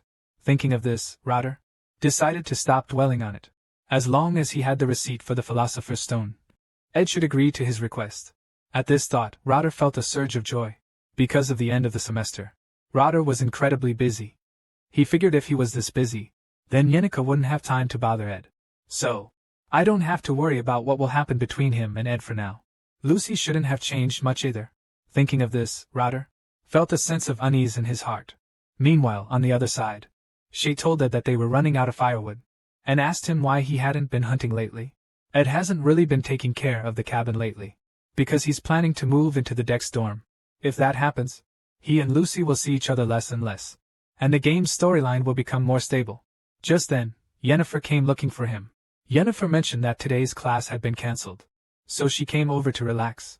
He then brought up that Ed would be leaving the cabin in the winter, so I wanted to come and see more. Hearing this, Lucy became even more unhappy. Yennefer took the opportunity to tell Ed that the living environment is very important. So when he moves to the Dexter's dormitory, he must ask him for help in advance. But Ed remembered the key left by Professor Klest. Yennefer directly gave Ed the application form for the Dexter's dormitory. If you apply too late, you'll miss the intake season. It's best to fill out the application form in advance. Yennefer mentioned she applied once before, so she has experience. She can help Ed fill it out. Just then, Lucy suddenly stepped between Ed and Yennefer. Lucy told Yennefer to stop, told Ed not to fill out the application again. Yennefer was also stunned by Lucy's actions, and froze for a moment. After that, Ed kept practicing elven magic. Yennefer praised Ed's elven perception, saying it had already surpassed that of an average elven mage. But the gaze from beside him always made him feel a little uneasy. Yennefer asked Lucy if she had done anything wrong. Usually, the maids would make sure Lucy was dressed neatly before going out. But today, he was only wearing pajamas. When he ran away, while Ed was still practicing magic diligently, Lucy lay on Ed's lap and started to wiggle, as if protesting to Ed. Even at lunch, he insisted on lying on Ed's back. If Yennefer showed up, Lucy would glare at him with a terrifying expression. Lucy drove Yennefer away with her gaze. Meanwhile, Ed was still struggling to learn ultimate magic.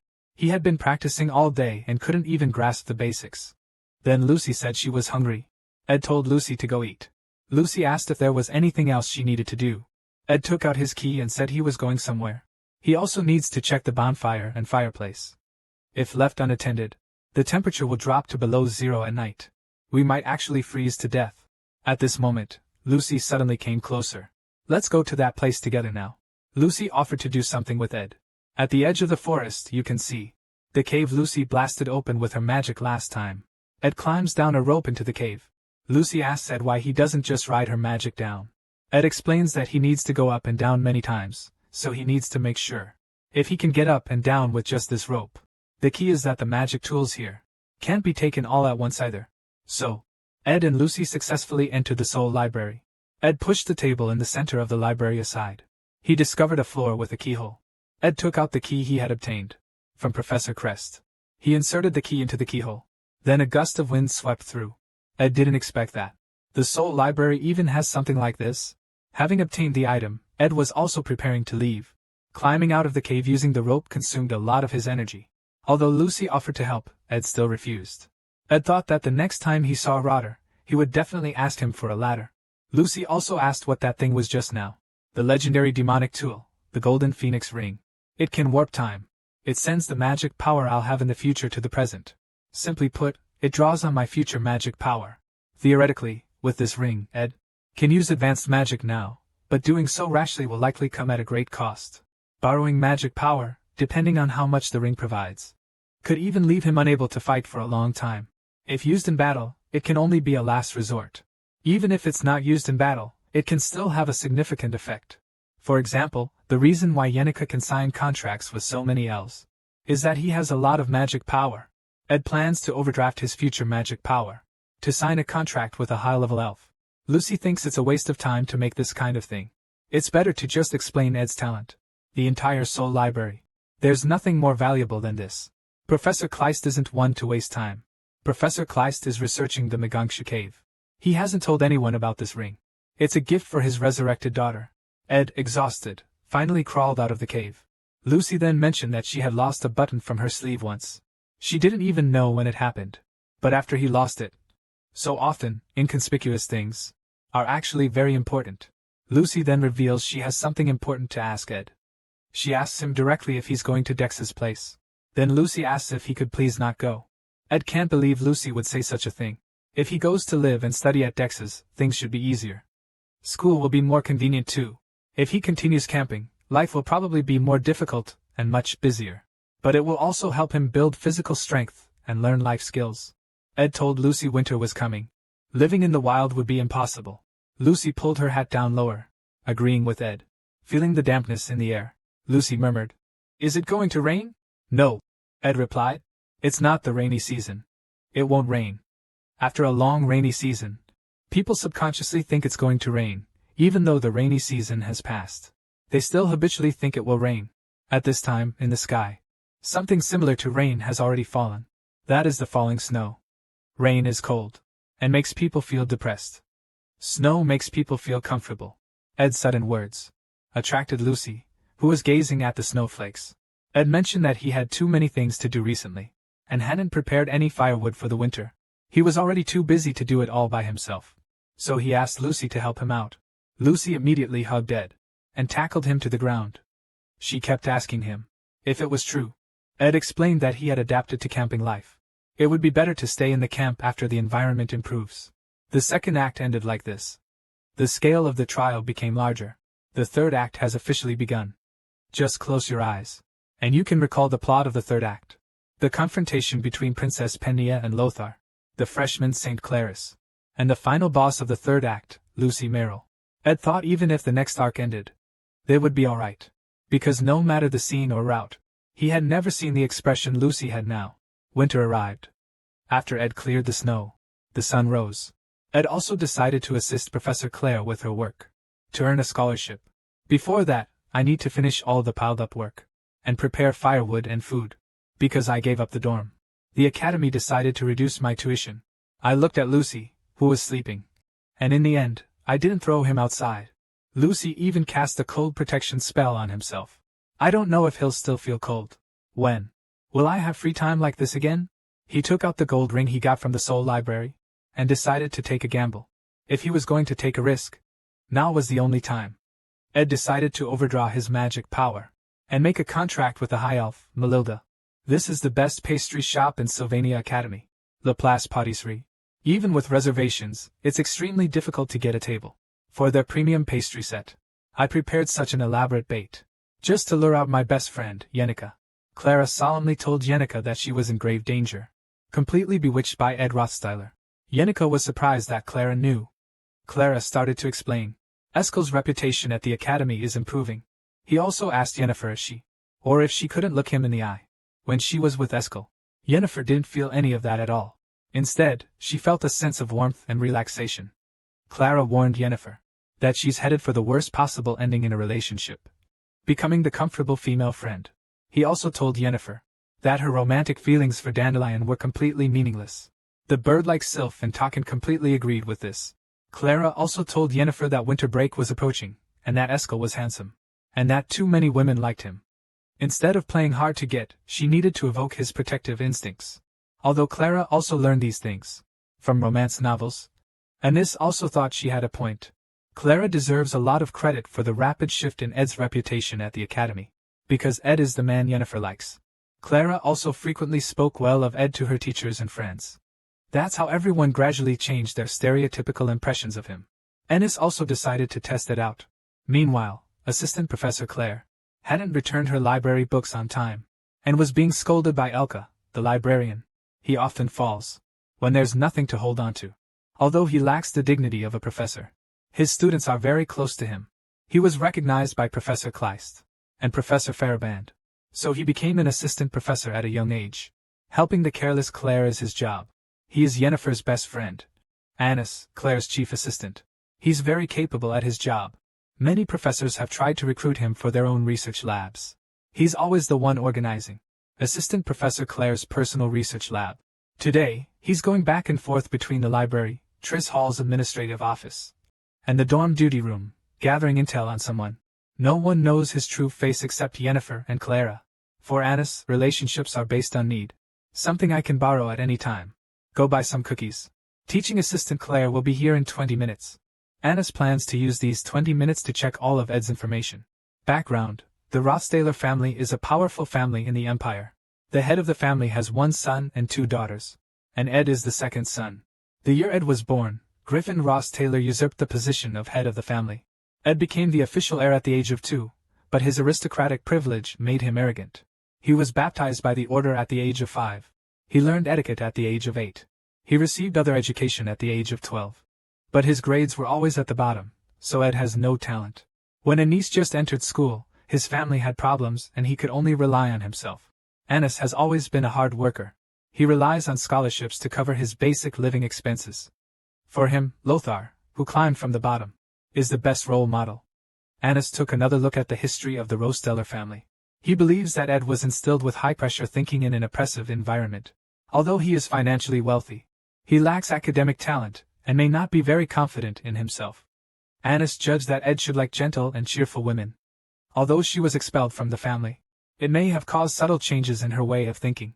Anis is going to test Ed's feelings for Yenica. He wants to see if he will waver if he is attracted to other women. After analyzing Ed's experiences, he pieced together his ideal. At this moment, Assistant Claire returned to the lab with the cookies she'd bought. Having bought cookies, Anis had also finished reading all of Ed's files. Assistant Claire accidentally spilled tea on the floor. He thought Anis would scold him, but Anis asked him with concern, "Did you get burned?" Anis looks the same as usual today, but there's an indescribable difference. This is also Anis's way of survival. Meanwhile, Ed looks at his clean school uniform and thanks Belle. Belle says he just washed an extra set of clothes. Then Belle mentions that recently, while washing Lucy's clothes, found a lot of blonde hair on Ed's clothes. Found Lucy's white hair. Only Ed himself knows that Lucy has been clinging to him a lot recently. Belle asked Ed why he always uses formal language with her. Ed said he prefers to use formal language, but Belle wants Ed to use informal language with her. Ed thinks Belle is the head maid and has to manage a lot of people. I'm more used to using formal language, but Belle thought the people Ed had to manage were more troublesome. So he insisted Ed use informal language, because young Master Ed's interpersonal relationships are a bit complicated. No matter which young lady you choose, it's your own decision. Belle also told Ed to let him know when he needs laundry done. His work has stabilized. The Ophelia Hall renovations are complete. 7 new students will be moving in this winter break. One of them has already applied for admission. He's moving in now. Ed already guessed who it is. He still asked him to confirm whether it was Tanya Rose Taylor. Having received confirmation, Ed. My head hurts just thinking about winter break. Ed's cabin. Jiggs mentioned that he's going back to his hometown for winter break. Ed immediately realized Jiggs is going to Elka's house. Ed plans to stay in the cabin and study ultimate magic. Jiggs knows that Ed could only use basic magic at most when he was in first grade. Isn't it too much to try to learn ultimate magic now? I can't feel Ed's magic right now. His body also seems to have a fever. Asking Ed if he's experiencing another physical issue. Ed explains that something happened, and he can't use magic temporarily. Jiggs doesn't pry further. Ed thinks that's Jiggs' best quality. Then Jiggs mentions that Isla and Tilly have been wanting to come apologize to Ed. They might have misunderstood something before, so Isla and Tilly keep asking Jiggs for the location of the cabin. For privacy reasons, Gerald didn't tell them. Ed told Gerald to tell Yennefer she didn't need to apologize, and that they shouldn't come over because he wasn't angry, so there was no need to apologize. Ed tossed the bag to Gerald and asked for his help. For some reason, Professor Christ left Ed his underground library. But it was a complete mess. Because Ed had signed a contract with a high elf. I overused my magic and can't clean up by myself, so I need some help tidying up. Jiggs said I don't need to pay him. He'll consider it training. Ed explained that it's such a mess inside. He feels bad not offering any compensation. Jiggs asked what Ed was cleaning the library for, and Ed said he's going to use it for combat practice. Jiggs was surprised. Ed is also learning magic engineering and practicing wilderness survival to strengthen his magic. Elven archery, and magic power studies. Starting tomorrow, he'll also be working in the Academy's research lab. Jiggs sighed. Only someone as driven as Senior Ed can succeed. Things to do during winter break. 1. Set up attack and defense. Organize plans. Complete. 2. Establish a warehouse to store materials. 3. Expand the wooden house. 4. Study courses. Complete. 5. Confirm scholarship work. 6. Magic studies. Above the third stage of high school.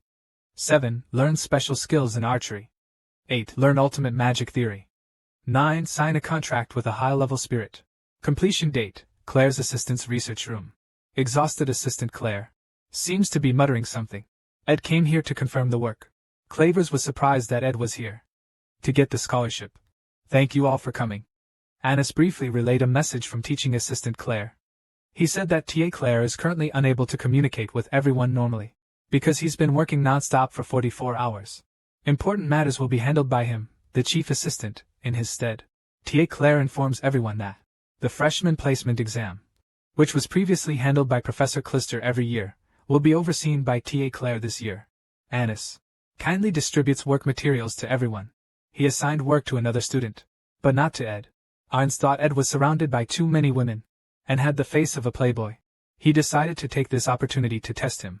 After reading Ed's profile, he disguised himself as Ed's ideal type. If Ed fell for his temptation, it just means he's a womanizer. Annis gave Ed a friendly smile and invited him to inspect the exam site. If Ed fell for it, he would be responsible for separating Ed and Yennefer. Ed and Annis were inspecting the new student exam site. Annis mentioned that the mountain roads were slippery now. Students might fall and get injured during the exam. Annis acted tired again and asked Ed why he wasn't tired at all. Hearing this, Ed suggested they take a break. Annis thanked Ed and complimented him on his stamina. So thoughtful. You're mentioning again how you misunderstood Ed. Ed still doesn't understand what misunderstanding. Annis explains that she was worried about Yennefer. That she was associating with someone with bad character, so she was intentionally cold to Ed. Ed says he doesn't mind.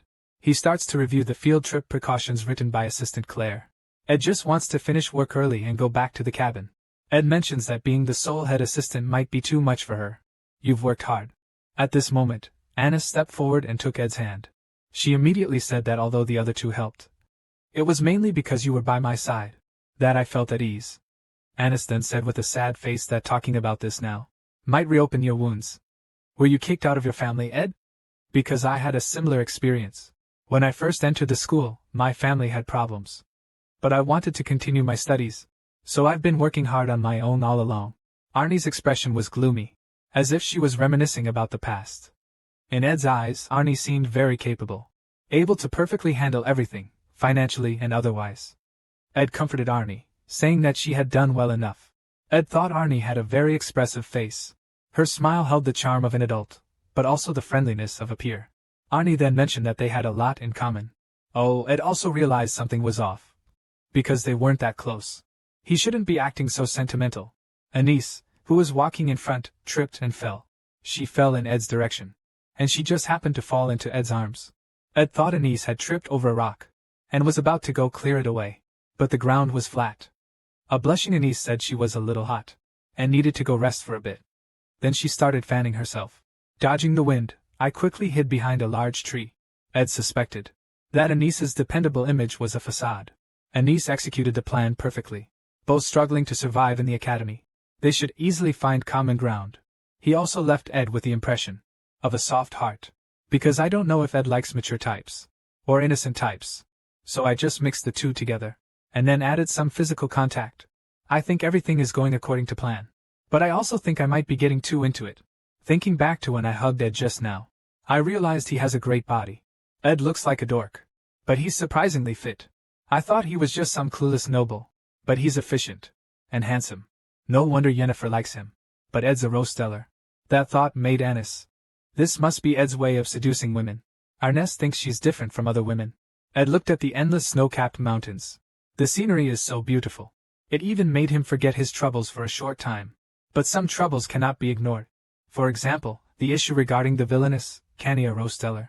Tanya, as the daughter of a duke, is a political genius.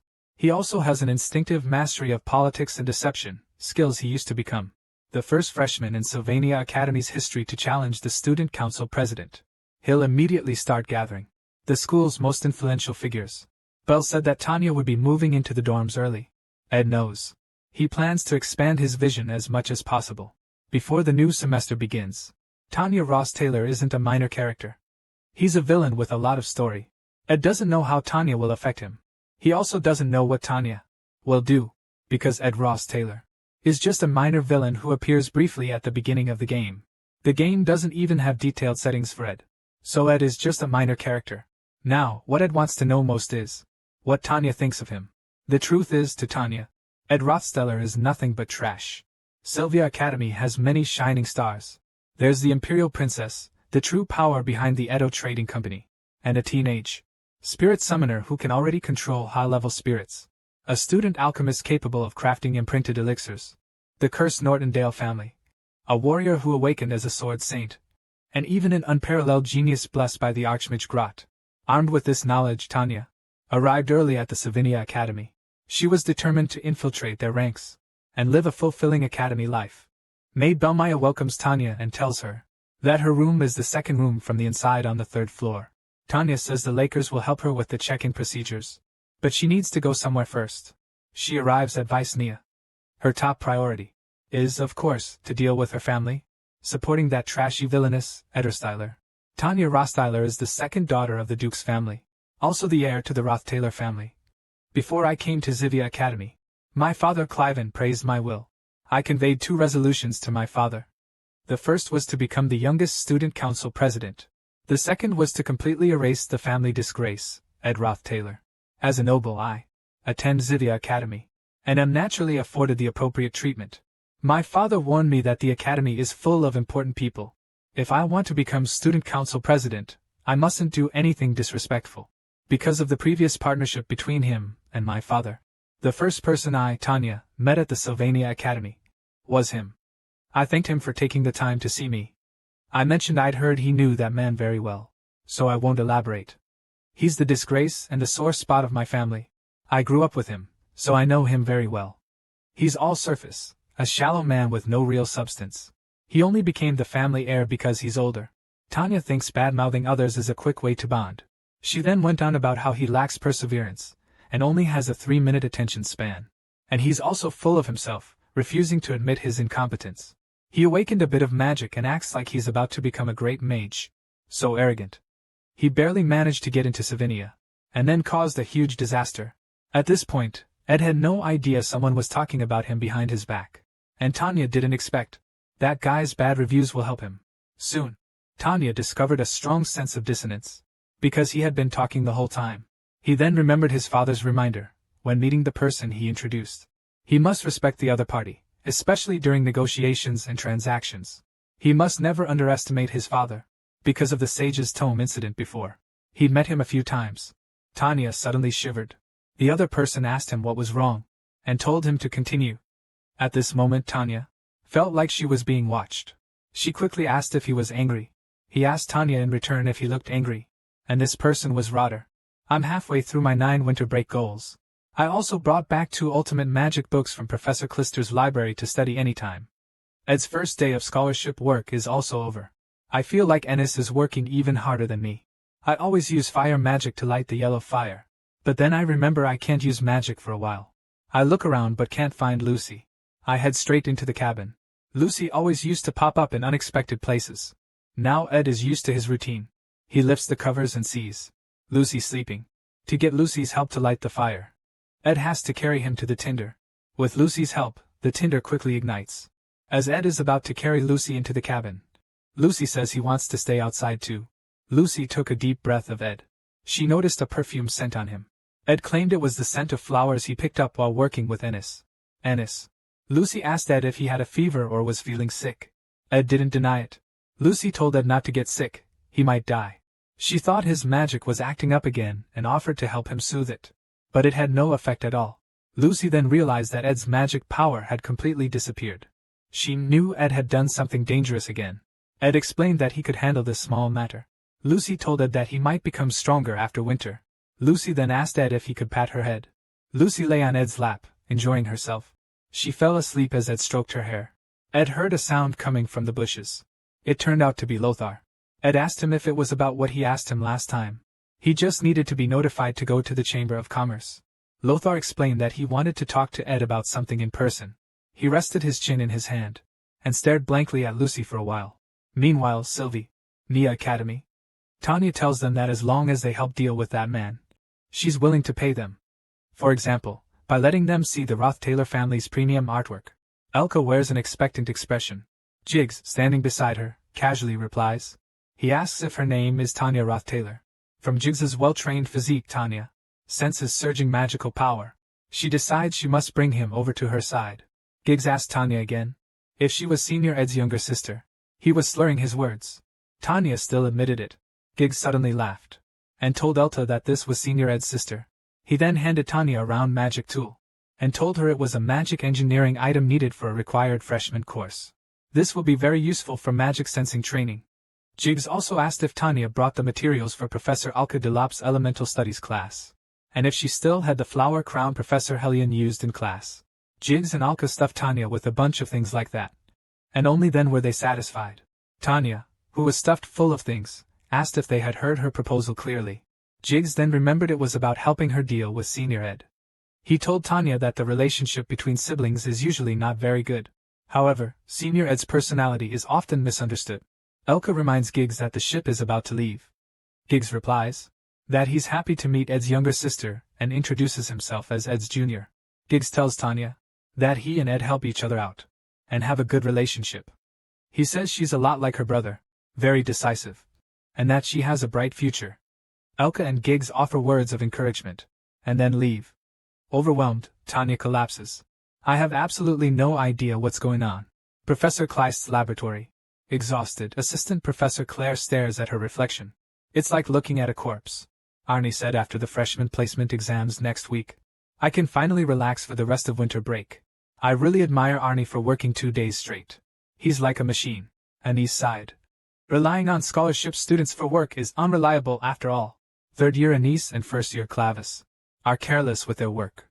Anise has to redo everything they do. But it's different with Styler. Not only does he handle the materials well, but he's also meticulous in other aspects. Anise is surprised that Ed, a high-ranking noble, has this kind of work ethic.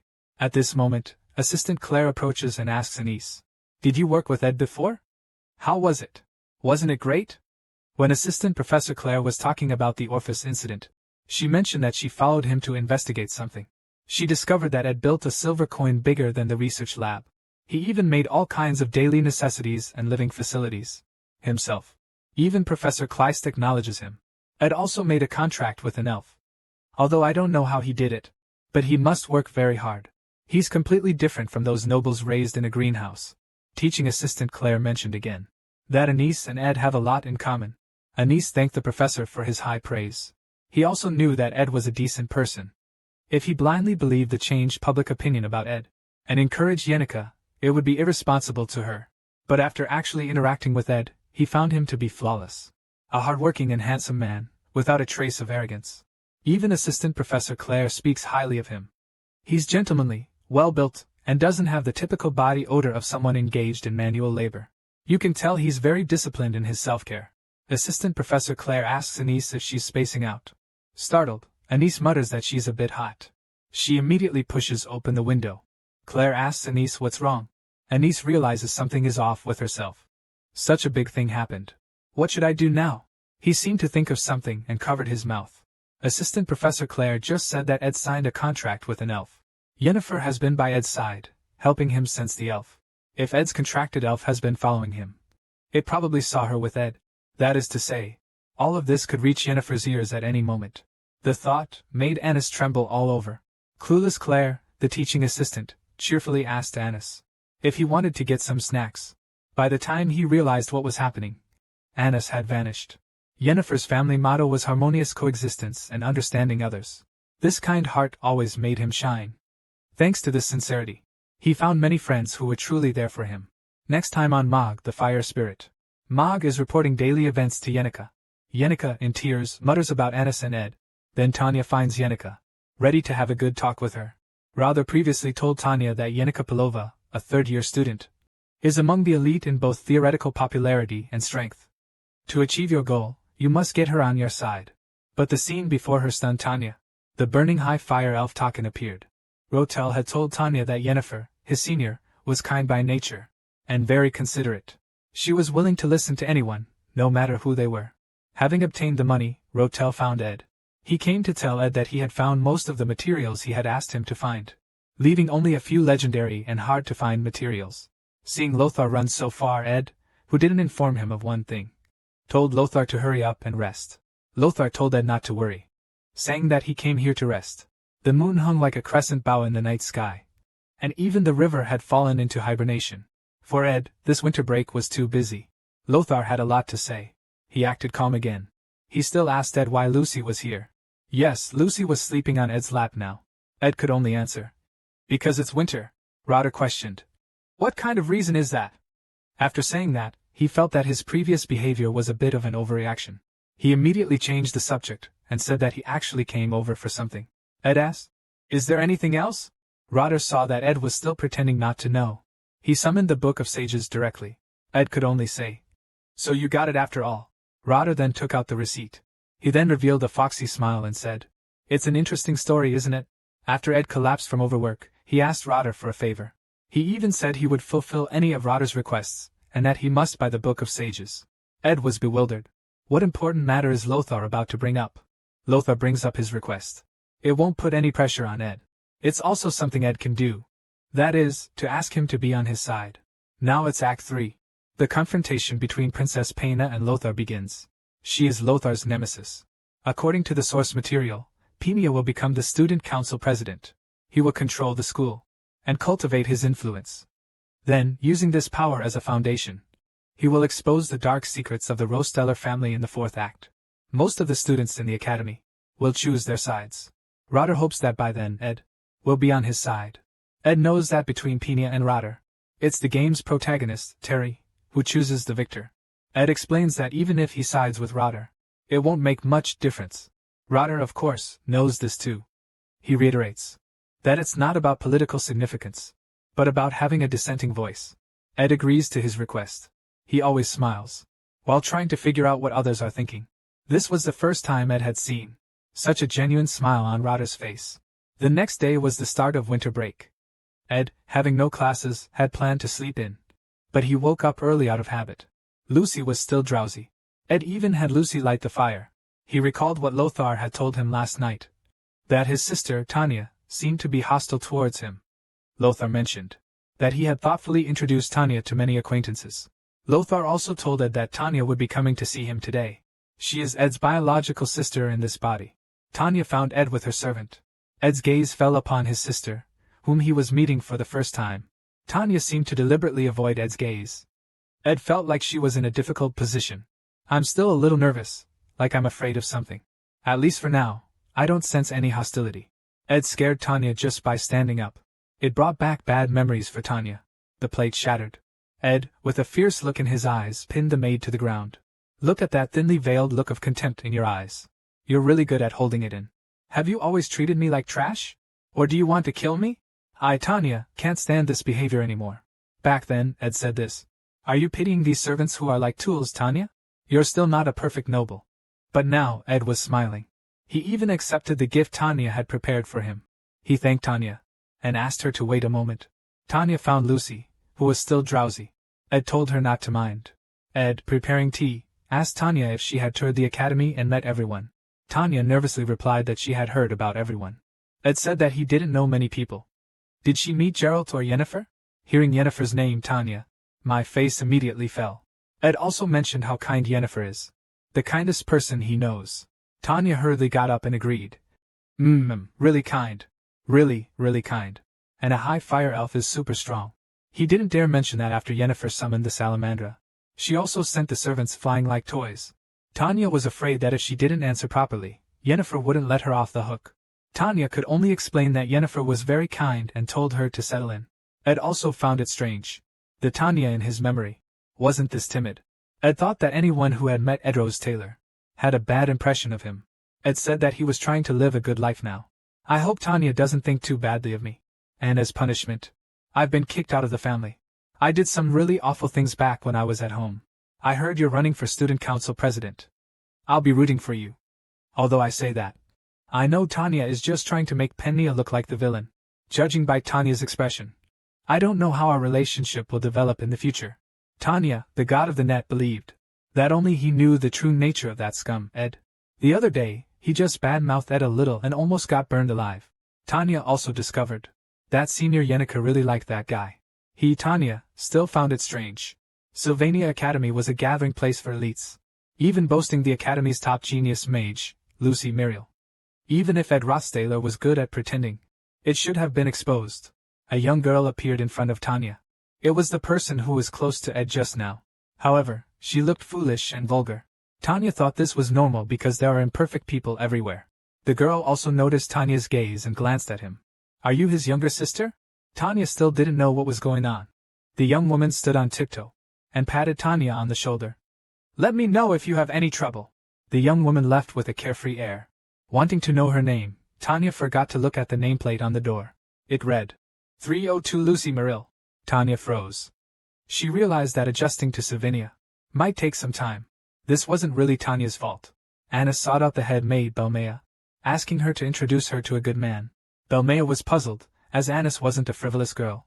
She asked Annis if she had ever been in love. This question silenced Annis. Seeing this, Belmea explained. Seeing you so busy with life, I assumed you had no plans for romance. Just like young Master Ed, who's about to enter his third year. You two have a lot in common. Annis only heard Ed's name. This made Annis tremble. Seeing this, Belmea understood. Annis, having been figured out, could only say, because Ed's rumors aren't very good. I wanted to help Yenneker confirm his character. Unexpectedly, we have a lot in common and had a pleasant chat. He's also calm and reliable. Belmea was stunned, listening to her. Annis had to admit. Ed is a charming, good man. This also proves Yennefer has found a good partner. As long as I keep my feelings in check, there won't be any problems.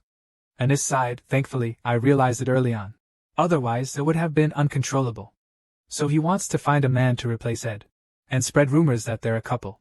Belmea cut to the chase and asked Annis, did Miss Yennefer discover your feelings for Ed? Annis' expression said it all. Belmea told Annis, you want to find a replacement. That's a very disrespectful thought. Annis mentioned seeing Yenneker yesterday while passing by the classroom building. They didn't even greet each other, and just parted ways.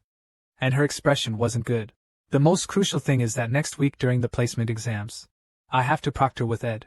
I really don't know how I can face proctoring the exam, Wilma told Annis. Things might not be as serious as you think. It might even be a good thing. Miss Yenneker is kind and sincere to everyone, so both of you should strive not to hurt her.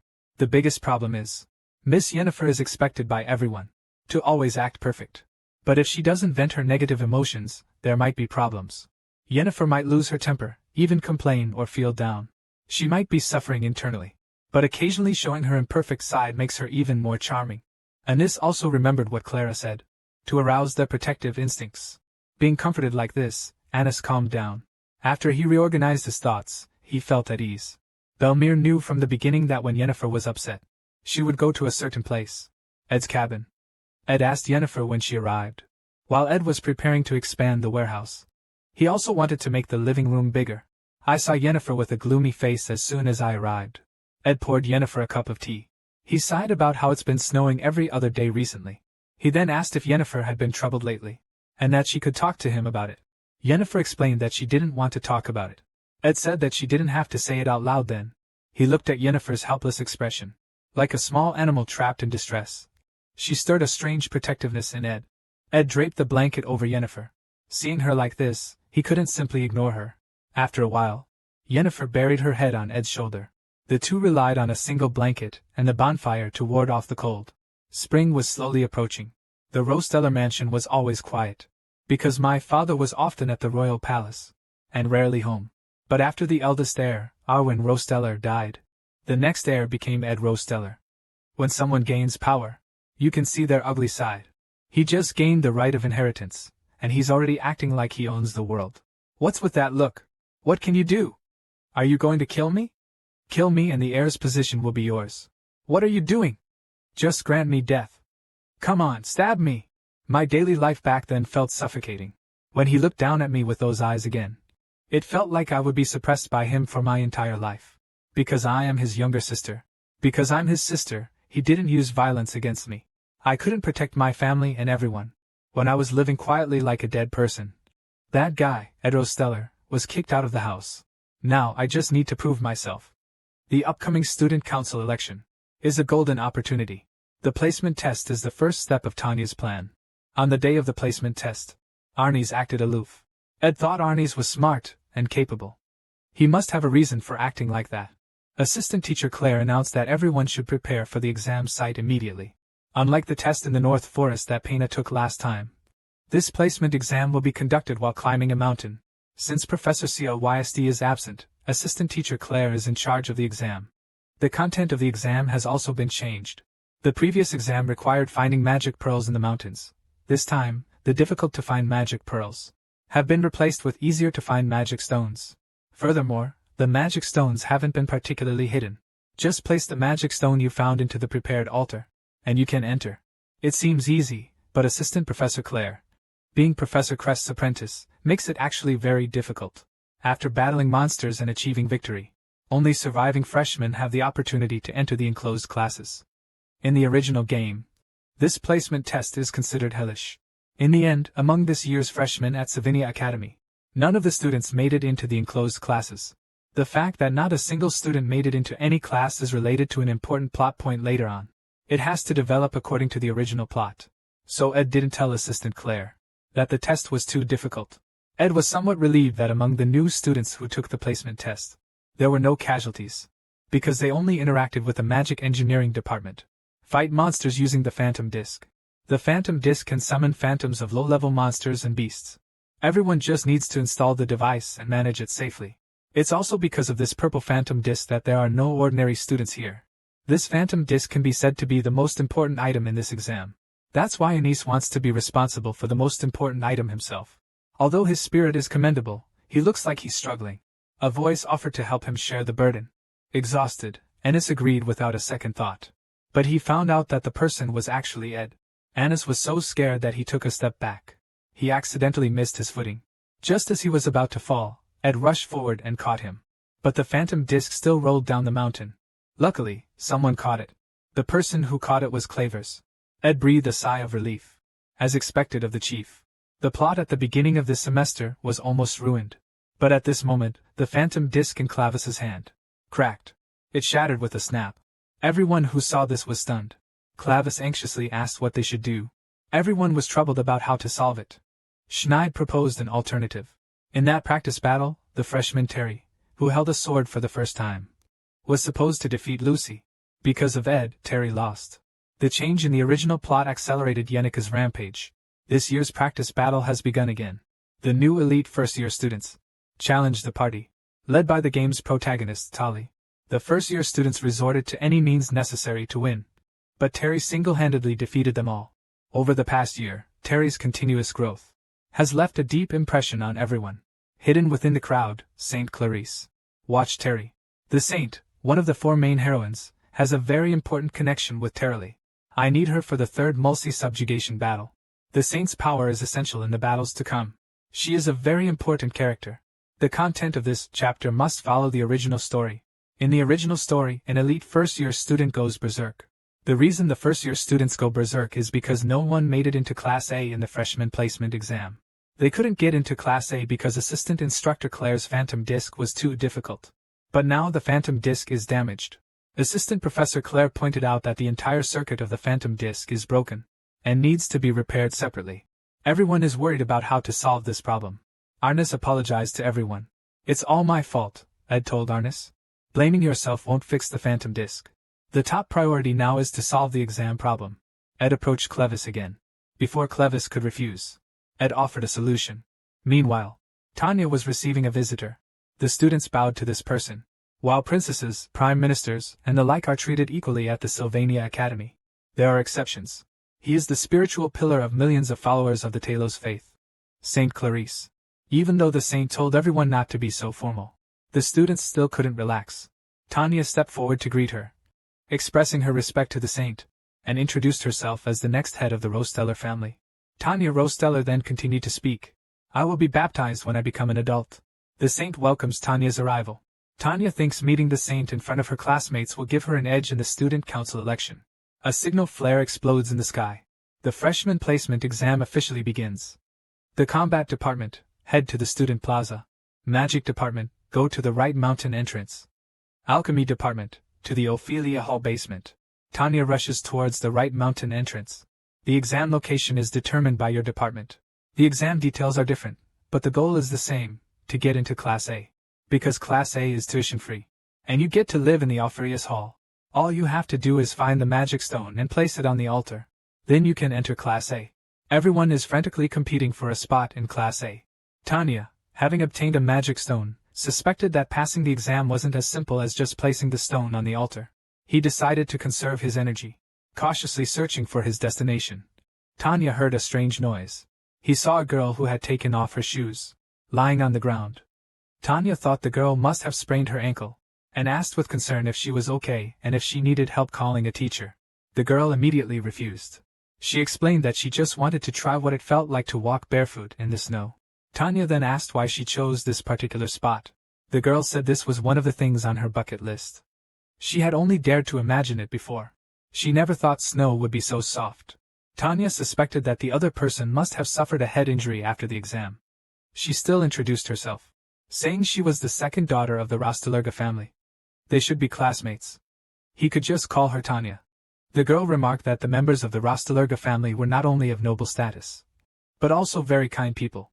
Tanya immediately denied this. Even if it was a prestigious family, even after all this time, some people are still scum. That shameless scoundrel seemed to have turned over a new leaf at the camp. But he's still trash at heart, the girl said to Tanya. You're not like that. Because she's from a small border town, she wants to follow Tanya. The girl introduced herself as Kyria Ekner, from a small town in the east called the Principality of Train. She also said she's not very good with social cues and might do some weird things. She apologized to Tanya in advance. Tanya didn't want to waste time. I just want to hurry up and take the placement test. Kylie followed. Tanya wants to go together, even though she doesn't want to be in Class A, and doesn't want to stand out too much. Kylie even took the initiative to hold Tanya's hand.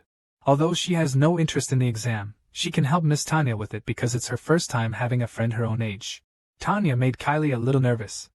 If she's too casual with the princess, who knows what'll happen if big shots like the leftover women get too close. Tanya and Carrie teamed up like this, and went to take the exam. 30 minutes after the exam started, a first-year student was still huffing and puffing his way up the mountain. He thought that if he kept going like this, he would be the first one. Suddenly, a fist smashed into his face. This first-year freshman was knocked to the ground. He lost consciousness. The person who ambushed the student was Clevis. He didn't expect the ambush to be so effective. Ed arranged for him to ambush and block new students here. Annis and Clevis ambushed the freshmen separately. The reason given was that as long as the first years can defeat us, they are qualified to enter Class A. Signorones, the flying magic expert, is responsible for safety. Assistant Professor Claire is in charge of the report on changing the exam. Although the report is a bit lengthy, I should be able to finish it if I don't sleep. Senior Onis is in charge of security. Kleebles is in charge of the south entrance. Hannes is in charge of the north entrance. Ed is in charge of guarding the final altar. Assistant Professor Claire discovered that Ed has no magic power. Ed explained that he would find a way to solve it, although the battle is fierce. Overall, it doesn't seem unusual. Currently, the phantom disc cannot be repaired, and Ed's magic hasn't recovered yet. However, there are many magic stones here. As long as we take some time, we can replenish magic from the altar. In the next episode, the elf Mog is still nagging in Ed's ear, while Anise and Clavers are buying us time. And there are plenty of magic stones here. My goal is to prevent anyone from passing the exam. My magic is replenished. Ed is just waiting for the new students and Tanya to arrive. At the southern mountain entrance, all the first-year students have fallen here. Tanya and Kelly have also arrived here. Facing the powerful Clavers, Tanya immediately chose to retreat. At this moment, an explosion echoed from the northern mountains. Clavers knew that it was the area Senior Anise was responsible for. Something had gone wrong. Taking advantage of Clavers' distraction, Tanya grabbed Kelly and ran. Chief Assistant Anise, though known as an expert in academics, but in terms of battle magic, he's only slightly stronger than the average student. But he's definitely not someone a first year could handle. Arnie's, wearing Dai Bei level, can only let the first year in front of him pass. Here, this first year's name is Joseph Whitespets. He's different from his older sister Dorothy, who studied hard to become the top student in the alchemy department. Joseph, at a young age, and became a researcher at the Magic Society. Although he's just a freshman, he's already mastered 3 ultimate magics. Joseph is a true genius and the strongest candidate for the top spot. Joseph told Anise not to be angry and comforted him, saying he also had his own areas of expertise. He's just not good at fighting. Anise explained that although he was angry, it wasn't the kind of anger Joseph thought. Just after Joseph left, Anise clenched her fists in frustration. She could tolerate the dull academy life because she was confident in her ability to handle everything perfectly. She wouldn't mess things up over minor issues, and her work would be flawless. But this time, she ruined the magic tool. Not only did she mess it up, but she couldn't even fix it, and the key problem was solved by that person. He didn't show any sign of annoyance. Instead, he offered helpful advice. Now, she had lost to a freshman again, failing to even guard the northern altar entrance. More than the failure and anger, she was frustrated by her own incompetence. Anise's heart was pounding because he remembered the person who could help him solve all of this. Joseph was the first student to reach the mountaintop. Ed told Joseph how to pass the test. He just needed to place the magic stone he brought on the altar. But I won't let you do that, he added. Joseph understood the rules of the test, but he still asked Ed, if I defeat my senior and successfully place the stone on the altar, who will I have to fight after that? Ed told Joseph not to worry because there were other methods. Joseph was only trying to buy some time to observe the surroundings. He speculated that the phantom disc on the ground might be a modified version. He knew Ed was a student at the Ministry of Magic, but he couldn't sense any magic from him. There were traces of magic stones being used around here. He was the first to arrive at the summit, and the other party had used magic stones. This meant his magic power was very low. Joseph judged that Ed wasn't very strong, and wanted a quick victory. With a rumble, Joseph immediately used his ultimate magic. Although this single-point explosion magic isn't very powerful, those unfamiliar with it will lower their guard. It's a nasty ultimate magic that easily tricks opponents. If they can't predict the trajectory in advance and dodge, it almost always hits. But Ed dodged it with ease. At this moment, Ed also cast a spell. Joseph judged that it should be an ignition or burning spell. He didn't expect Ed to cast the ignition spell directly at the ground. The scale of burning from this basic ignition spell was large. He speculated that Ed might have an ultimate spell. Joseph thought that Ed had very little practical experience, because a basic ignition spell couldn't break his own spell at all. In battles between defensive mages, the difference in magical power often determines the gap in strength. In other words, the key to victory or defeat is the magical power of both sides. Joseph, who has a high amount of magical power, and Ed, who has very little magical power and is still using magic frequently. The reason for Joseph's confidence is precisely because Ed's magical power is too low. Therefore, it is impossible for him to break through his defensive magic. At this moment, Ed called out Joseph Whitepet's full name. Although defensive magic can block magical attacks, but it can't block physical attacks. Closing the distance, Ed kicked Joseph in the stomach, and punched him in the face. You didn't think a mage only fights with magic, did you? Joseph immediately backed away and explained that he was just careless. Saying that, he prepared to unleash an ultimate ice magic spell. Ed only cast a basic ignition spell. Joseph thought Ed was going to do the same thing as before, using the water vapor to obscure his vision, and then charge in for close combat. He hurriedly cast a basic scorch spell. Ed's figure burned in the flames. Joseph was even certain he had won. But Ed, possessing the smoke and mirrors ability, Ed rushed straight out of the flames, holding a dagger and stabbing towards him. Joseph hurriedly activated his physical defense magic. He wondered where Ed had pulled the dagger from. Now, Ed's actions confused Joseph even more. Ed stabbed the dagger into the barrier and ordered his contracted elf, Mog, to activate elf magic. With a ding-dong sound, Joseph and his barrier were blown apart, sending him flying. As Ed approached Joseph to finish him off, Joseph, clinging to consciousness, attempted to fight back. He finally understood the previous attack. It was elven magic inscribed onto the dagger. Thanks to the fire spirit Mord's protection, Ed could temporarily increase his fire resistance. Judging from the surroundings, he hadn't used it yet. The magic tech props he had set up beforehand. Faced with overwhelming odds, Joseph changed his strategy. He threw the magic stone onto the ground in the distance, and admitted defeat. While Ed's attention was drawn to the magic stone on the ground, Joseph charged up an ultimate magic spell. This ultimate magic ice spear wasn't charged for long and wasn't powerful. But this attack was just a feint. Whether Ed chooses to dodge or not, it doesn't matter. It's all a cover for his final counterattack. This punch lands squarely on Ed. Joseph, who has spent his entire life studying magic, his fist has no power. It only makes Ed's head sway a little. At this moment, a gust of wind rushes in. When sheltered from the wind and waves, and encountering an unexpected attack, the hurricane will blow the enemy away. Because Ed and Merida's contract hasn't been established for long, the activation speed was a bit slow. This gust of wind directly blew Joseph away. Joseph also understood that the source of the wind wasn't Ed himself, but came from behind that stone tablet. He couldn't imagine how many more cards Ed had up his sleeve. Joseph muttered, "I really give up this time." He directly triggered a single-point explosion, shattering the magic stone powder he had just thrown on the ground. Ed praised Joseph for his last attack, saying he did a great job. Joseph asked Ed his name. Ed told him his name was Ed Rostaler. Ed then called for Onis, the air rescue, and asked him to take the injured Joseph away.